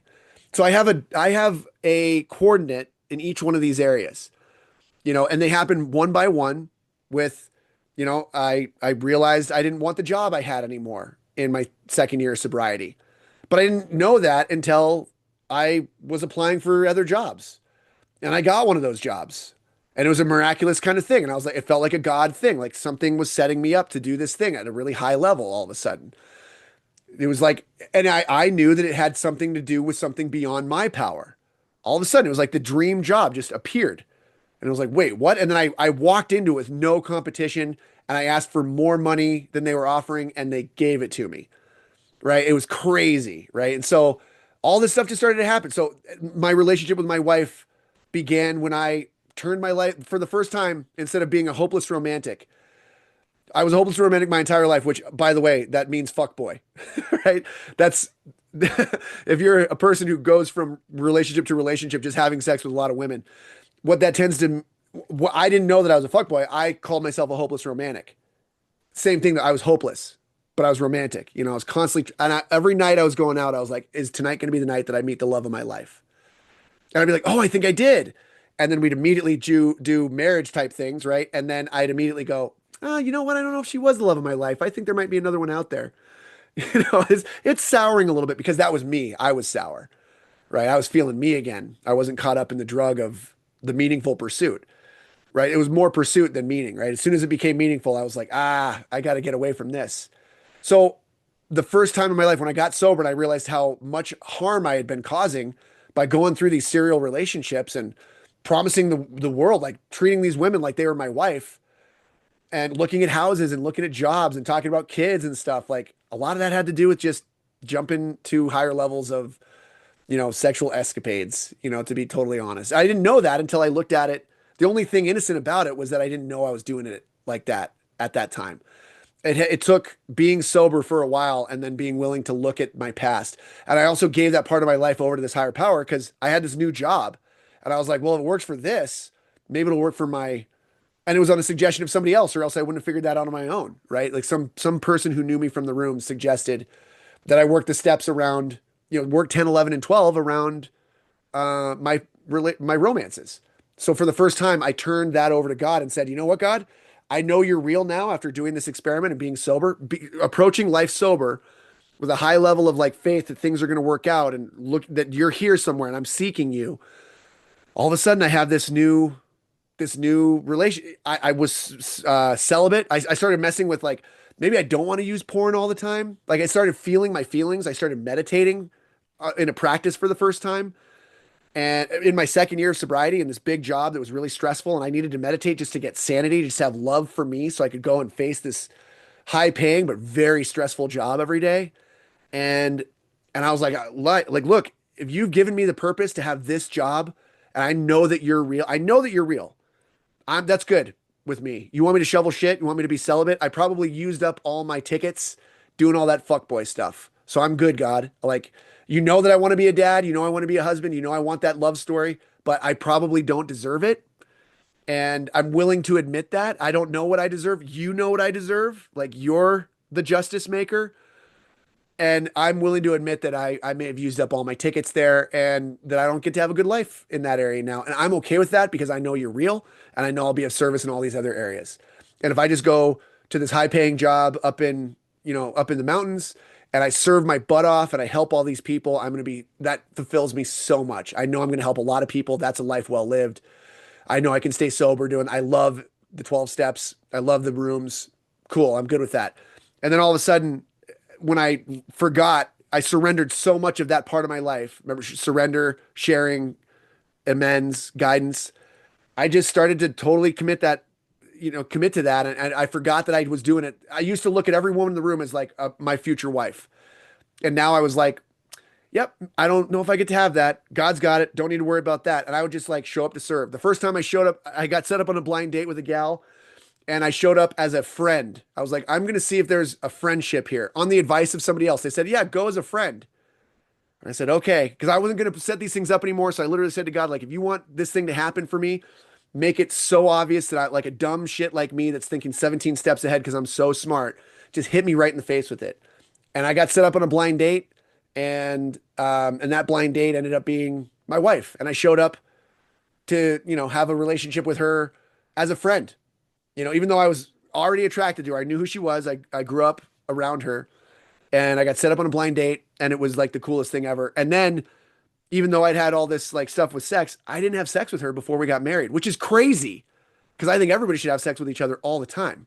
But it just was, I was praying. I was praying around that thing. I was saying, I'm going to pray before this act. And we almost got there a lot. We really attracted to each other. We're still really attracted to each other. But it was like this healing thing. I was like, I'm going to pray before that happens. And I'm going to invite, and she's a God person. So she was into that. She was like, yeah, let's go for it. And we ended up getting married and not having full sex, I'll say, before we got married. Wild thing to say on the internet. I'm just saying, thank you for being in the chat and being a warrior. Okay. I just like all of this stuff. Like those are coordinates, right? I'm doing this thing for real. The race car here, those tires, I started to get integrity in these areas of my life. I started to really question, does this even feel right to me anymore? And I started following these directions of like that inner guidance. I had this guidance happening. And then because I was having the guidance happening here that happens in 10, 11, and 12, and I'm going to 12-step meetings every single day. I'm staying after to help going to lunch with the newcomers. Nobody's asked me to sponsor at that point because I was still like pretty early on, but I was throwing myself at this thing. Like, I don't need to have my purpose and career figured out. Like, I'm completely willing, and then all of a sudden then some things started to figure themselves out. But then I knew that once I had Katie in my life, then my purpose and career, it started to become painfully aware that it was the wrong career for me. So then it was like, oh man, so now I've got this relationship tire is full, but now I realize this purpose career tire is not linked. I was trying to do my purpose in that career and it broke. People were like, stop doing that. Stop trying to serve people like, talking like I'm talking now in this other role. They're like, we don't want that here. Please get out of this lane. So I had to find another place. I left on good terms, but I had to find my purpose in my career and link those things up. And that's when I went to a Tony Robbins. And that's when all these things started to occur, right? I started to get a flash of like, oh, a lighthouse moment. I'm a Tony Robbins. Whatever he is, I'm one of those. He's really high up. He's a major leaguer, but I'm like a minor leaguer at that. But I'm doing it for free with coffee. I'd rather have that than go make a paycheck at a paying coffee with a paying client with the construction business I was in. I was selling commercial construction sales. And I'd put doing 12-step work ahead of that stuff. I'd rather go have a coffee with somebody else. And so anyway, so I started to get this just obsession with like all of these areas, and my health got better. I got in great shape. My wealth started to improve. I started making money. I started facing my financial stuff. I started facing all the pain. So these are the big four scoreboards that you're looking at every single day. Okay, I'll just say like you get a single coordinate here, and all of a sudden, I know this is a lot on one screen, okay? But the steering wheel is kind of like steps 10, 11, and 12. What makes me feel alive? What makes me feel meaning and a sense of pursuit? What makes me feel like I'm growing? What makes me feel a sense of connection and intimacy and belonging? Like those are the things that I'm kind of unconsciously, you get conscious of it at first, but then you're practicing this, you're surrendering to these things. It's like when I'm a hockey player, right? I don't have to think about ice skating. I think about, well, where I'm going to go play hockey. I can come up with a poem in my head as I'm skating around the ice. I don't have to think about left foot, right foot, don't fall down. right? So it becomes ingrained when you practice it enough. 10, 11, and 12 is like the in breath, the hold, the out breath, the hold. 10, is 10 is the receiving. 12 is the giving, and 11 is the holding onto it for a second before you let it go, before you receive, the four seasons are like that, right? Like the fullness of winter and the fullness of summer and the death of in winter, and then the in between, the growing, the inhale of spring and the exhale of fall, right? So there's these things that we're participating in all the time, and it's movement and it feels good. Okay. And so the steering wheel will guide me where I want to go, and it becomes intuitive over time. And I have suffering and resentment and fear and selfishness and dishonesty all up on the sides there. And then I want to stay on that path of what's the good path? Well, honesty. I got to steer true. I can't have a sense of aliveness if I'm not being honest about where I feel fucking dead. Okay. So this is the path, right? How do we navigate? It's all inside me to do so. So these are just images to help you bring out what is happening for you on the inside. How does this thing work? So now I got a new lease on life. I got a new sense of direction and guidance. 10, 11, and 12 is the guidance steps. So that's that steering wheel right here. That guides me. And I've got this vehicle. I've got this vehicle that as long as I've got air in the tires, I've got the ability to stay on the road and run the race. I don't have to burn my engine out. And then this is the esteem model. If I want to put air in those tires, I need confidence and competence. You want esteem in any area of your life. When they say fake it till you make it, that's the confidence thing. But that ain't the whole thing. You also got to grow in competence in your skills. Honesty is a skill. Okay, so character traits are skills. Justice is a skill. Justice is like a letting go skill. The ninth step skill is like, okay, what is mine to do and say right now? Does it need to be said? Does it need to be said right now? Does it need to be said right now by me? These higher levels of discernment and discipline around that comes with more skill and competence, practicing steps 1 through 8, and being in unconditional love. I'm willing to do whatever God wants me to do here, and I'm humble enough to say I'm dirt. I'm just the ingredients in the cake that God is making, and if I'm doing a good job of making the ingredients of my life and my cake, my thoughts, my emotions, my aspirations, if I'm doing a good job with my ingredients in my cake, my ingredients get put into really cool stuff that God is doing. My ingredients are always going to be used in the life around me. And if I don't like the life around me, those are conditions that I can change to have the unconditional love and faith to move into these areas of life. That faith pours out when I have unconditional love. It pours out to help me face the conditions that I don't like. So I can love myself today and not like something happening in my life, and I can still show up and accept that I don't like it. Acceptance. I can accept that, I need to do a better job with my fitness and my fun and recreation, and continue with my finances and continue with my function, my business. I can accept that. But I can also celebrate and accept that I was at a 6 in my finances last week, which was also a win since 6 years ago. But I moved to a 7. That's like an 18% jump, right? From a 6 to a 7 in 1 week, because I rolled up my sleeves and I did something I've done before. But I did it, and we had this, and I got honest in this advising meeting, and we got some real direction because I could be honest, because I have a skill there, right? Okay, so I have a competency in all of those things necessary to have some financial wealth happening in my life. Investment. Amends and investment go hand in hand. Okay, so where I want to finish up today is this really cool. So this just to touch on this again, the black letters, the black words here, impossible goals is the highest thing there. Is the highest ring out. That's where I want to grow into. I want to grow into this being that has those impossible goals, and now it's part of my existence.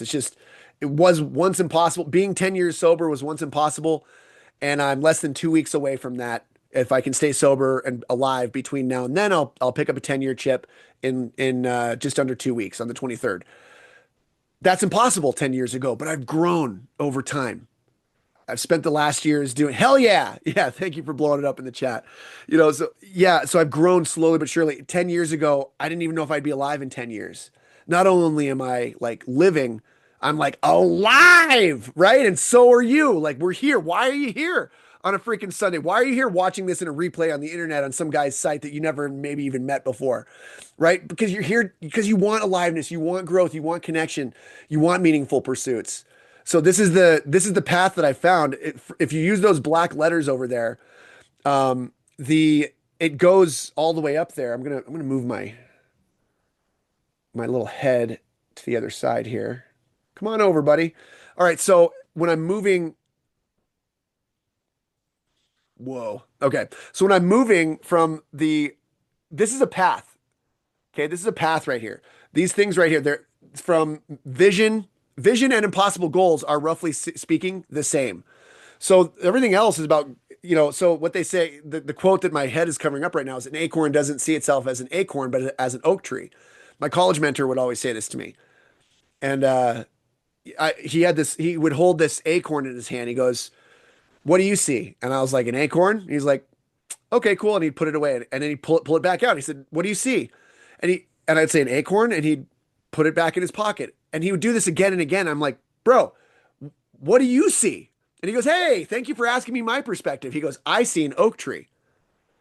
Right. And they'd say that they've studied this. This is a wild thing about seeds and plants is that a seed actually has a hologram inside of it of what the organism looks like at its most perfect and filled in, like highest maximum potential. And of course it would, right? Because if you plant it in the shade, it's going to see itself, it's going to try to grow into that highest potential by finding the sunlight. And if you plant it in direct sunlight with like less water, it's going to like its roots are going to have to ground down and find the water. Right? There's going to be all these things that happen. Like it's going to maximize itself. It has to have the picture of what it could possibly be, the maximum, the Buddha, the Christ, the Godhead, whatever that is for you. It has to have that maximum impact kind of thing, the walking on water type shit, the peace within. No matter if I'm self-immolating and literally burning to the ground, that I can have this goodness on the inside. So the things over here, sorry, yeah, over here. The things over here from impossible goals to vision, that you have a vision inside of you. You have the seeds for all of those areas of life, all of those GPS areas on the wheel of life, all of those areas. You have the seeds for whatever your maximum could be. Now, given your conditions, some things you can change, conditions you can change, others you can't. Like it's 2026 right now. You can't change that. Right? Maybe if you're watching in 2028, like it's 2028 now, right? So you can't change some conditions, but what you can do is you can help those seeds that are already there grow. What are the conditions under which they grow? And so what I found is like in these things over here, this is a path. This is your roadway. Okay. So in your map, you need to know where you want to go is your vision. What's the biggest, most expansive vision that God has for my life? My higher power has for my life? What's the biggest, most expansive vision that God or my higher power has for my business? Because that's where I'm going to find some purpose. And if I don't have my purpose attached to my business, I'm going to have some flat tires. I need to have both of those things accounted for to have esteem in my tires, to have integrity with my tires, to be listening to that and living in accordance with that. The mission is the path. So the mission over there where it says mission here, mission is another way to say the way that you get to your vision. And you're building it from inside. These 4 levels that are colored in, which are spirit, mindset, emotions, and actions. That's what is yours to control and contend with. That's what is yours. The world is not responsible for your emotions. That's on you. You can be in prison and be totally free. You can be, on an island sipping a martini and be totally in prison. Right? So that's your emotions. That's your responsibility. And if nobody ever told you that, you're welcome, because I didn't hear that until I needed to hear it. Right? Okay, so vision, mission, and so the vision is that line between spirit and mindset. So if you have a sick mind, it's going to be hard to get the vision. Okay, but if you start doing this recovery work and you start looking at where you're wrong-minded, now all of a sudden you can receive visions. Once you have a vision, now that sets your mind. That's what your path is then set on. Your mission can now be set because you have a mindset that has a vision. So these things kind of hopscotch. So that vision bleeds into your mindset. Your mindset is able to set your mission, which is the path, and so my mission is life-changing conversations.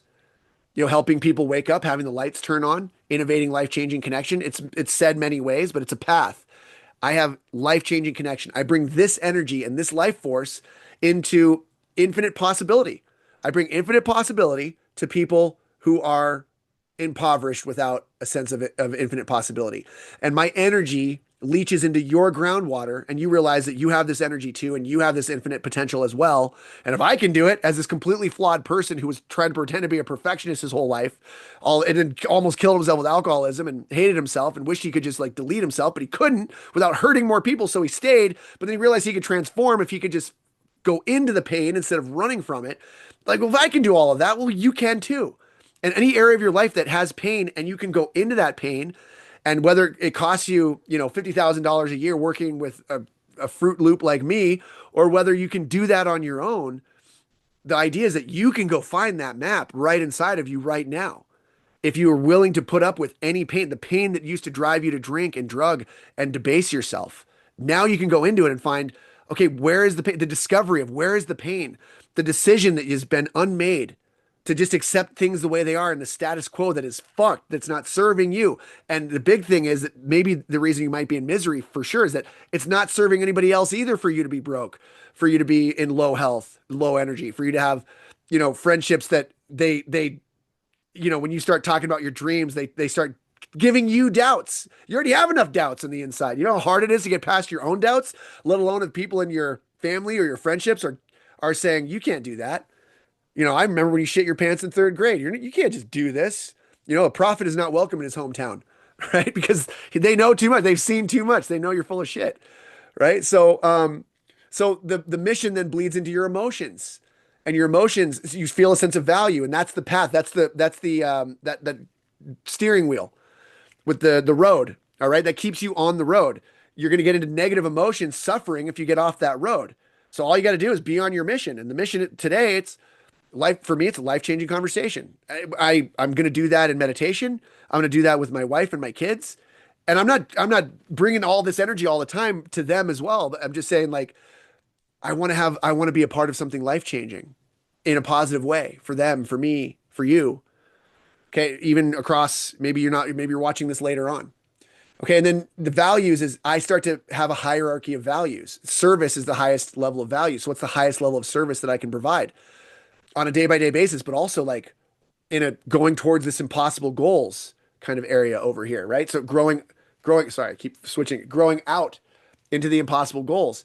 And then that bleeds into my actions, because I know certain actions make it feel like I'm on that path.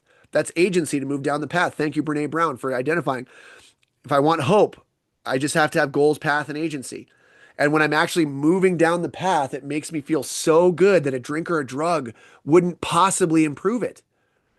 Okay. And all the other things we run to in these addictions, the addiction is the stand-in for this diagram, to be operating on this diagram. Okay. And so by the way, this is stitched together from all these. I don't know if this is an original contribution, except for I've stolen from all the greatest minds and combined it into one diagram. And diagrams, they're meant to be limited, but they're meant to expand your mind in some way. They're give you a new mindset. It's also a bullseye, right? You start with spirit and you grow from there. But your actions become, what you find is your actions, your standards are the outer ring of you as a person. Though that's what you can control. And they're hard to control, but if you can manage to wrangle your actions into what the standards are, then you can realize what the reality and the results that you're creating are. Okay. And like, so notice that I think I'm covering it up right now, but right here is the word results. I probably should change results with reality over here. But the idea is that my reality, it's already happening to me, but I'm also happening to it. And my standards are the outer membrane of me in my reality. Okay. And so the great reality is deep down within me. It's here to affect and be a cause of change into the reality that I'm walking around in. And there's a bunch of other trees. There's a bunch of other these diagrams that I'm bumping into all the time. And they're in this reality too. And we're bumping into each other. So there's circumstances and it's my environment. So, if you want to change your playpen and change your playmates, and your life will change, right? If I start going to a gym every single day and I say, hey, you don't even have to work out, just go into the gym. I'm changing my environment, right? And I don't have to lift weights. But at some point, I'm probably going to learn a lot just by watching others. And maybe somebody's going to like, dude, I see her every day and you never work out. You want to come work out with me? Maybe just like one lift thing. Cool, cool, cool. Yeah, we'll just start with the bar. You're weak as fuck. So and I'll teach you. And in a 5-minute conversation, you might be able to learn like a workout you can do for 6 months and you'll drastically change your life. And then it's time for another 5-minute conversation for another update for the next roadmap that you'll need based on where you're at now, right? What worked for you then is going to get you here, but it's not going to work to get you there. So your standards, something that I'll say in relation to this is one of my favorite 12-step people said, there are these 4 things that you do in AA. And if you do all 4 of these, you live. Okay. And what it is you go to meetings, you get a sponsor, you work the steps, and you help others. Again, you go to meetings, get a sponsor, work the steps, help others. You do those 4 things, you live. You do 3 of those things, you die. If you're like a rock bottom alcoholic addict, you do those 4 things, you will live. You do 3 of those things, you'll die. Those are standards. Now, I don't know if they're the standards, but I love that because it makes it clear to me. I don't know if that's exactly true for me. Maybe I could just be one of those dry fucks who doesn't go to meetings, but I need to. And then there's a bunch of people who aren't dry and they're sober and they're not dry because I think they're doing all of this stuff over here. They figured that out on their own somehow, or they have great mentorship, or they've been initiated. They're looking for those other patterns of inebriation in their life, in their finances, in their romances, in their health, right? Their eating. All right. So standards, a standard operating procedure. We talked about standards on the wheel of life of, what, if you're at a 5, what the standards of 3 are. What the standards of 7 are. You can change your standards and it will change your results. Does that make sense? That's like mind blowing to me. You know how many people I had to listen to, how many conferences I had to go to get this stuff all into one place. I hope this is bringing massive value for you. Thank you for blowing up the chat, playing full out today. You change your standards, you change your life. You don't, all that stuff on the inside, you can be the most wonderful gem, okay, over here in the inside. But until you change your standards, you're not going to grow. That's what I found. So, and grow has to do with like tolerance. What are you tolerating? This is a great inventory of your standards. Another way to say, where am I at right now? If I'm at a 7 in my standards, a way that I can find out where I'm at right now is I can say, what am I currently tolerating in my life and business right now? Or in my family relationships or whatever the area of life is. What am I currently tolerating? I had a coach that told me a story. He was my first business coach. I think he was I had another guy that was kind of a business coach, but this guy was like an amazing online entrepreneur. And he was telling a story about a coach that he had, and he was paying all this money to this coach. And at the time, my coach, his name was Jason, he was living in California. And I think he was in a rental, in a apartment rental that had like a vaulted ceiling, you know who you are. You got that vaulted ceiling. You feel like you're a millionaire when you're renting. Right. And he said he would work his ass off. He was coaching musicians at the time, and he would work his ass off, and he would come after work and he'd come and sit down on his couch and he'd lay his head back and he'd look up at the ceiling, and there was a paint splotch on the ceiling. It's not his apartment, right? He's renting, but he'd look at that paint splotch, and in his head, he was like, this is your life. You're renting. All that doubt would kick in. You're renting. This is not your place. It's, you can't fix that. And he went to a conference. He went to like a more intimate thing with his, like a small group with his coach. And his coach said, what are you tolerating right now? And boom, instantly that paint splotch came to mind. And as he told me this story, my chandelier came to mind. My chandelier that hangs over our dinner table at that time had like 4 years of dust on it. And my wife had mentioned it. My wife sometimes doesn't ask me to do things, but she'll make comments about things that need to be done, but she'll say it as though she needs to do it because she never wants to put anything on me. And so she would say like, oh, I need to clean that. And then she wouldn't do it. But I think it was because it was kind of it was kind of a me job. There's her jobs and there's me jobs. Right. And it hadn't been done. And we would sit under, one of our standards for our family was we would sit and have dinner. at the dinner table. And it was like one of our standards is, you know, interestingly, she had a therapist at that time who said, "What are your values?" And Katie wrote down, "Well, I want to exercise with my kids every day, and I want to have dinner at the dinner table every day," which is interesting because those aren't values; those are standards. And when you practice those standards, you feel the values. The values that she has is like connectedness, quality time, love. Her love language, number one thing is quality time, right? So interesting. That's a distinction between what a value is and what a standard is. A value is the feeling that you want to feel, the character trait that you want to be in. You know, honesty, love. You know, justice, acceptance. All those things that you want to feel. If you want those at the party, now I'm going to bring those to the party. I'm going to be the contributor to the party. So those are the values. And all those values can be fine and good, but if I don't have the standards to match those values stay stuck in me and I don't grow and I don't bring those values into the world. So she has this value of like, you know, togetherness and quality time, but how quality of time can we get when that chandelier that's just out of vision is like almost gonna drip like God knows what kind of dust onto our food and the children's food, you know, and like, and we'd be talking, me and her, right? Eye to eye. And then, but like just out of sight, every now and then I noticed that she was like looking up at the chandelier. And this was going on off and on for like multiple years. And when my coach talked about his paint splotch in his old rental a couple years prior, and that one day he just, after talking to his coach, he just had this thing of like, and his coach said, "What are you tolerating in your life right now? What are you tolerating in your living space? What are you tolerating in your business?" Sometimes that awareness, he became aware of this pain that he had, this bitter pill that he had not been taking. He'd been putting it on layaway. He's not listening to his life. He's not listening to his environment as something that he could have agency and change. All of a sudden, it's like, how can you change the world if you can't change the thing that bothers you in your living environment every day? And so that day, he came home and he looked up at the thing and he looked up at Home Depot and he went and got the painting materials with the long ass, you know, thing and got the paint and, you know, roughly matched it. And he went up there and he painted the ceiling and he had to paint the whole thing, I think, because otherwise it wouldn't have been the same color. And he was so invigorated and happy. And when he told that story, I realized I knew that I had to clean that chandelier.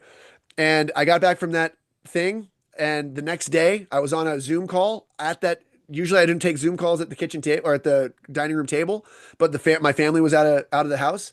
And I was like, you know what?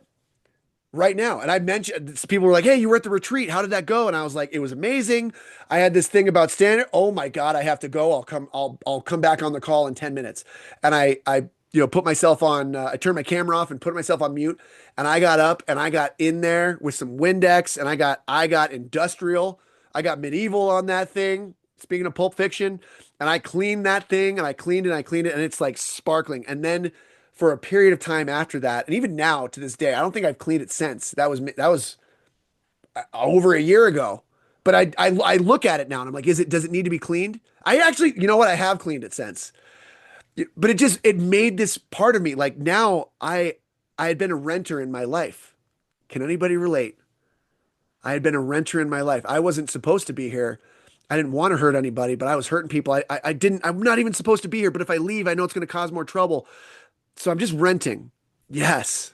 I'm just renting. All of a sudden I became an owner that day. And that chandelier, which we had bought with my money, our money, you know, and that my business now was covering the mortgage on the house. Well, now, you know, so the funds that my business and my announcing to the world that I was going to try and help people, me accepting who I am, warts and all, crooked teeth, bald head, you know, zits as an adult sometimes, misspeaking and getting things wrong all the time. I'm going to put myself out there and help people because I know that that's my thing. It's my lighthouse. I know that I've seen that. I know that's my thing. I'm going to get out there. I'm going to do my thing. And I'm going to bring value to other people. I'm going to help them get their emotions configured. You know, they say a spiritual awakening is an emotional, what Carl Jung said it, an emotional displacement. I help displace these emotions to get them in the right order with people. I mess with their thinking. I mess with their emotions to help them break apart and have these new values and experiences. And then turn around in that area of life that now that we've got that one area, it's like, oh my God, that's amazing. And then they go into this other room that's a mess in their life, or this other part of their life, their finances, and they've never brought a sense of value there. They've never brought their character of honesty and their love and their humility, their willingness to do the next right thing there. And now we start to practice that there. And all of a sudden they get these full lives and their tires don't go flat and they're in the race and they're running the race and they're happy and they're joyous and they're free. So you raise your standards, you change your reality, you change your results. And then that's where you can start to strategize. So many people come to me for strategy and notice that strategy is one of many other words on here. They want to focus all on strategy. Well, just give me the right strategy for growth in Q4, blah, blah, blah, and it's like, well, strategy is 20%. It is very important. But if you don't have the right mindset, strategy doesn't matter.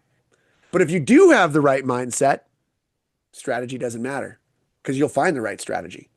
You can have the greatest strategy in the world, but if you're the wrong psychology, the wrong mindset, the wrong state, the wrong emotions, the wrong will, shitty thoughts, shitty emotions, shitty aspirations, you're not going to use that strategy.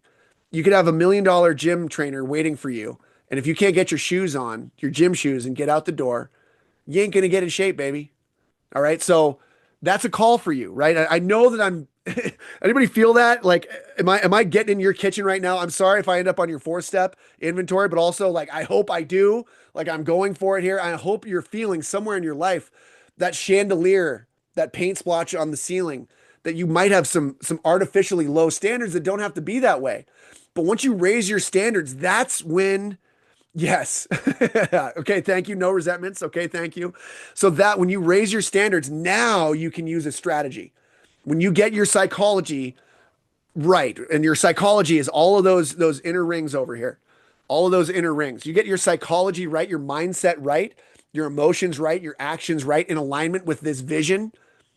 Now you can start to set impossible goals because you can actually move towards them because you know that you can move towards them because you've demonstrated that.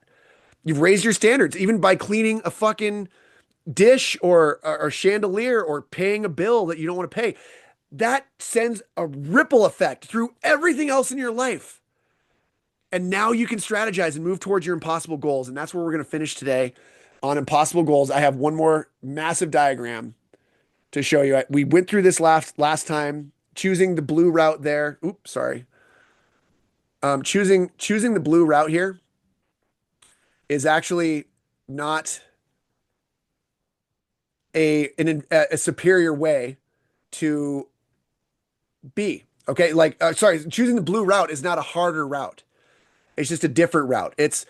Am I going to go on the red route, or am I going to switch 15 degrees over here to the left and I'm going to take the blue route and I'm going to hit that 3 to 5 year goal that I have in a year?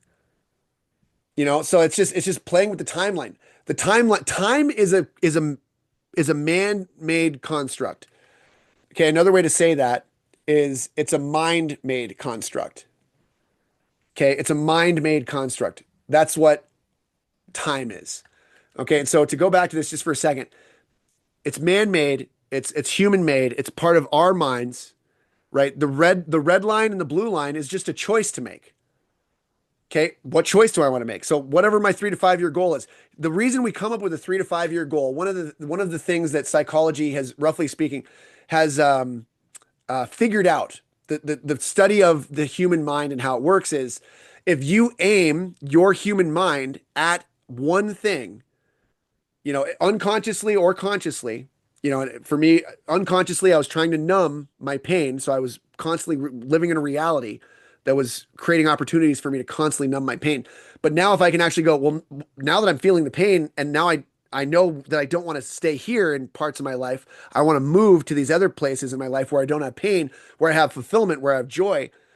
Well, in 3 to 5 years, if I know what I'm aiming at, I will hit it. And this is true. Like, in study after study after study, in 3 to 5 years, I can have exactly the life I want. Anybody else ever do new recovery at all? Those first 5 years, getting to that 85th percentile that stays sober for the rest of your life. If you use these first couple years, if you're in those first 5 years, or if you're helping other people move through the first 5 years, setting up, where do you want to be in 3 to 5 years? Literally in every area of your life, in those power 4 for sure. Your purpose, your health, your wealth, and your relationships. What do you want that to be in 3 to 5 years? What do you want that to be in 3? Because you can have that in 3 to 5 years. Okay. Now, once you've established that and you write, here's what I want to be happening in my romances, in my family relationships, in my friendships. That's my relationships. What about in my relationship with me? I want to be in my relationship with higher power and all those things. I want to just feel like intimacy and togetherness and we're going to be healthy together. And I've got great friends that are supportive and we're not doubting each other. We're encouraging each other. Oh my God, what happens in the world when we start to encourage each other? Like be an encourager in a world full of discouragers. Be an encourager. Like, you know what little encouragement it takes for somebody to get over their doubts that they've been stuck on for 10 years? It's unbelievable. Be an encourager. It's so easy. It costs you nothing, but it will, when you become an encourager for others, you will get all the encouragement that you need. There's this old, I think it's a Buddhist maxim or something, or a Zen Buddhist thing of, the student came to the teacher and said, I am feeling discouraged. What should I do? And the master says, encourage others. Encourage others. That's the blue line. And so you make this choice and you say, okay, now that I know, do the exercise in 3 to 5 years. Have your mind focus on 3 to 5 years. And then move it on over to that 1 year and go, okay, now red pill, bro. Like I'm going to go super toxic masculine for a second. Now somebody breaks in and, like in Fight Club, Brad Pitt, he puts the gun to the guy's head. He goes, in 1 year's time, your 3 to 5 year goal is happening or you're a dead man. I'm taking your ID with me. I'm going to come back and blah, blah, blah. Okay. Like super toxic, right? I don't like doing that kind of coaching, but I will say like, it's fun to play a little bit and let your mind go, okay, if I had to do my 3 to 5 year goal and I had to do it in 1 year, what would that look like? All of a sudden you're going to get an idea or two. Those ideas that's how you get there. I'm just saying. Okay. And so the crux is what's the hardest part of that idea? So for me, it was, a 3 to 5 year goal for me was to be on stage in arenas, in packed arenas in 3 to 5 years. I know that if I continue to grow, if I continue to work, if I continue to like spread the word, that's the hardest thing for me is to like go be public with, I feel like an asshole when I say I've helped, hundreds of people get through the 12 steps and I've helped hundreds of people change their lives in coaching and, and all those things are the same thing. And, I feel like an asshole because I don't want to quote stats and talk about results, but that's what I have to grow into that kind of and also to be a lighthouse for others, that others can talk about those things. I think others should talk about how good they are at sponsorship and how wonderful they are at changing their life, at facing the hard parts and the story of getting from the horrible place that you are to the place that you want to be and how you do that over and over again. I think other people should do that. So I have to freaking go first and it's painful but I got to do that. Right. So the crux is for me to get from that red line over there to the blue line is I've got to, the crux that I found, the fastest way for me to get there, that is the most stable. There's only a couple ways to get to arena filling speaker, author, and coach in 1 year. There's only a couple ways. And the way that seems the most stable is a book. If I can put recovery, that's one of the reasons Recovery Roadmap exists, because now I can put that into a book and now I can send that book to podcasts and I can send that book to conferences and I can send that book to all of my favorite speakers who are out there and that have inspired me. And I can say, hey, inspired by you, I created this in the space of helping addicts and drunks and CEOs and executives because we're all the freaking same, and that might be an interesting take for somebody and they're going to give me a shot and I'm going to go on a stage and I'm going to kill it or I'm going to not kill it, but it's going to give me an experience and I'm going to keep going and I'm going to ruthlessly get out there and I'm just going to be doing this the whole time because it's going to be so scary, but I'm going to go for it because that's what makes me feel alive today. I committed to a life that was killing me and hurting people around me. And I was so committed and I didn't know there was another option. And now I know that I have more options and I can do this option that's totally scary and I can go for it. And it's okay for me to do it. In fact, it's beneficial for the world in such a big way if I do go for it. Nobody benefits from me playing small. Nobody benefits from you playing small. Okay? That's the invite. All right, so now I know the crux. Okay, and these are things for you to rewatch this stuff, pause it when I say, do a wheel of life in every area. Pause it when I say, what would it be to move 2 forward? What would it be to move 2 back? What would I have to change? What would I have to add or take away? And you can do this work. This is you producing your map. Okay, what are my aliveness goals? What are my connection goals? What are my growth goals? What are my being goals? And this right now we're talking about growth, because growth to me is impossible goals is all about who do I get to be if I grow into this thing, if I become this person who does this thing, like what does that all look like? And get me excited about it so that I actually start doing these things and overcoming that doubt, getting into such a great state after. And I would highly advise, go sponsor. If you haven't been through the steps yet, go through the steps, then go help other people get through the steps. And you will feel so good when there's getting through the steps and sponsoring others that you will forget your limitations and your doubts for a few hours of that day. And you will change your life slowly but surely, sometimes quickly, sometimes slowly, by being who you were born to be, and that infinite potential, that magic of being whoever you could be right now. Because you feel so good after you're getting off these sponsorship sessions that you're going to go do your life the way that you could do it. And then these impossible goals, all of a sudden you're like, oh, well, where am I at now that's impossible? And this is another place to pause. Where am I at that was impossible a year ago, 3 years ago, 5 years ago? What's happening currently that's impossible? To acknowledge that impossible is the path. I've been on the impossible path all along. We all are. We're all doing things right now that were impossible 3 or 5 years ago, especially if you're a sober person. Okay, so this now finally, God, boy, I just love to take my sweet time getting here, y'all. But I hope you guys are getting from this as much as I'm wanting you to. Like get in the chat, get excited. Take a moment and just like celebrate for a moment. Okay, and this last thing is going to blow your mind. This is one of the biggest things, the biggest aha moments of my life. This is something that I found in Dr. Benjamin Hardy's work. I did a coaching cohort with him over a year ago while he was writing a book called The Science of Scaling. And I was privy to a bunch of really awesome, amazing stuff that is really relevant. He has a lot of research that is from the addiction space and from post-traumatic stress versus post-traumatic growth. Okay, and so this is one of those things that is totally relevant to people coming out of addiction, coming out of trauma, and going, now what?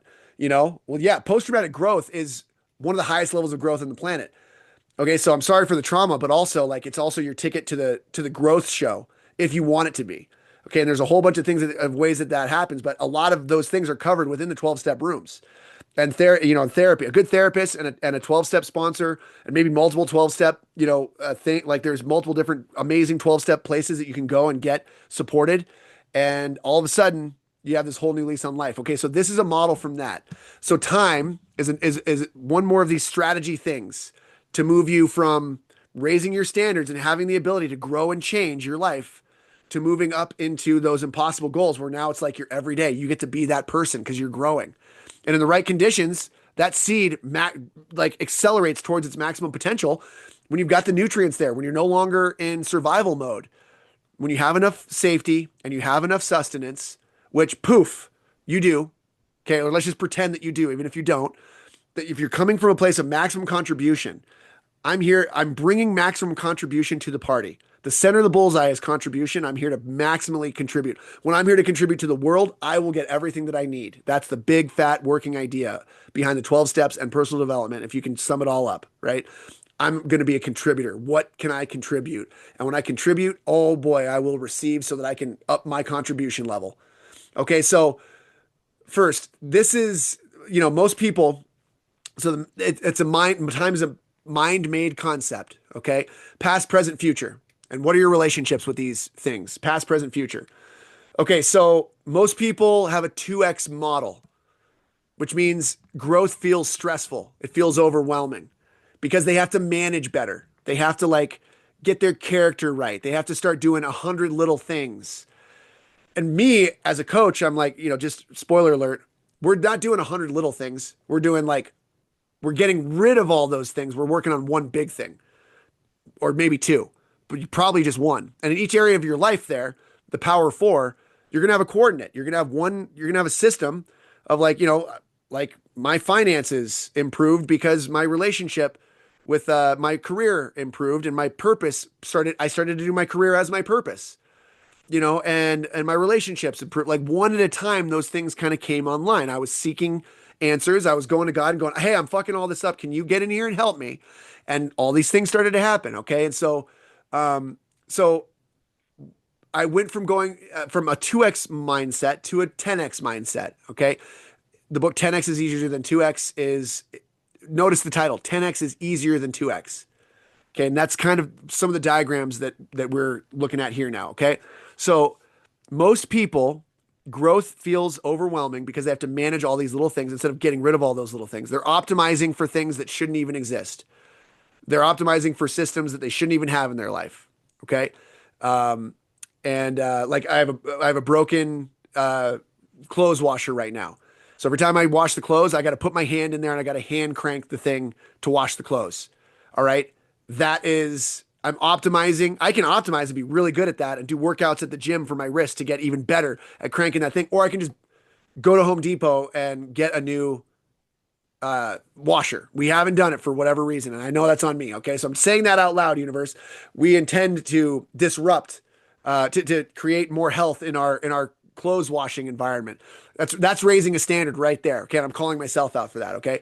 So, yeah. So if I'm going to be doing this work, I've got to start to evaluate. Okay. So and a great thing to say is to say, in the past, where was I wrong-minded? In the past, where was I selfish? Just to say from the present moment, it's safe for me to go and evaluate the past. Okay. So which we'll see in a second here.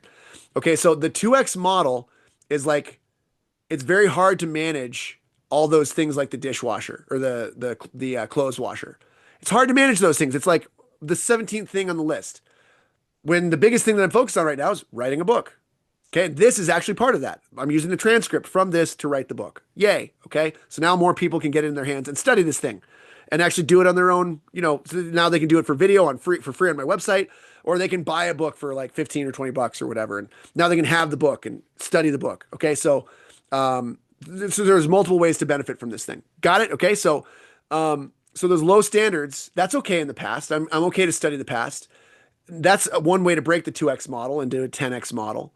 But it's so much of the time is what have I been tolerating in my life? Okay. So most people have a 2X model where they're trying to manage all these little things that they're falling short in and they're beating themselves up, and which gives substance to the doubt that they have.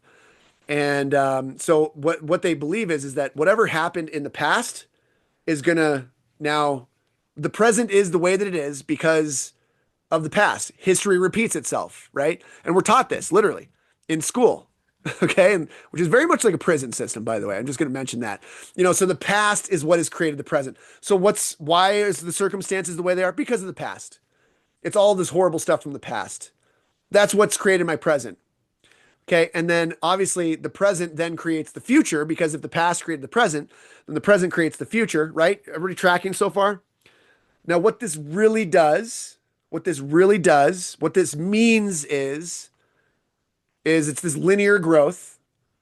Okay. This through line of linear growth. I'm going to get a little bit better. I'm going to manage a little bit better, but really I'm kind of disempowered in the present because the past already created the present, and whatever I'm doing now, I can only barely manage slight differences. And that's only going to slightly incrementally increase the future. It's the whole reality is against me. Okay. And what it really means is it's a big flyover.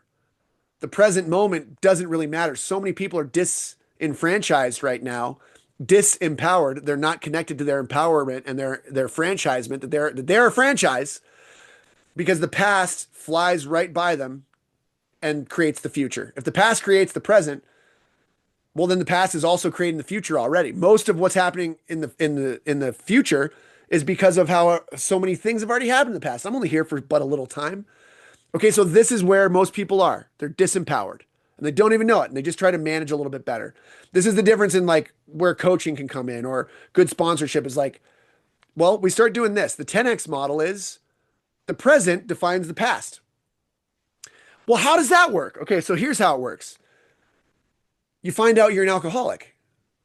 I know it took me going to my first meeting and going home with the newcomer pamphlet that had these 7 questions to figure out to help you self-diagnose if you're an alcoholic. And I passed. I got 6 out of 7, 6, 7, 6, 7, and I passed. And it turns out I was an alcoholic, and I was like, wait a minute. I get goosebumps thinking about it right now, because what that meant is it explained my past. And I was racking my brain my whole life. Like, why am I so different? Am I an alien? Am I somehow like I'm more feminine as a man? Am I gay? And I was like, well, and I figured out how not gay I am. Right. But like, most people don't know how not gay they are until, but I was like, am I, literally, it was an investigation into all these different things. Like, is it this? Is it that? Is it this? Is it that? I'm meant to be, oh, I'm meant to be a scholar. I'm meant to be a hockey player. I'm meant to be well, and all of a sudden it just realized I had this big fat issue with, I just have never felt right in my own skin. And that's what they were all talking about in that meeting. They said, we know what it's like to feel that hopelessness and that loneliness that no human should ever have to feel. And I was like, how do you know? How do you know me so well? So my present was updating my past. And that's how it really works. Okay, my wife recently got a ADHD diagnosis. She was like, "What is up?"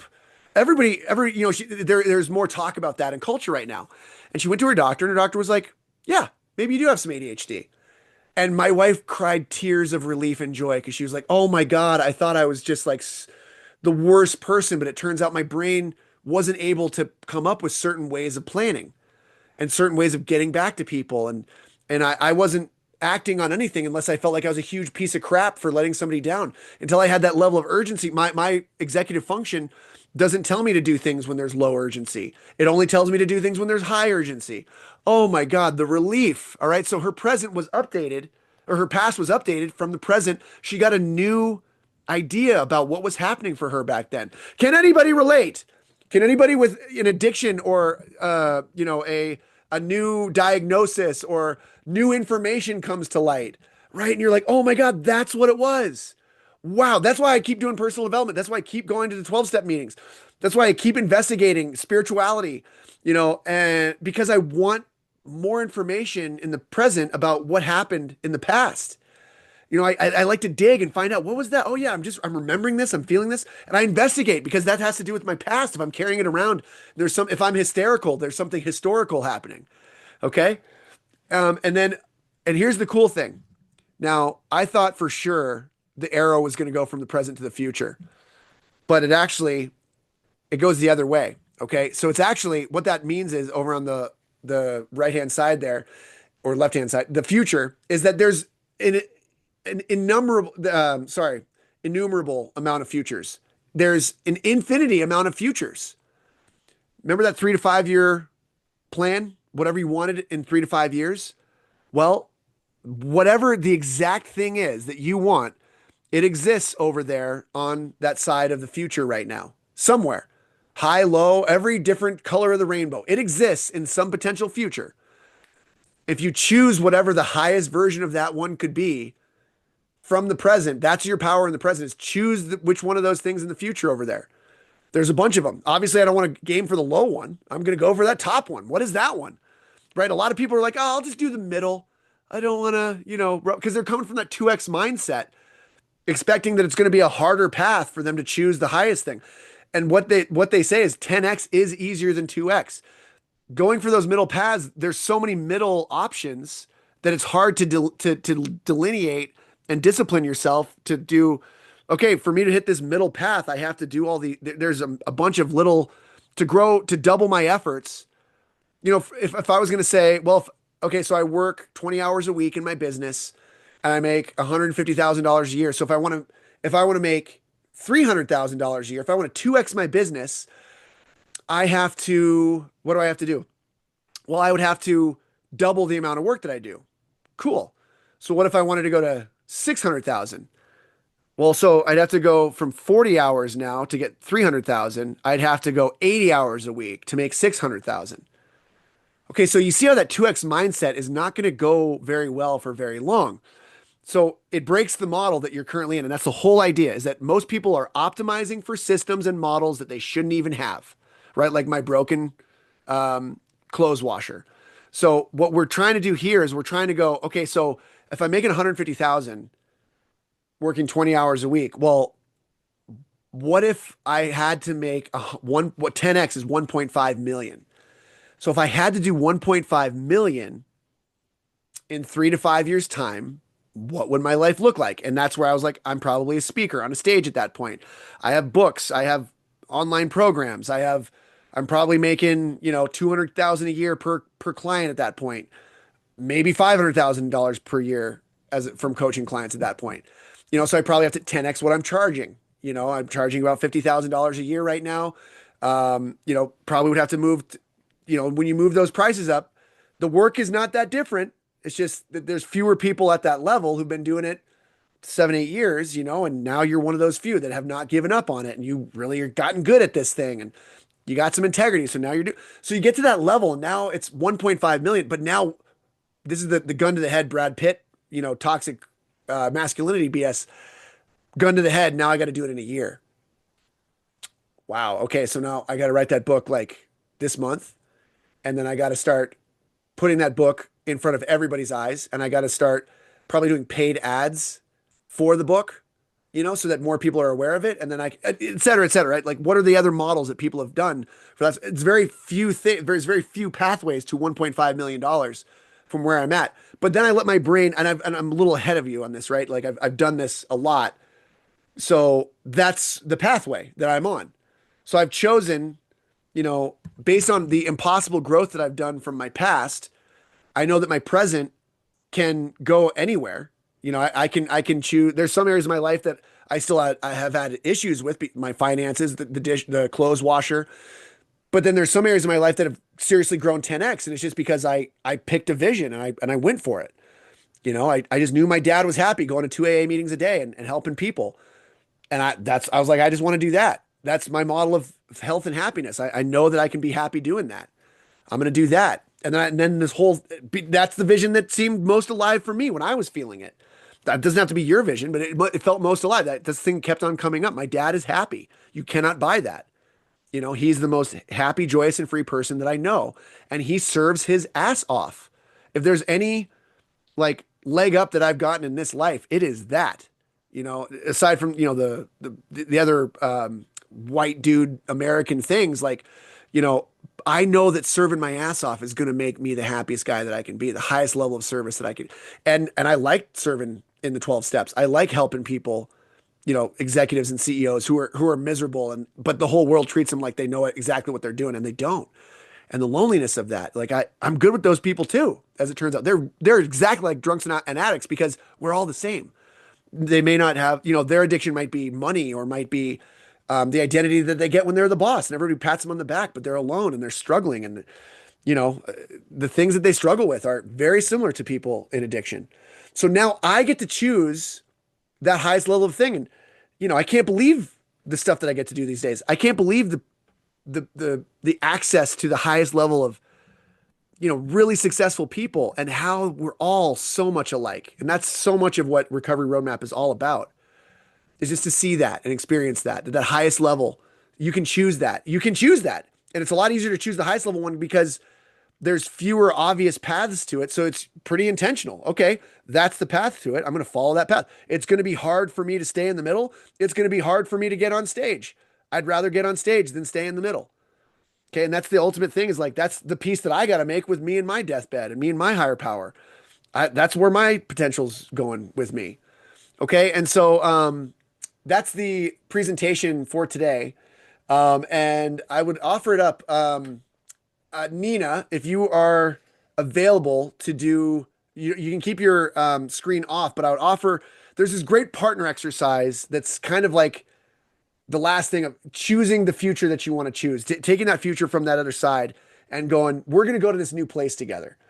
Okay. So there's one of my favorite exercises of all time that you can play. If you're a 12 stepper, please play this with the people that are your buddies in recovery. Okay. It's called Intention Objection. It's a game.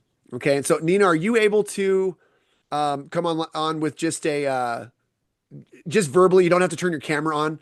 If you want to turn your camera on, of course you can, but if you can just go audio only. Yeah, I'm here.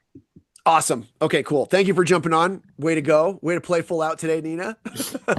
And okay, so Intention Objection it's a partner exercise. And so what we're going to do right now is we're going to come up with an ideal future identity intention. And it's an I am statement. An I am statement, anytime somebody is saying I am, whatever comes next is their identity. And I've started saying I'm sober instead of I'm an alcoholic, because people in the rooms, I've heard some people in the rooms over the years change how they identify. And not to say that I don't have that. If I drink alcohol, I'm an alcoholic, but I haven't drank in a long time now. So I'm saying sober now. Okay. Hey, I'm Zach. I'm sober. That's how I introduce myself. And And it's relevant because it's also saying like, I'm in an AA meeting, which means I once was not sober. Okay. So that's where I'm at right now because I am to be empowered. And again, I only did that in the last like couple months because it was just sitting with me for years. Okay. So you do you, boo boo. Okay. But I came up with an I am statement for me, this example here for this game, which is this I get to come up with I'm a creator and I get to create my identity. So as I'm saying this, by the way, I want you to start maybe piecing yours together. Okay, so the one that I came up with through some iteration was I'm an arena filling speaker, author, and coach. I'm an arena filling speaker, author, and coach. And at first it was like, I'm a multiple six-figure coach. And then it was, I'm a multiple six-figure coach and best-selling author, but it was kind of clunky. Or I'm a New York Times best-selling author, or I'm an arena filling speaker. They all kind of came together. And what I realized was it's kind of all the same thing. And, as an arena filling speaker, author, coach, that is what that is it's multiple ways for other people to benefit from the journey that I've been on and the value that I've found in doing this inner work so that more people can play more fully in their lives. Okay. So I'm an arena filling speaker, author, and coach. Okay. And so the partner prompt. So Nina, you're going to be the prompter and I'm going to be the player. Okay. Well, you're going to be the coach and I'll be the player. Okay. And so what you're going to do is you're going to say intention. And then I'll say my intention, which is I'm an arena filling speaker, author, and coach. And then you're going to say intention, and I'm going to repeat my intention. And you're going to say intention as many times as you want. And then you're going to throw in objection. And then I'm going to come up with the resistance that I have to that, all the doubt that I have. So, well, I'm too dumb for that. And then you'll say objection again. And I'll say, well, I'm a big liar. And so nobody's going to believe me. And you get the idea. And then you'll switch back to intention. And then you'll go to objection again. You'll do intention a couple times and objection a couple times. Does that make sense, Nina, for your directions? Kind of, yeah. So you're just wanting me to say intention and then you're going to I can say it as many times. And then are you going to start saying like objective things and then I'm going to go back to intention? Is that how it's going? Yeah. So you're going to, pitch at me intention or objection. Those are the two options that you get. And maybe do a couple back to back but then mix it up, two or three in a row and then go to the other one, maybe 3, 4 in a row if you want to get crazy. And I'm going to live on the spot. It's me saying this thing that's kind of rehearsed, but then I have to live on the spot, tell you what my doubts are about it. Okay. And it's this cool experience. And then after I go, we're going to come up with a statement that you want to make, Nina, and then you're going to go. Does that make sense? Yeah. All right. Okay. I'm ready when you are. Fire away. Objection. Let's start with intention. Sorry. Ready, fire, aim. Yeah. Intention. You're doing great. Intention. I'm an arena filling speaker, author, and coach. Intention. I'm an arena filling speaker, author, and coach. Intention. I'm an arena filling speaker, author, and coach. Objection. I don't know what I'm doing. Intention. I'm an arena filling speaker, author, and coach. Objection. I am so pain averse. It is so hard to get on stage and do this. Why am I choosing this? I must be an idiot. Intention.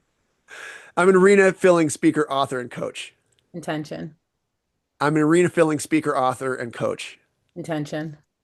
I'm an arena filling speaker, author, and coach. Objection. I want to curl up and die sometimes with how embarrassing and hard this is. Objection. I might split my family apart by having to travel way more and miss out on my wife and kids. Intention. I'm an arena filling speaker, author, and coach. Intention. I'm an arena filling speaker, author, and coach. Okay, so got that, everybody? Okay. So now I would offer you the invite to play, Nina, if you'd like to play full out today. Sure. Okay, cool. Do you have an intention that comes to mind? I mean, I do, but it's not as like long. It's like a personal one that I've had, which it like encompasses everything. And I've had it since my wilderness program, like 5 years ago. And it was just basically, I am enough. That's it. If you want Cool. me to go into detail with it, I can. Um, but yeah, that's just what I say when I'm feeling less than. I am enough. Mm, beautiful. Well, I'm going to invite you to start there, but also if something comes up for you to add into it, like I'm enough and I'm ready. Or I'm enough and I am a millionaire. I am enough and I am a marathon runner, or something like that. Like if something comes up for you, does that make sense? I am enough and I am resilient. Yes. Oh, beautiful. Oh man, I got tingles. Okay. All right. Are you ready to play, Nina? I am. All right. Intention. I am enough and I am resilient. Intention. I am enough. I am resilient. Intention. I am enough. I am resilient. Objection. I am full of fear. Objection. I am ridden with anxiety. Yes. Objection. I am worried that my purpose won't be fulfilled in this life. Intention. I am enough. I am resilient.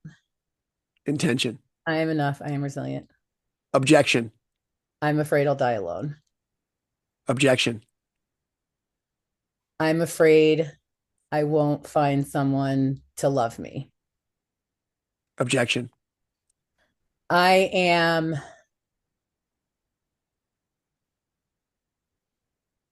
mm, worried that I can't show up to the best of my ability. Intention. I am enough. I am resilient. Intention. I am enough. I am resilient. Intention. I am enough. I am resilient. Intention. I am enough. I am resilient. Okay, once more into the fire here, okay? Objection.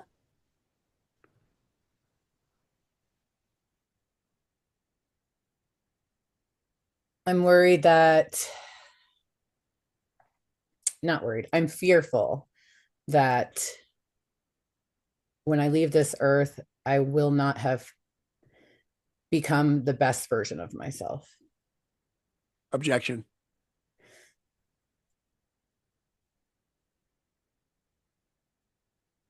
I'm worried that people will see through me. Objection.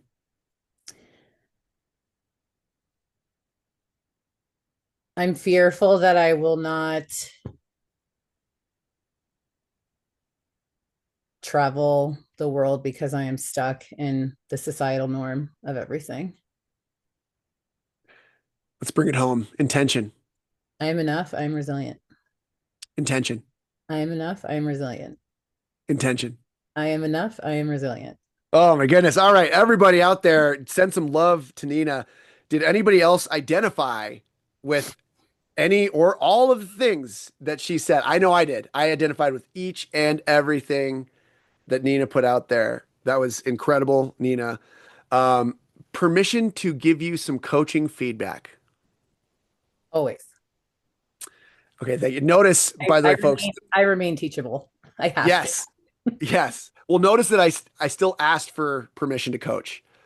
I think this is a thing that we can all do a little bit better. This is something I do in sponsorship, and it's something that I do in coaching. There's a diagram that I normally would have drawn up. Maybe I'll do this another time, but of the coaching coin has two sides. The curriculum is what the coin is made of, and the curriculum would be 12 steps in sobriety, and it would be the curriculum of high performance coaching in like my high performance coaching practice, right? But there's two sides of the coin, and one side is challenge, and so I'll ask people if I can challenge their thinking. I'll ask people if I can give some feedback, if I can give some honest feedback. And then the opposite side of the coin is compassion. Compassion is what most of our friends and family will do with us. They will meet us in compassion.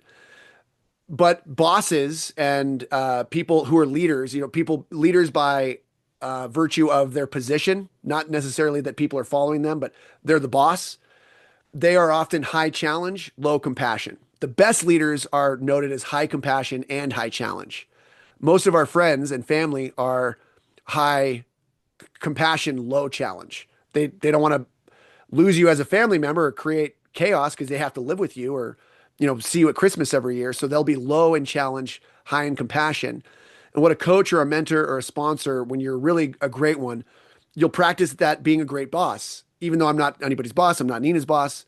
I don't tell anybody what to do. I'm not my sponsee's boss for sure. We're more equals really than anything else. But all I'm here to do is I'm here to challenge their thinking. And then also once they get up to speed on that, they're here to challenge my thinking too and be compassionate and enter into compassion. So when Nina does something there, the first thing I like to do is encourage. Like, what an amazing share Nina put out there. She put words to things that I've never put words to, that I have experience with too. That is a spiritual experience to do that. They call that the logos, putting words to something that you can't even put in. Like, God is something, we have a word for it, but it doesn't even describe what the thing is. Nina has somehow wrestled something formless down into some form that really allows others to connect. So that's amazing. That's high compassion. Praise for you, Nina, and encouragement. Now, for the feedback that you gave me permission for, I always ask for permission when can I challenge your thinking? Can I give you some feedback here? Yeah. So thank you, Nina. So all the things that you said, I just want to acknowledge, like, for anybody who's watching this forever moving forward, that would be that they might have all of the same doubts that you have had. I can definitely identify with that. How does that resonate with you to hear that every single thing that you said is a doubt, is a kind of thinking that I have also experienced, a level of doubt and a level of resistance to doing what I'm here to do and be who I'm here to be. How does that resonate with you to hear that? It makes me feel right-sized because in the moment of saying it all, I think that I feel like I'm unique, terminally unique, and I have to be reminded that I'm not and that I'm human and I feel the same emotions that others feel. So it just brings me back down to earth again. Mm-hmm. Some of those fears that you spoke on, fears of being alone, fears of never traveling the world, fears of dying with all that potential still in you. Do those fears give birth to, are most of your doubts coming from those big fears? Are those kind of the big ones? I think they're coming from not fully engaging in potential that I know I have, sitting in, like I said before, like to sit in self-pity sometimes, but sometimes things get too comfortable and I don't take as many chances as I did when I was younger or really sick because I had nothing to lose. So I think like getting sobriety under my belt and building networks and having more to lose instills a lot more fear to me. And it makes me sit in like this bubble because I'm too afraid to lose it all. Yeah. Now, for everything else happening in your life, okay, you came here today on a Sunday, not caring about the NFL, but you went hard. We're coming up on nearly 4 hours, going right on through this thing, being a warrior in the comments the whole time. Don't think I didn't see that the entire way. Like giving support, giving encouragement, saying you're here, playing full out. I'm just curious, like there's just these two different things happening here. This person that you're saying that you're afraid of being, and then also this person who shows up in this completely full, all out way. That to me is there's conflict in that. That is not the same. That's not the same person showing up in those different ways. The way that you showed up here now is the person that travels the world, is the person that always finds fellowship and intimacy because you have it, because you're showing up here with it. So help me square that. How are those two things true, and yet which one do you choose now? So I think it has a lot to do with the time and the season I'm in. This whole time I've been packing and like filling the holes in my walls and getting ready to move to my next place. And it's been a really a really rough month for me. So I think sitting in a lot of fear and uncertainty and like voicing that to people the past like 48 hours, um, it's like I have this choice to make. Like, do I want to sit in it and just be scared and sad, or do I want to practice everything I've learned in the past 5 years and just and change it? Like I still have those doubts and I still have those fears, and I'm still like worried, but I know that I got to where I am because I made really, really hard decisions and did things that I didn't want to do that felt really uncomfortable. So like they say, like the further you get in recovery is like the closer you get to your next drink. And like that's so true because I mean, as much as I don't want to use or drink or anything, it's scary, like I have so much more to lose. And the beautiful thing is like I have a really strong support of people that I can bounce these ideas and these insane thinking that I have and get like this feedback, like, just keep going. Even though I still feel that way, it's not as prevalent as it used to be, but it's still there.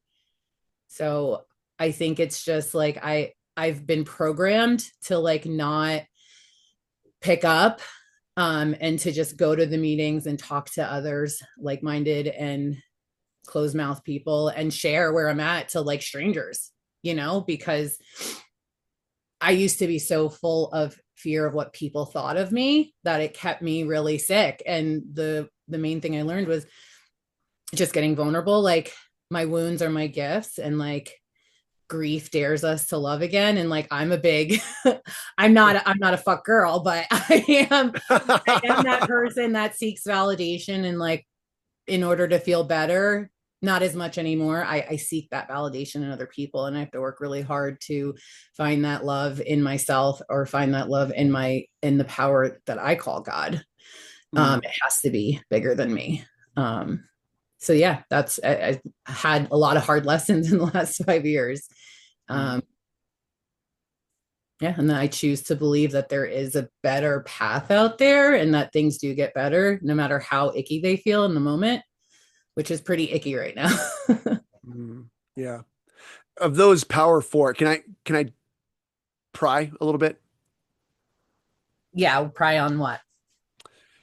The power four, the race car, The power the four. yeah, the PHWR, the purpose, Yeah. career, health, wealth, and relationships. Where are you having the biggest pain in your life in this season that you're in? I think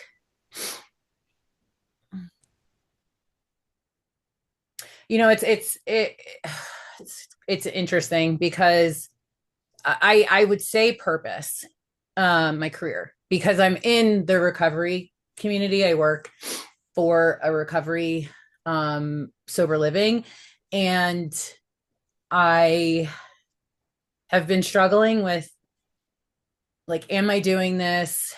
Like, is the place that I'm doing this for in it for the right reason? Um, for the most part, yes, it started that way, but things change. And I want to continue with that. I do it because it gives me purpose. It not only helps others, but it helps keep me sober. But this world right now is a little bit chaotic and uncertain, and it's scary. And I just wonder, will it continue to be purposeful? Mm-hmm. So you're finding a sense of purpose, a sense of like mission, that you're having these moments throughout the day that make you feel alive. Is that right? Correct.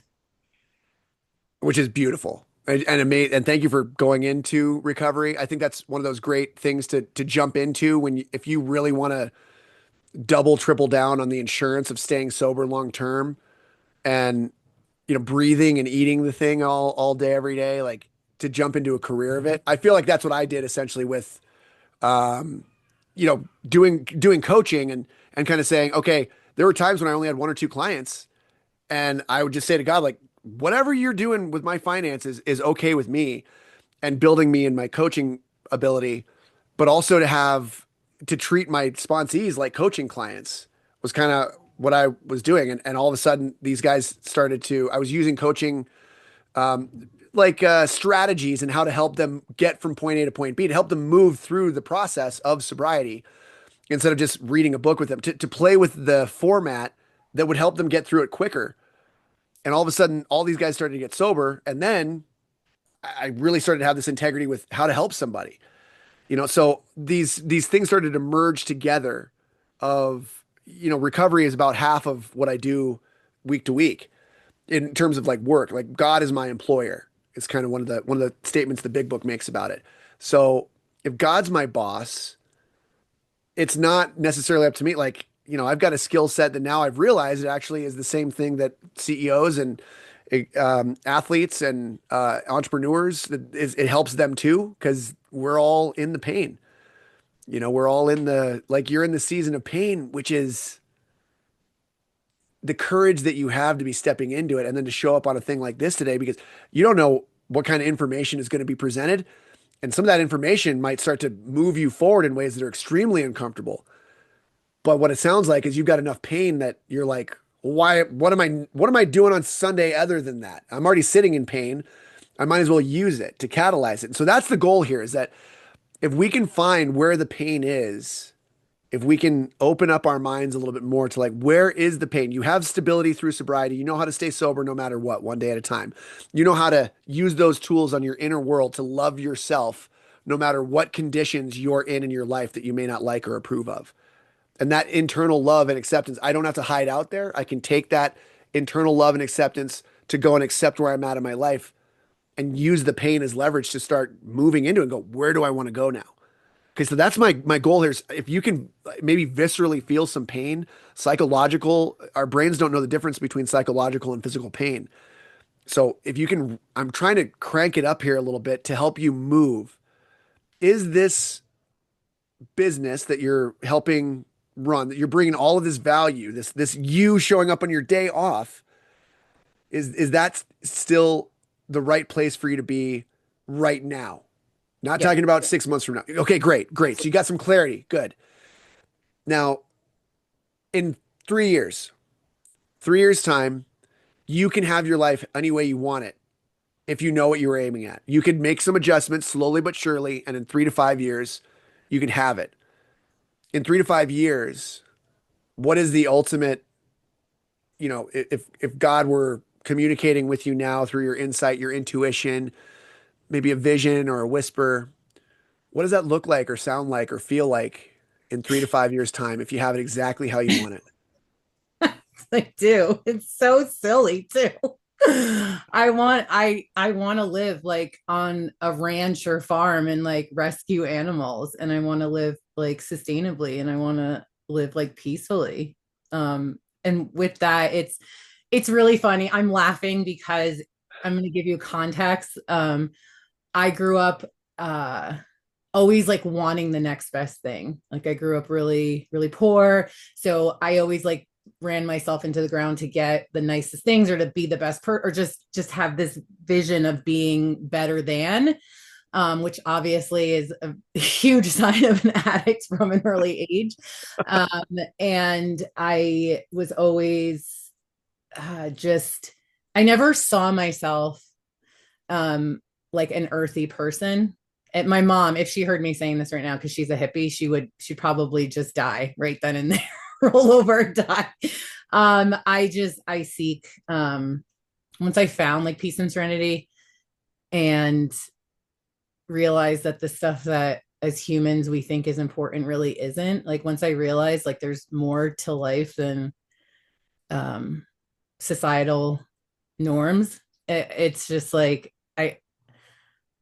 I crave a life that's a lot more simple, Yeah. but purposeful. And like, I feel like I've given a lot, and I want to continue giving a lot to the next addict, alcoholic that's still sick, and show up and fellowship and be of service. But I also would love to give back to animals and to the earth and Yeah, that's where I see myself. If I could have that, when I think about winning the lottery, I think about buying like a compound with all my closest friends in recovery and rescuing like baby goats and horses and Highland cows. That just I think of that. That's what I think of, and like Wow. donating money and traveling the world and being of service in other countries. Like that's what I think of. Wow. Well, um, anybody else blown away out there, hopefully watching this and experiencing this? Nina, like, just imagine there's, many people are going to be touched by this, Nina. Okay. Um, Now for me sitting here, I won't take a poll of the audience. Okay. Because I can't. Okay. But, I can tell you, like, I know for sure that that is 100% within your means, within the possibilities, no matter if there are impossible things happening now. If you started talking about that everywhere and journaling about that and meditating about that, I know that that future, that this that future that's way up at the top there, that'll start to tell you how to get there. That's a path. You're just picking a certain very specific future. And when you can live in that future, are you a visualizer? Do you visualize things, or do you like hear whispers more, or do you like feel it in your gut more? I'm more intuitive. I feel things. And Hmm. I think, and I don't, it's weird because I'm a visualizer. Yeah. I visually things work better for me when I visualize it or see it. But also I'm a huge empath. I'm a cancer. I'm Mm. triple cancer. So Whoa. so I feel things and I know things and not because I think that I know it all. And I don't like to know things, but I know things before they happen. I feel things and yeah, yeah, that's me. Okay, so can I give you some more feedback? I Yeah. got another thing there. Okay, so you're young for this, all right, but you can have it any time. Like, trauma and survival can sometimes speed your development. Okay, we learn things like being an empath is. I'm guessing you had to intuitively figure out what people were feeling so that you could maybe coach them and nudge them to make sure that there was more peace and harmony than war and scarcity. Is Mhm. that part of your growing up? Yes. Cool. Yeah. Yes. And so I can identify, right? Now, the thing about being an empath is it also sets you up to be a people pleaser. Have you ever What? experienced that? Is this a new What? term for you? No. Yeah, I figured. Yeah, you might have a book written about this, right?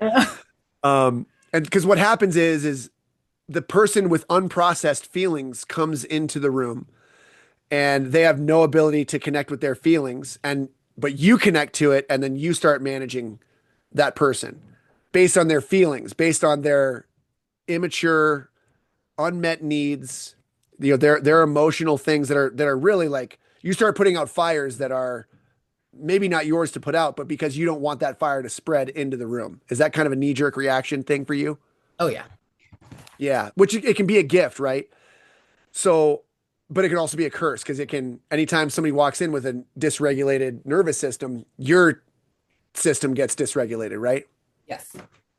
But now you also have the skill set of regulating your dysregulated nervous system anytime it gets dysregulated. Is that right? Correct. And through recovery, have you now faced all the things, roughly speaking, more or less, the big things that traumatize you, that hurt you, that you actually maybe hurt others with?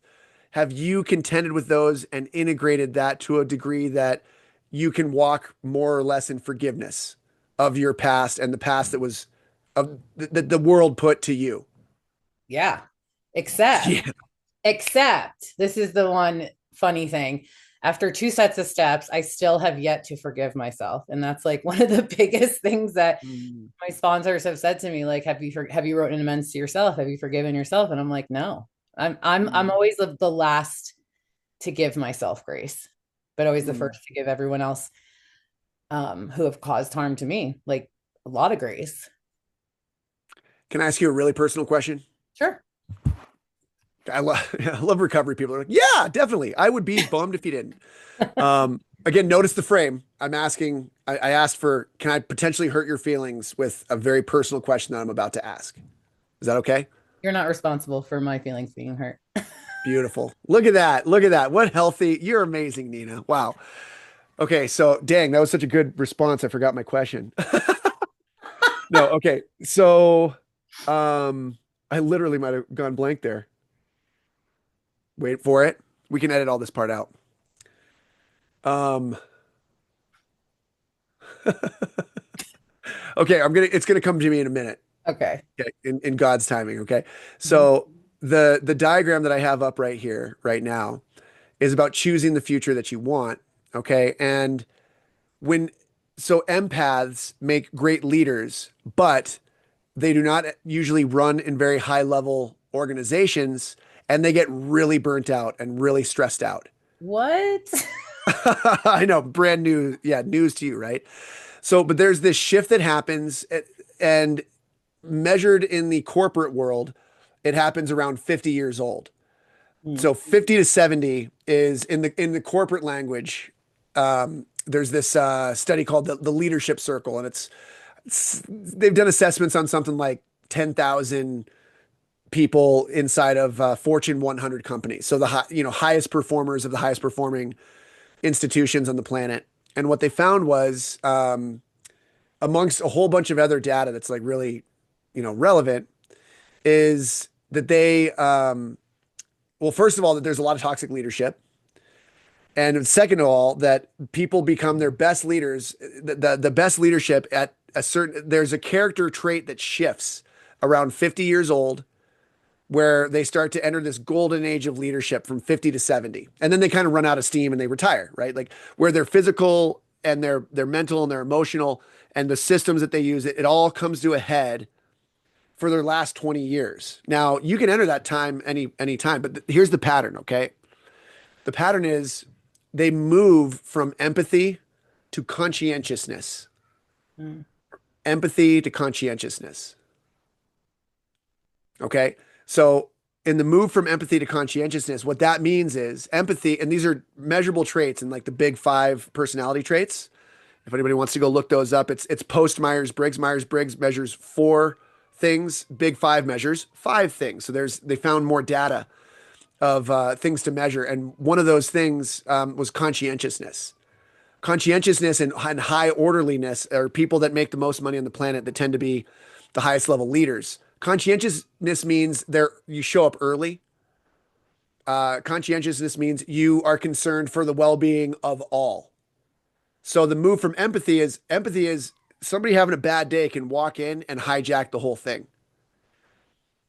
Conscientiousness is recognize because you're an empath. So highest level leaders are often empaths that then graduate and they evolve into conscientiousness, which is they can feel the feelings of getting hijacked, but then of all the little sub cues and micro cues of this person being unregulated, you feel it and sense it because you're a leader and you're an empath.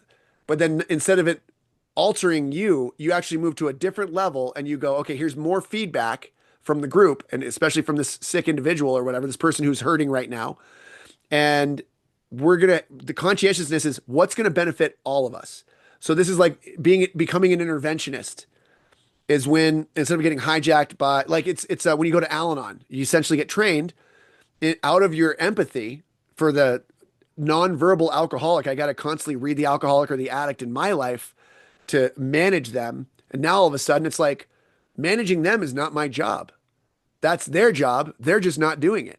So conscientiousness is to kind of have that, to take that stance is I love you, but I'm detaching. Detach with love. Detach is DETACH. Don't even think about changing him or her.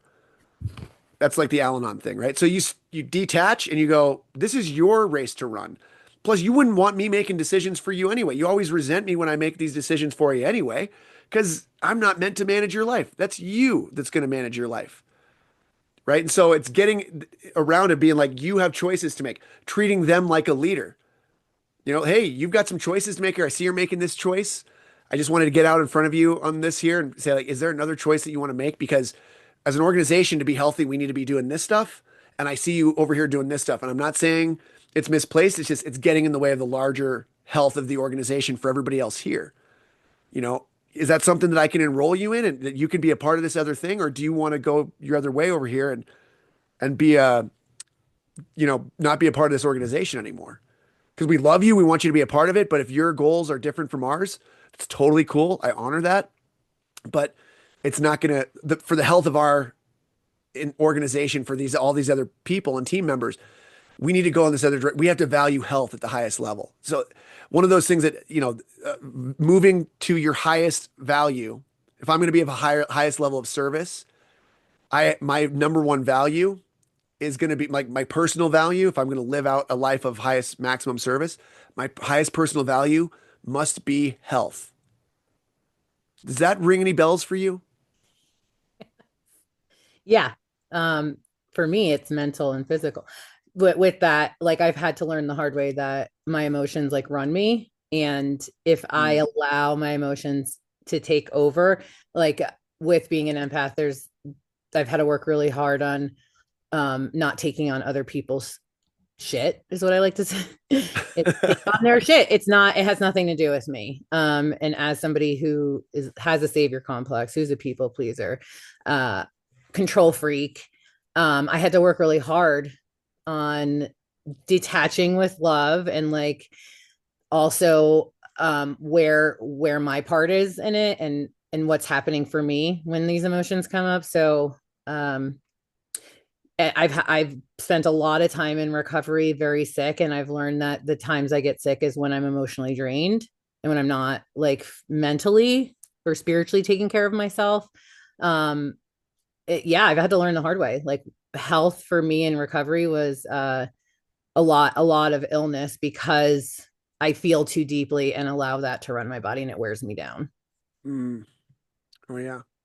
Okay, so I remember my really offensive thing, and it came in the perfect timing. Okay, Yeah.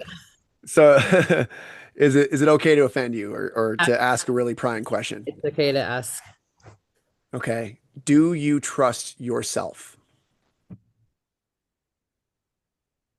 What when you say do I trust myself, like I feel like that's such a broad statement. Like trust myself with what?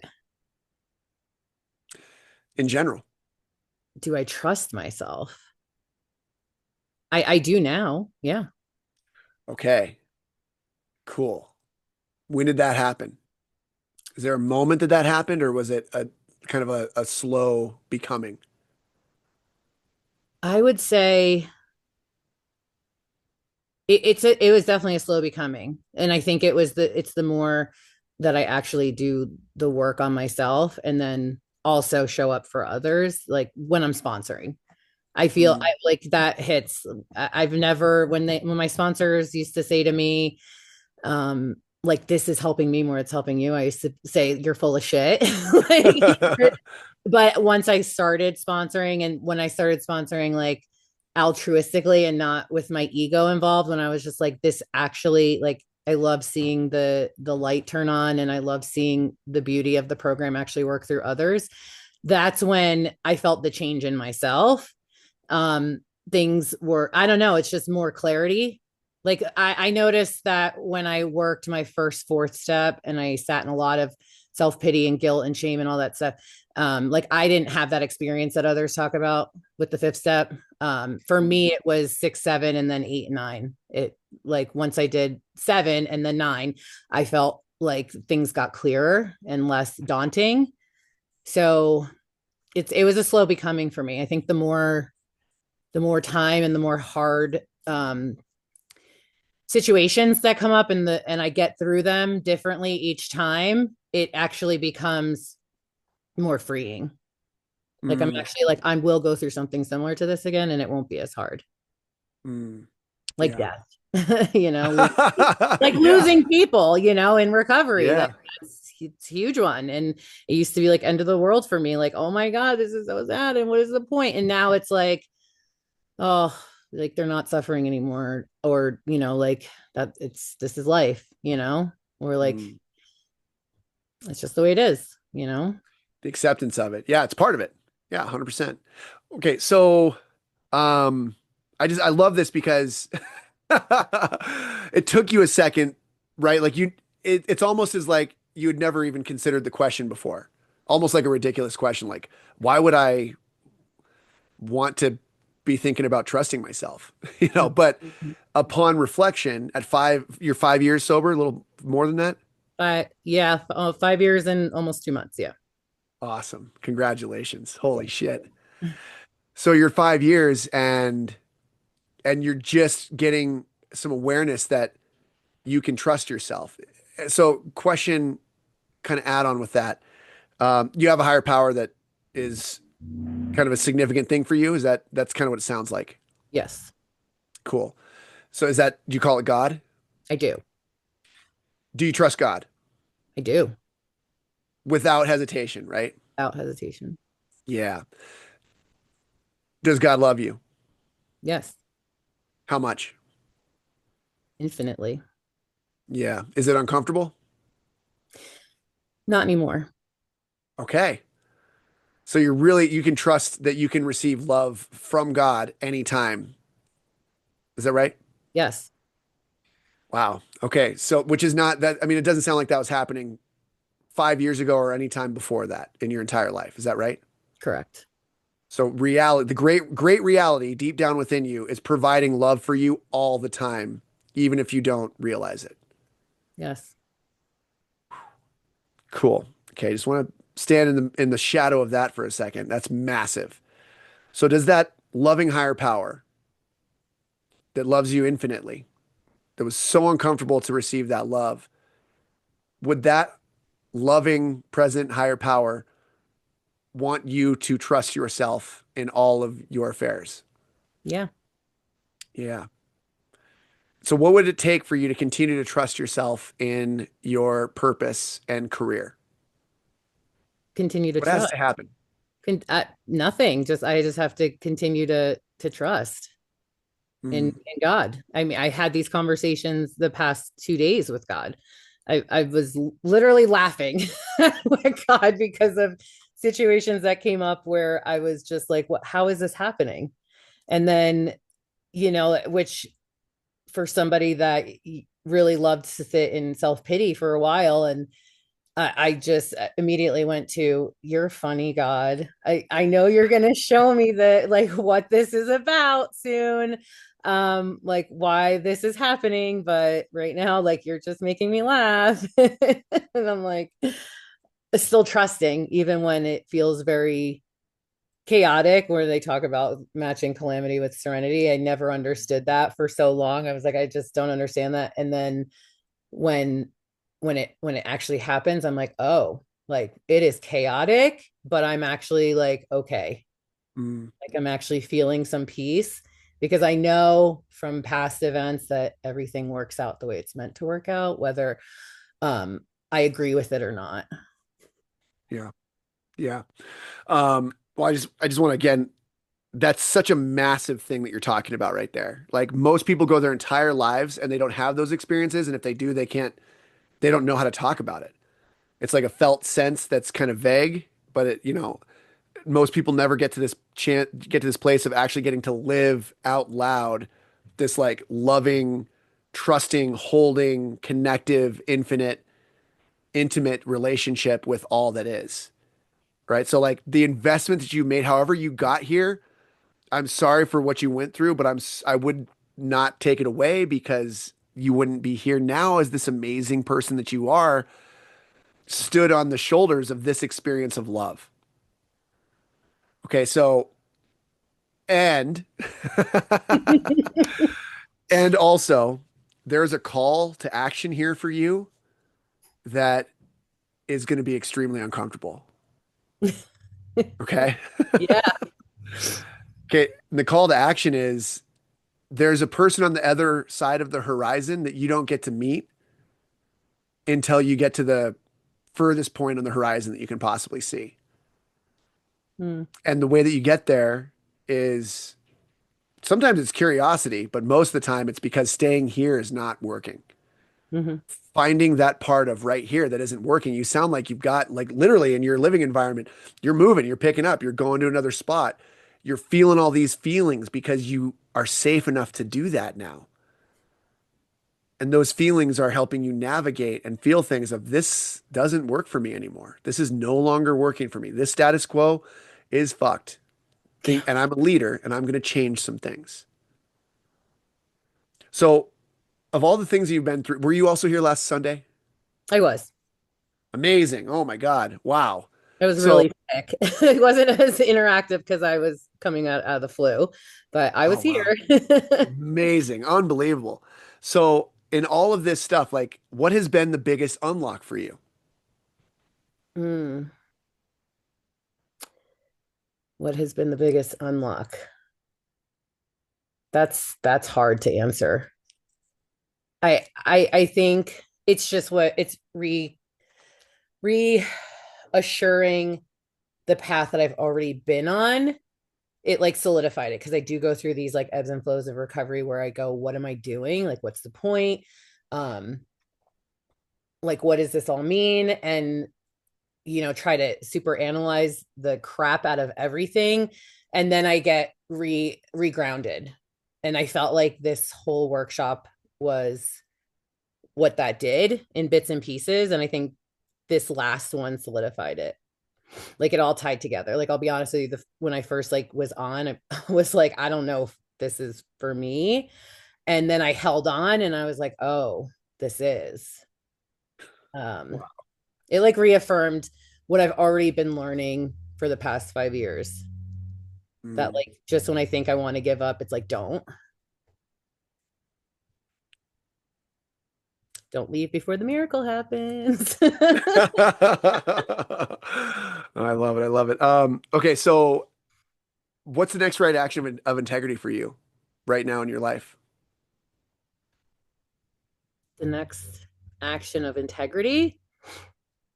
Yeah, I'm sorry, I'll back up.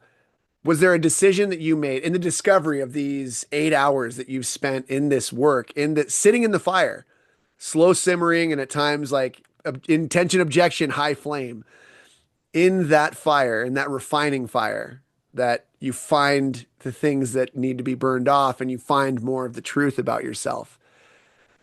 In sitting in this fire for 8 hours in the last week, what decision came up for you that you made a shift with? Um,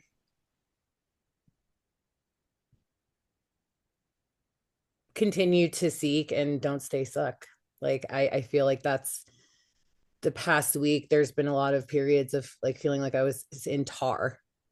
Mm. And wanting to sit there and just be like, this is where I'm at. Like I can't move. I'm stuck. But also like the same time staying in that stuck and then listening to others and like slowly getting buttered or oiled out of it, and like now I felt like today I felt like empowered and a lot more alive and a lot more hopeful. So not staying stuck and like continuing to seek. Mm. Wow. Man, okay. So that's like the decision. That's a decision that you're going to be engaging with every day. Okay, so again, like in coaching, and I would also argue probably in good sponsorship, there's a discovery portion of the conversation. There's a decision portion of the conversation because our lives do not move forward until we make a decision. And then the third part is we take deliberate action. So discovery, decision, deliberate action.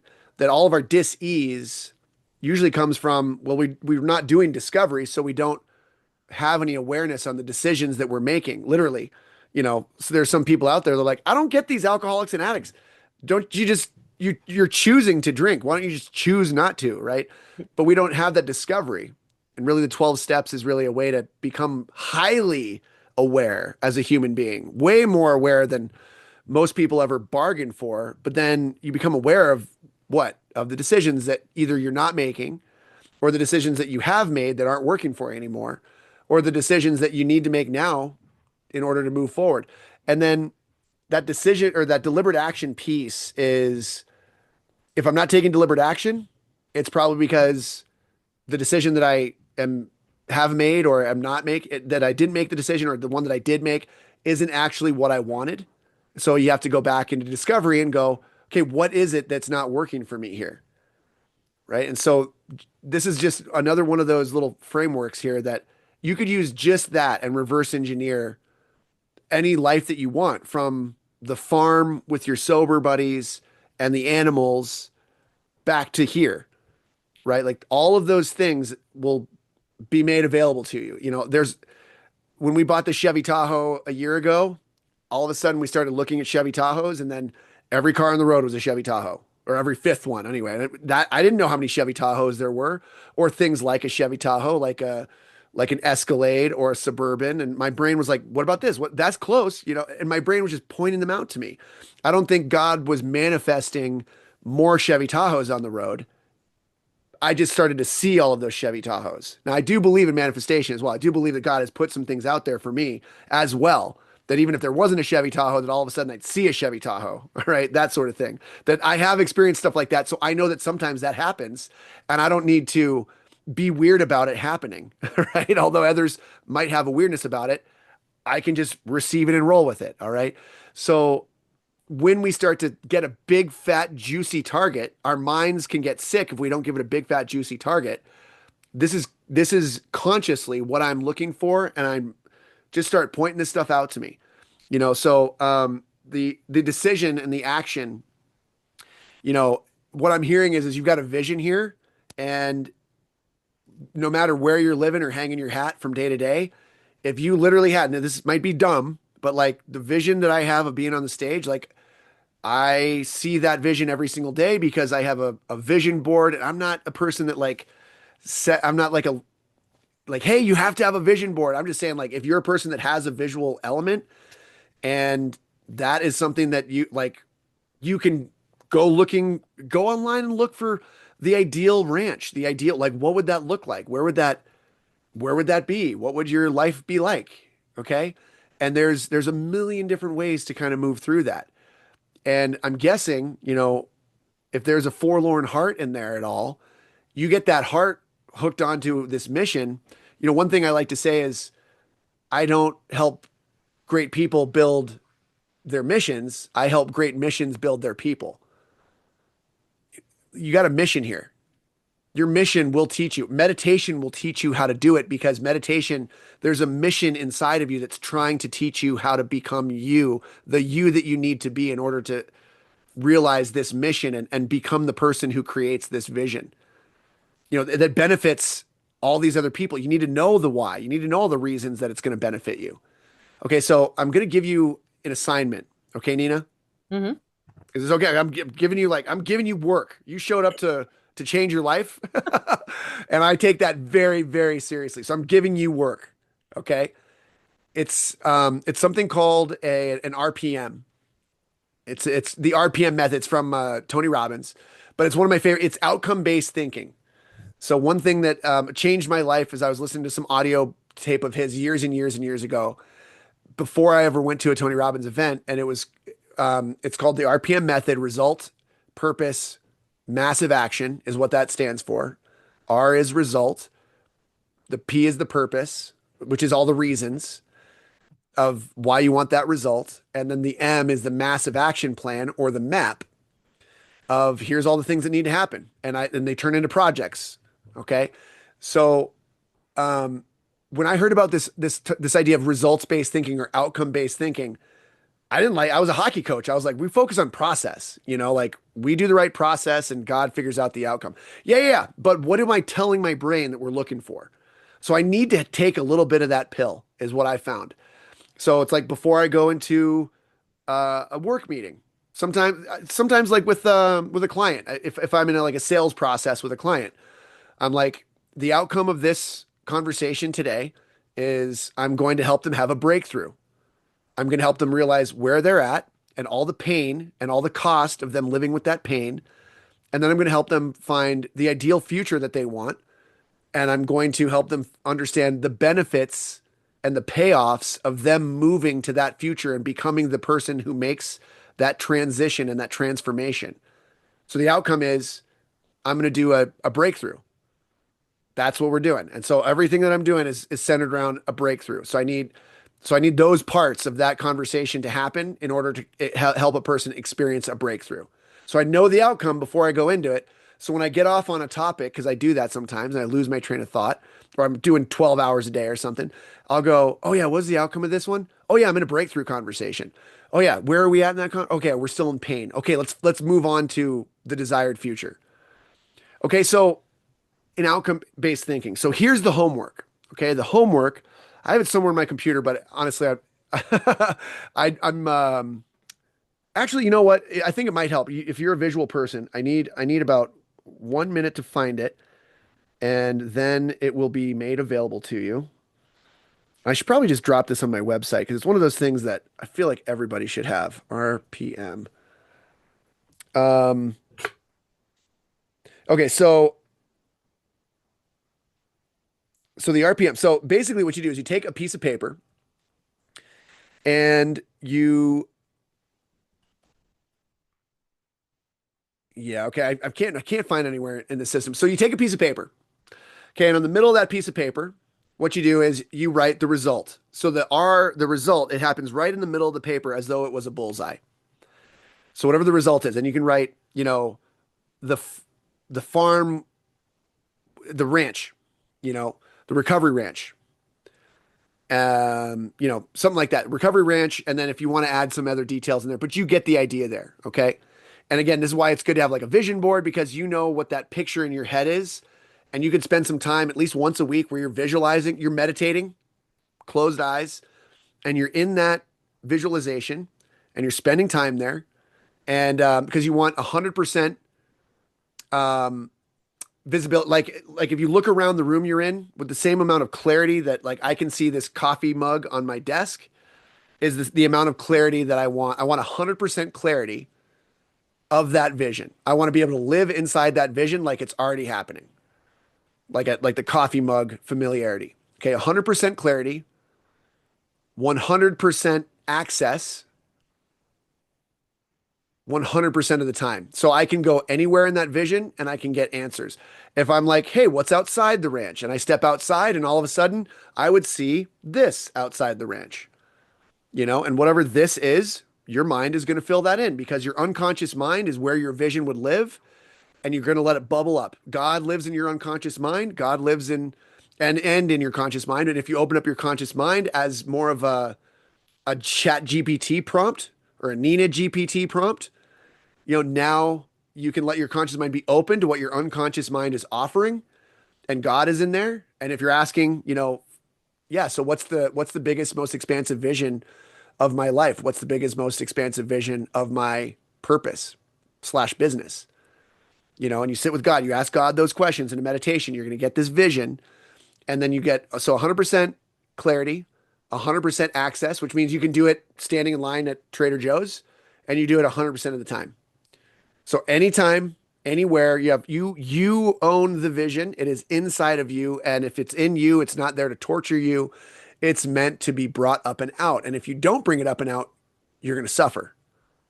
Okay. Because it's on your docket. It's on your to-do. It's on your life to-do list, right? It's like maybe why you signed up for this life. If we sign up for lives, near-death experiencers often say that they signed up for all their stuff. They signed up for their suffering.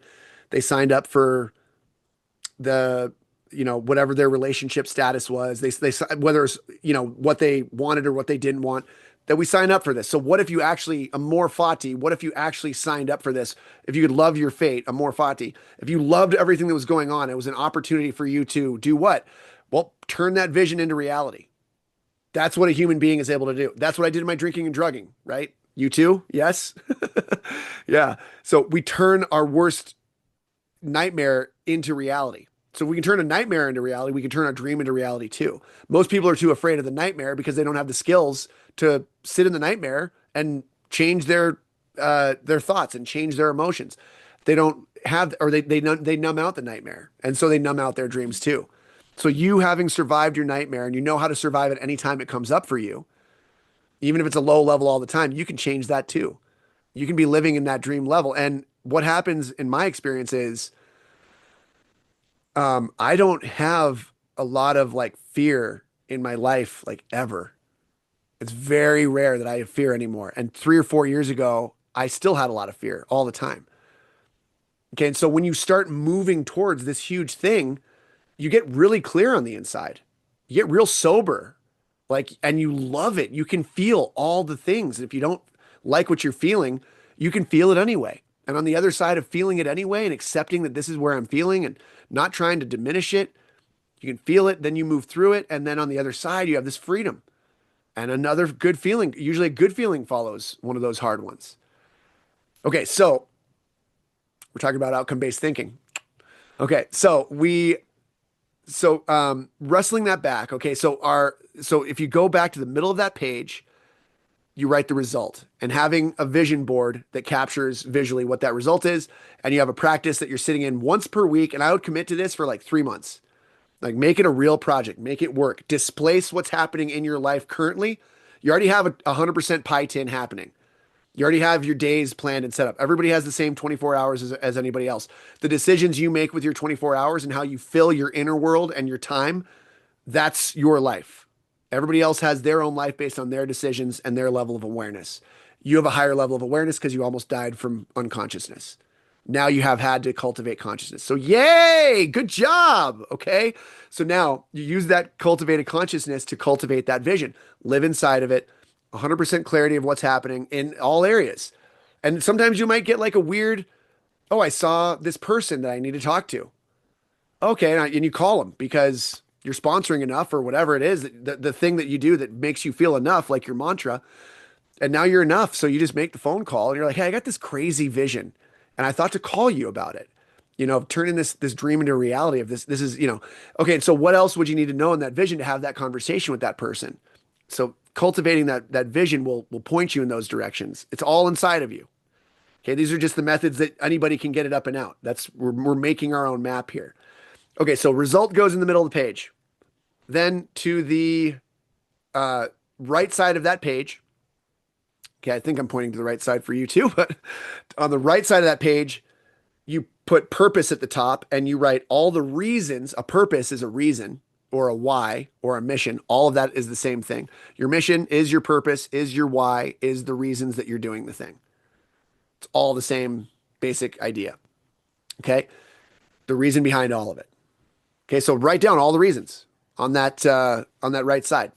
So, can you give me a couple reasons why this ranch is the thing? This is the result that you're here to create. All the reasons.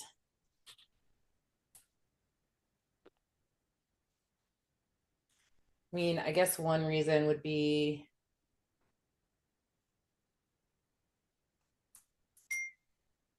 just helping. It's helping make the world a better place. Great. Write that down. That's important. There's some juice in that. What else? What's another reason that this recovery ranch has to happen? That you must create this. Make me happy. Yes. That's important. We're not born to suffer, not only to suffer. We might have signed up for some suffering. Okay. But then we become conscious and now it's just pain. It doesn't have to become suffering. Yeah. Happiness, joy, freedom. Yes. Okay. What else? What's another reason? Hmm. I think fun. It'd be so much fun. Hell yeah. Just think Write fun. that down. Yep. Write that down. It's fun. And yeah, what about other positive impacts for you or for other people? I think it would help like other people to find joy and purpose, like bringing other people in. Yep. And what else? Oh, you're making me think today. And it's all inside you. All right. It's all it is you connecting with this. Your why is in an unconscious part of your brain. I It's in think the it, limbic system. I think it's a more connection More connection. to more to my God, more connection to my God. I feel like Totally. doing this would bring me closer to the creator. Yeah. Yep. Huge spiritual goals, powerhouse stuff. What about the animals? Would it benefit the animals?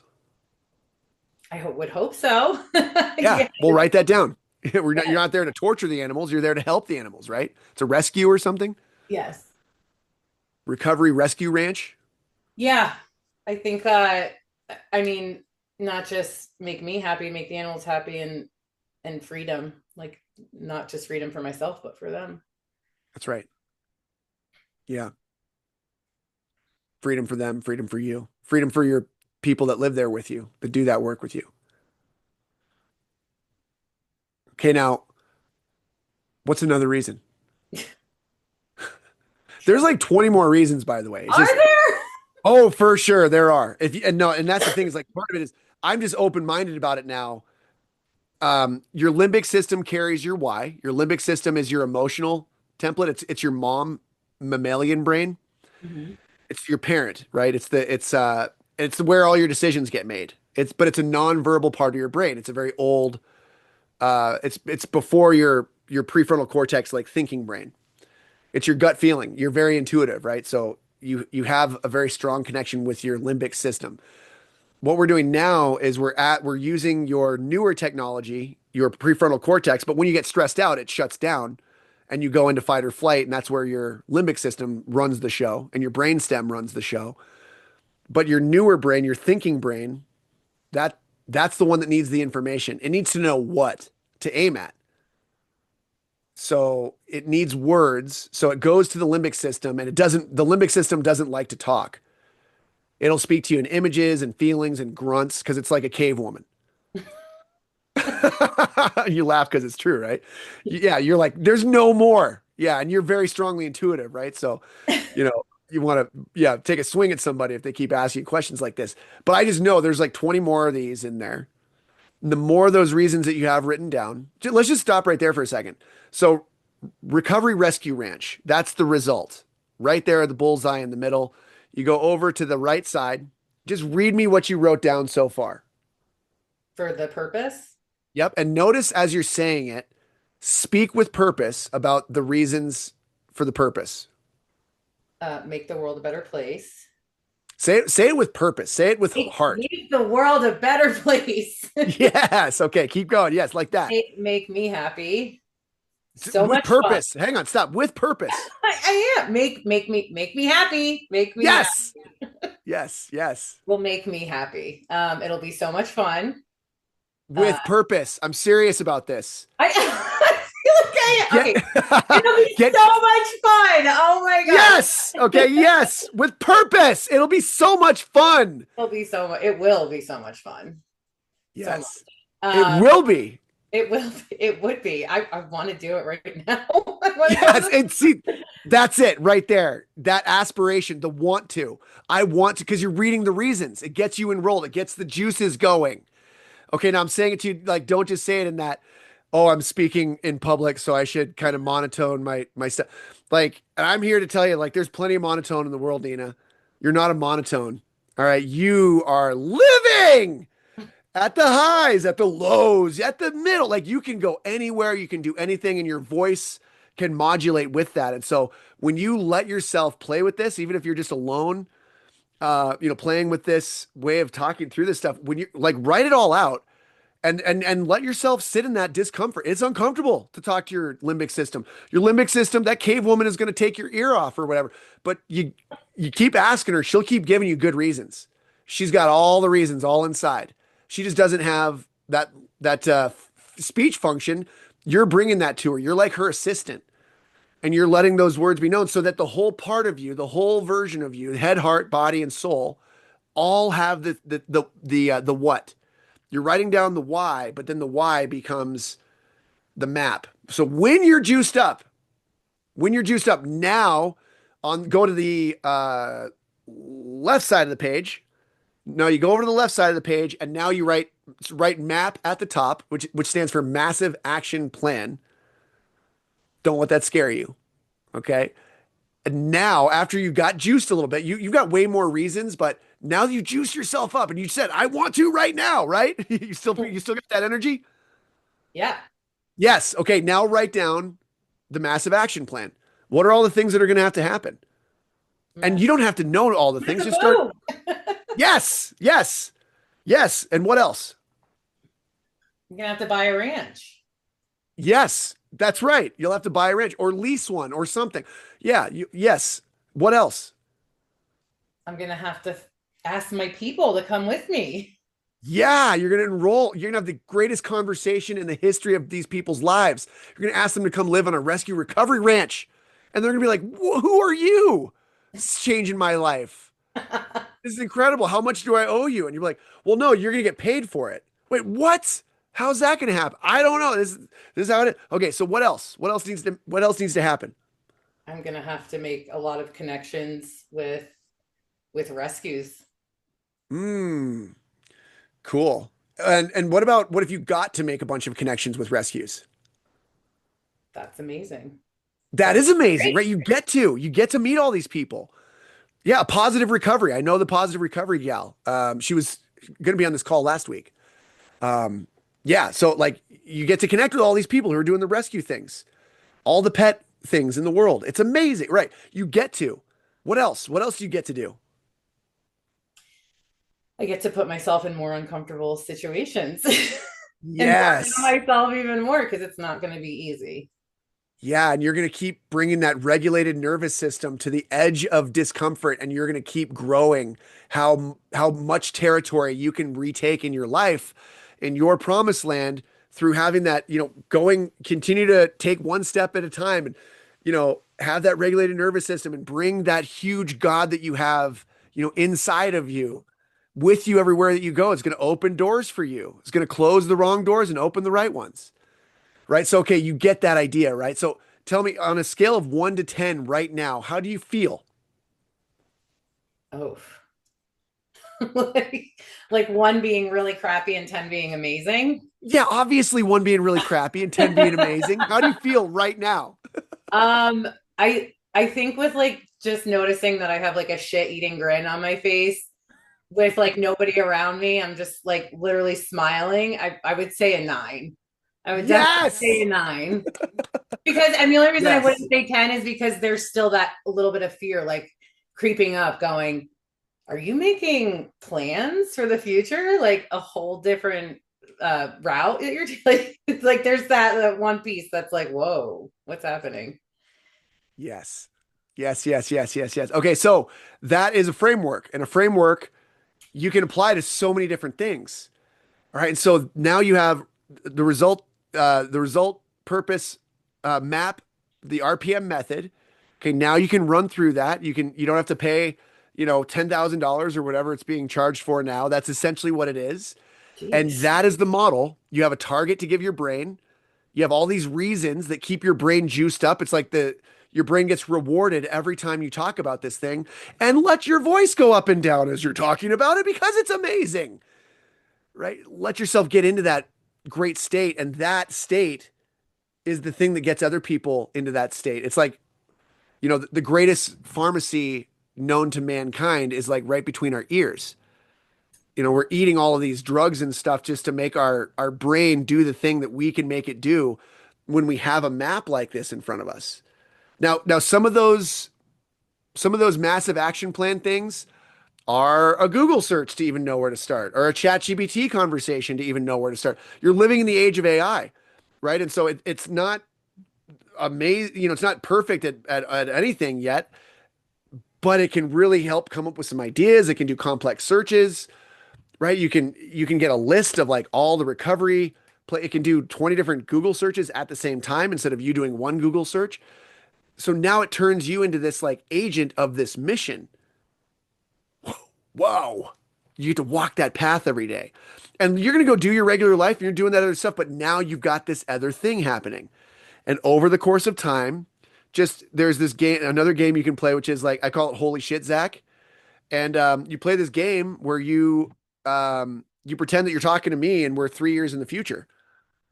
And, I just got out of this time machine, having just jumped from this conversation to that conversation, and out loud, like Gestalt therapy type, you out loud have a conversation pretending that I'm there, and you go, and I go, wow, I guess it's just been a minute, but it's been 3 years for you. Well, what's happened in the last 3 years, Nina?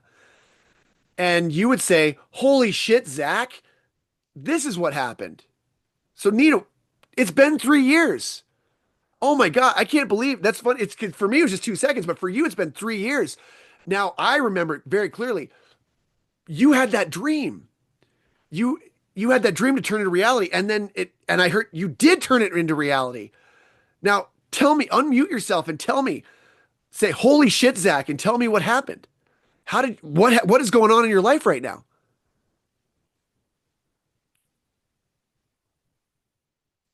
What do you mean? What's going on in my life? 3 years later?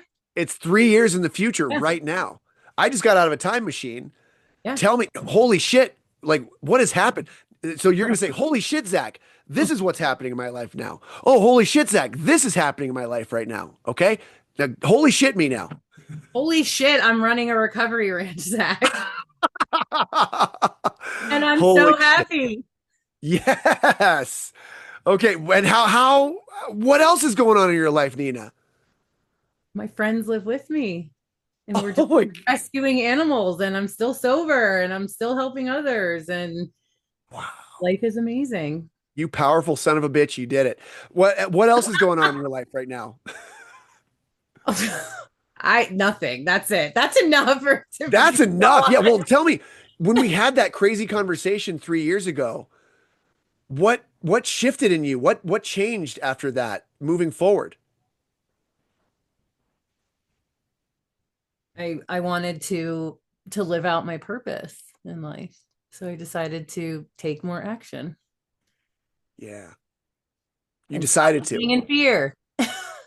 Yeah. Because courage is like, it's fear plus action. Yeah.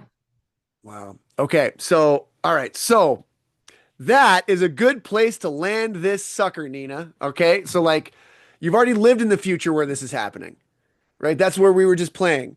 You can, there's no limits to your mind except for the limits that you put on it. If you're experiencing a limitation or a constraint, guess whose mind that is that's coming up with that? That's my own mind. That's right. And I think that that's what the gift is of being a sober person and being a person just alive on the planet today is if you have a limitation or constraint that's coming up in your consciousness, that's where you can dive in. Okay. Because underneath that is all the freedom that you've ever wanted. So, holy crap, we did, good Lord, we did nearly 5 hours today. I want to thank Nina, everybody. Give some love to Nina wherever you are, whether you're watching this in the future or whether you're future Nina watching this in the future, or whether you're here in attendance. Let's give Nina some love. And Nina, you have been amazing. And it's really cool to hear you going out on a 9 out of 10. Yes, 10 being the best you could possibly feel. The shit eating grin on your face of possibility of like, I've got this thing happening with my life. And sometimes we just need to have a crazy conversation with some person that is inviting us to think way bigger.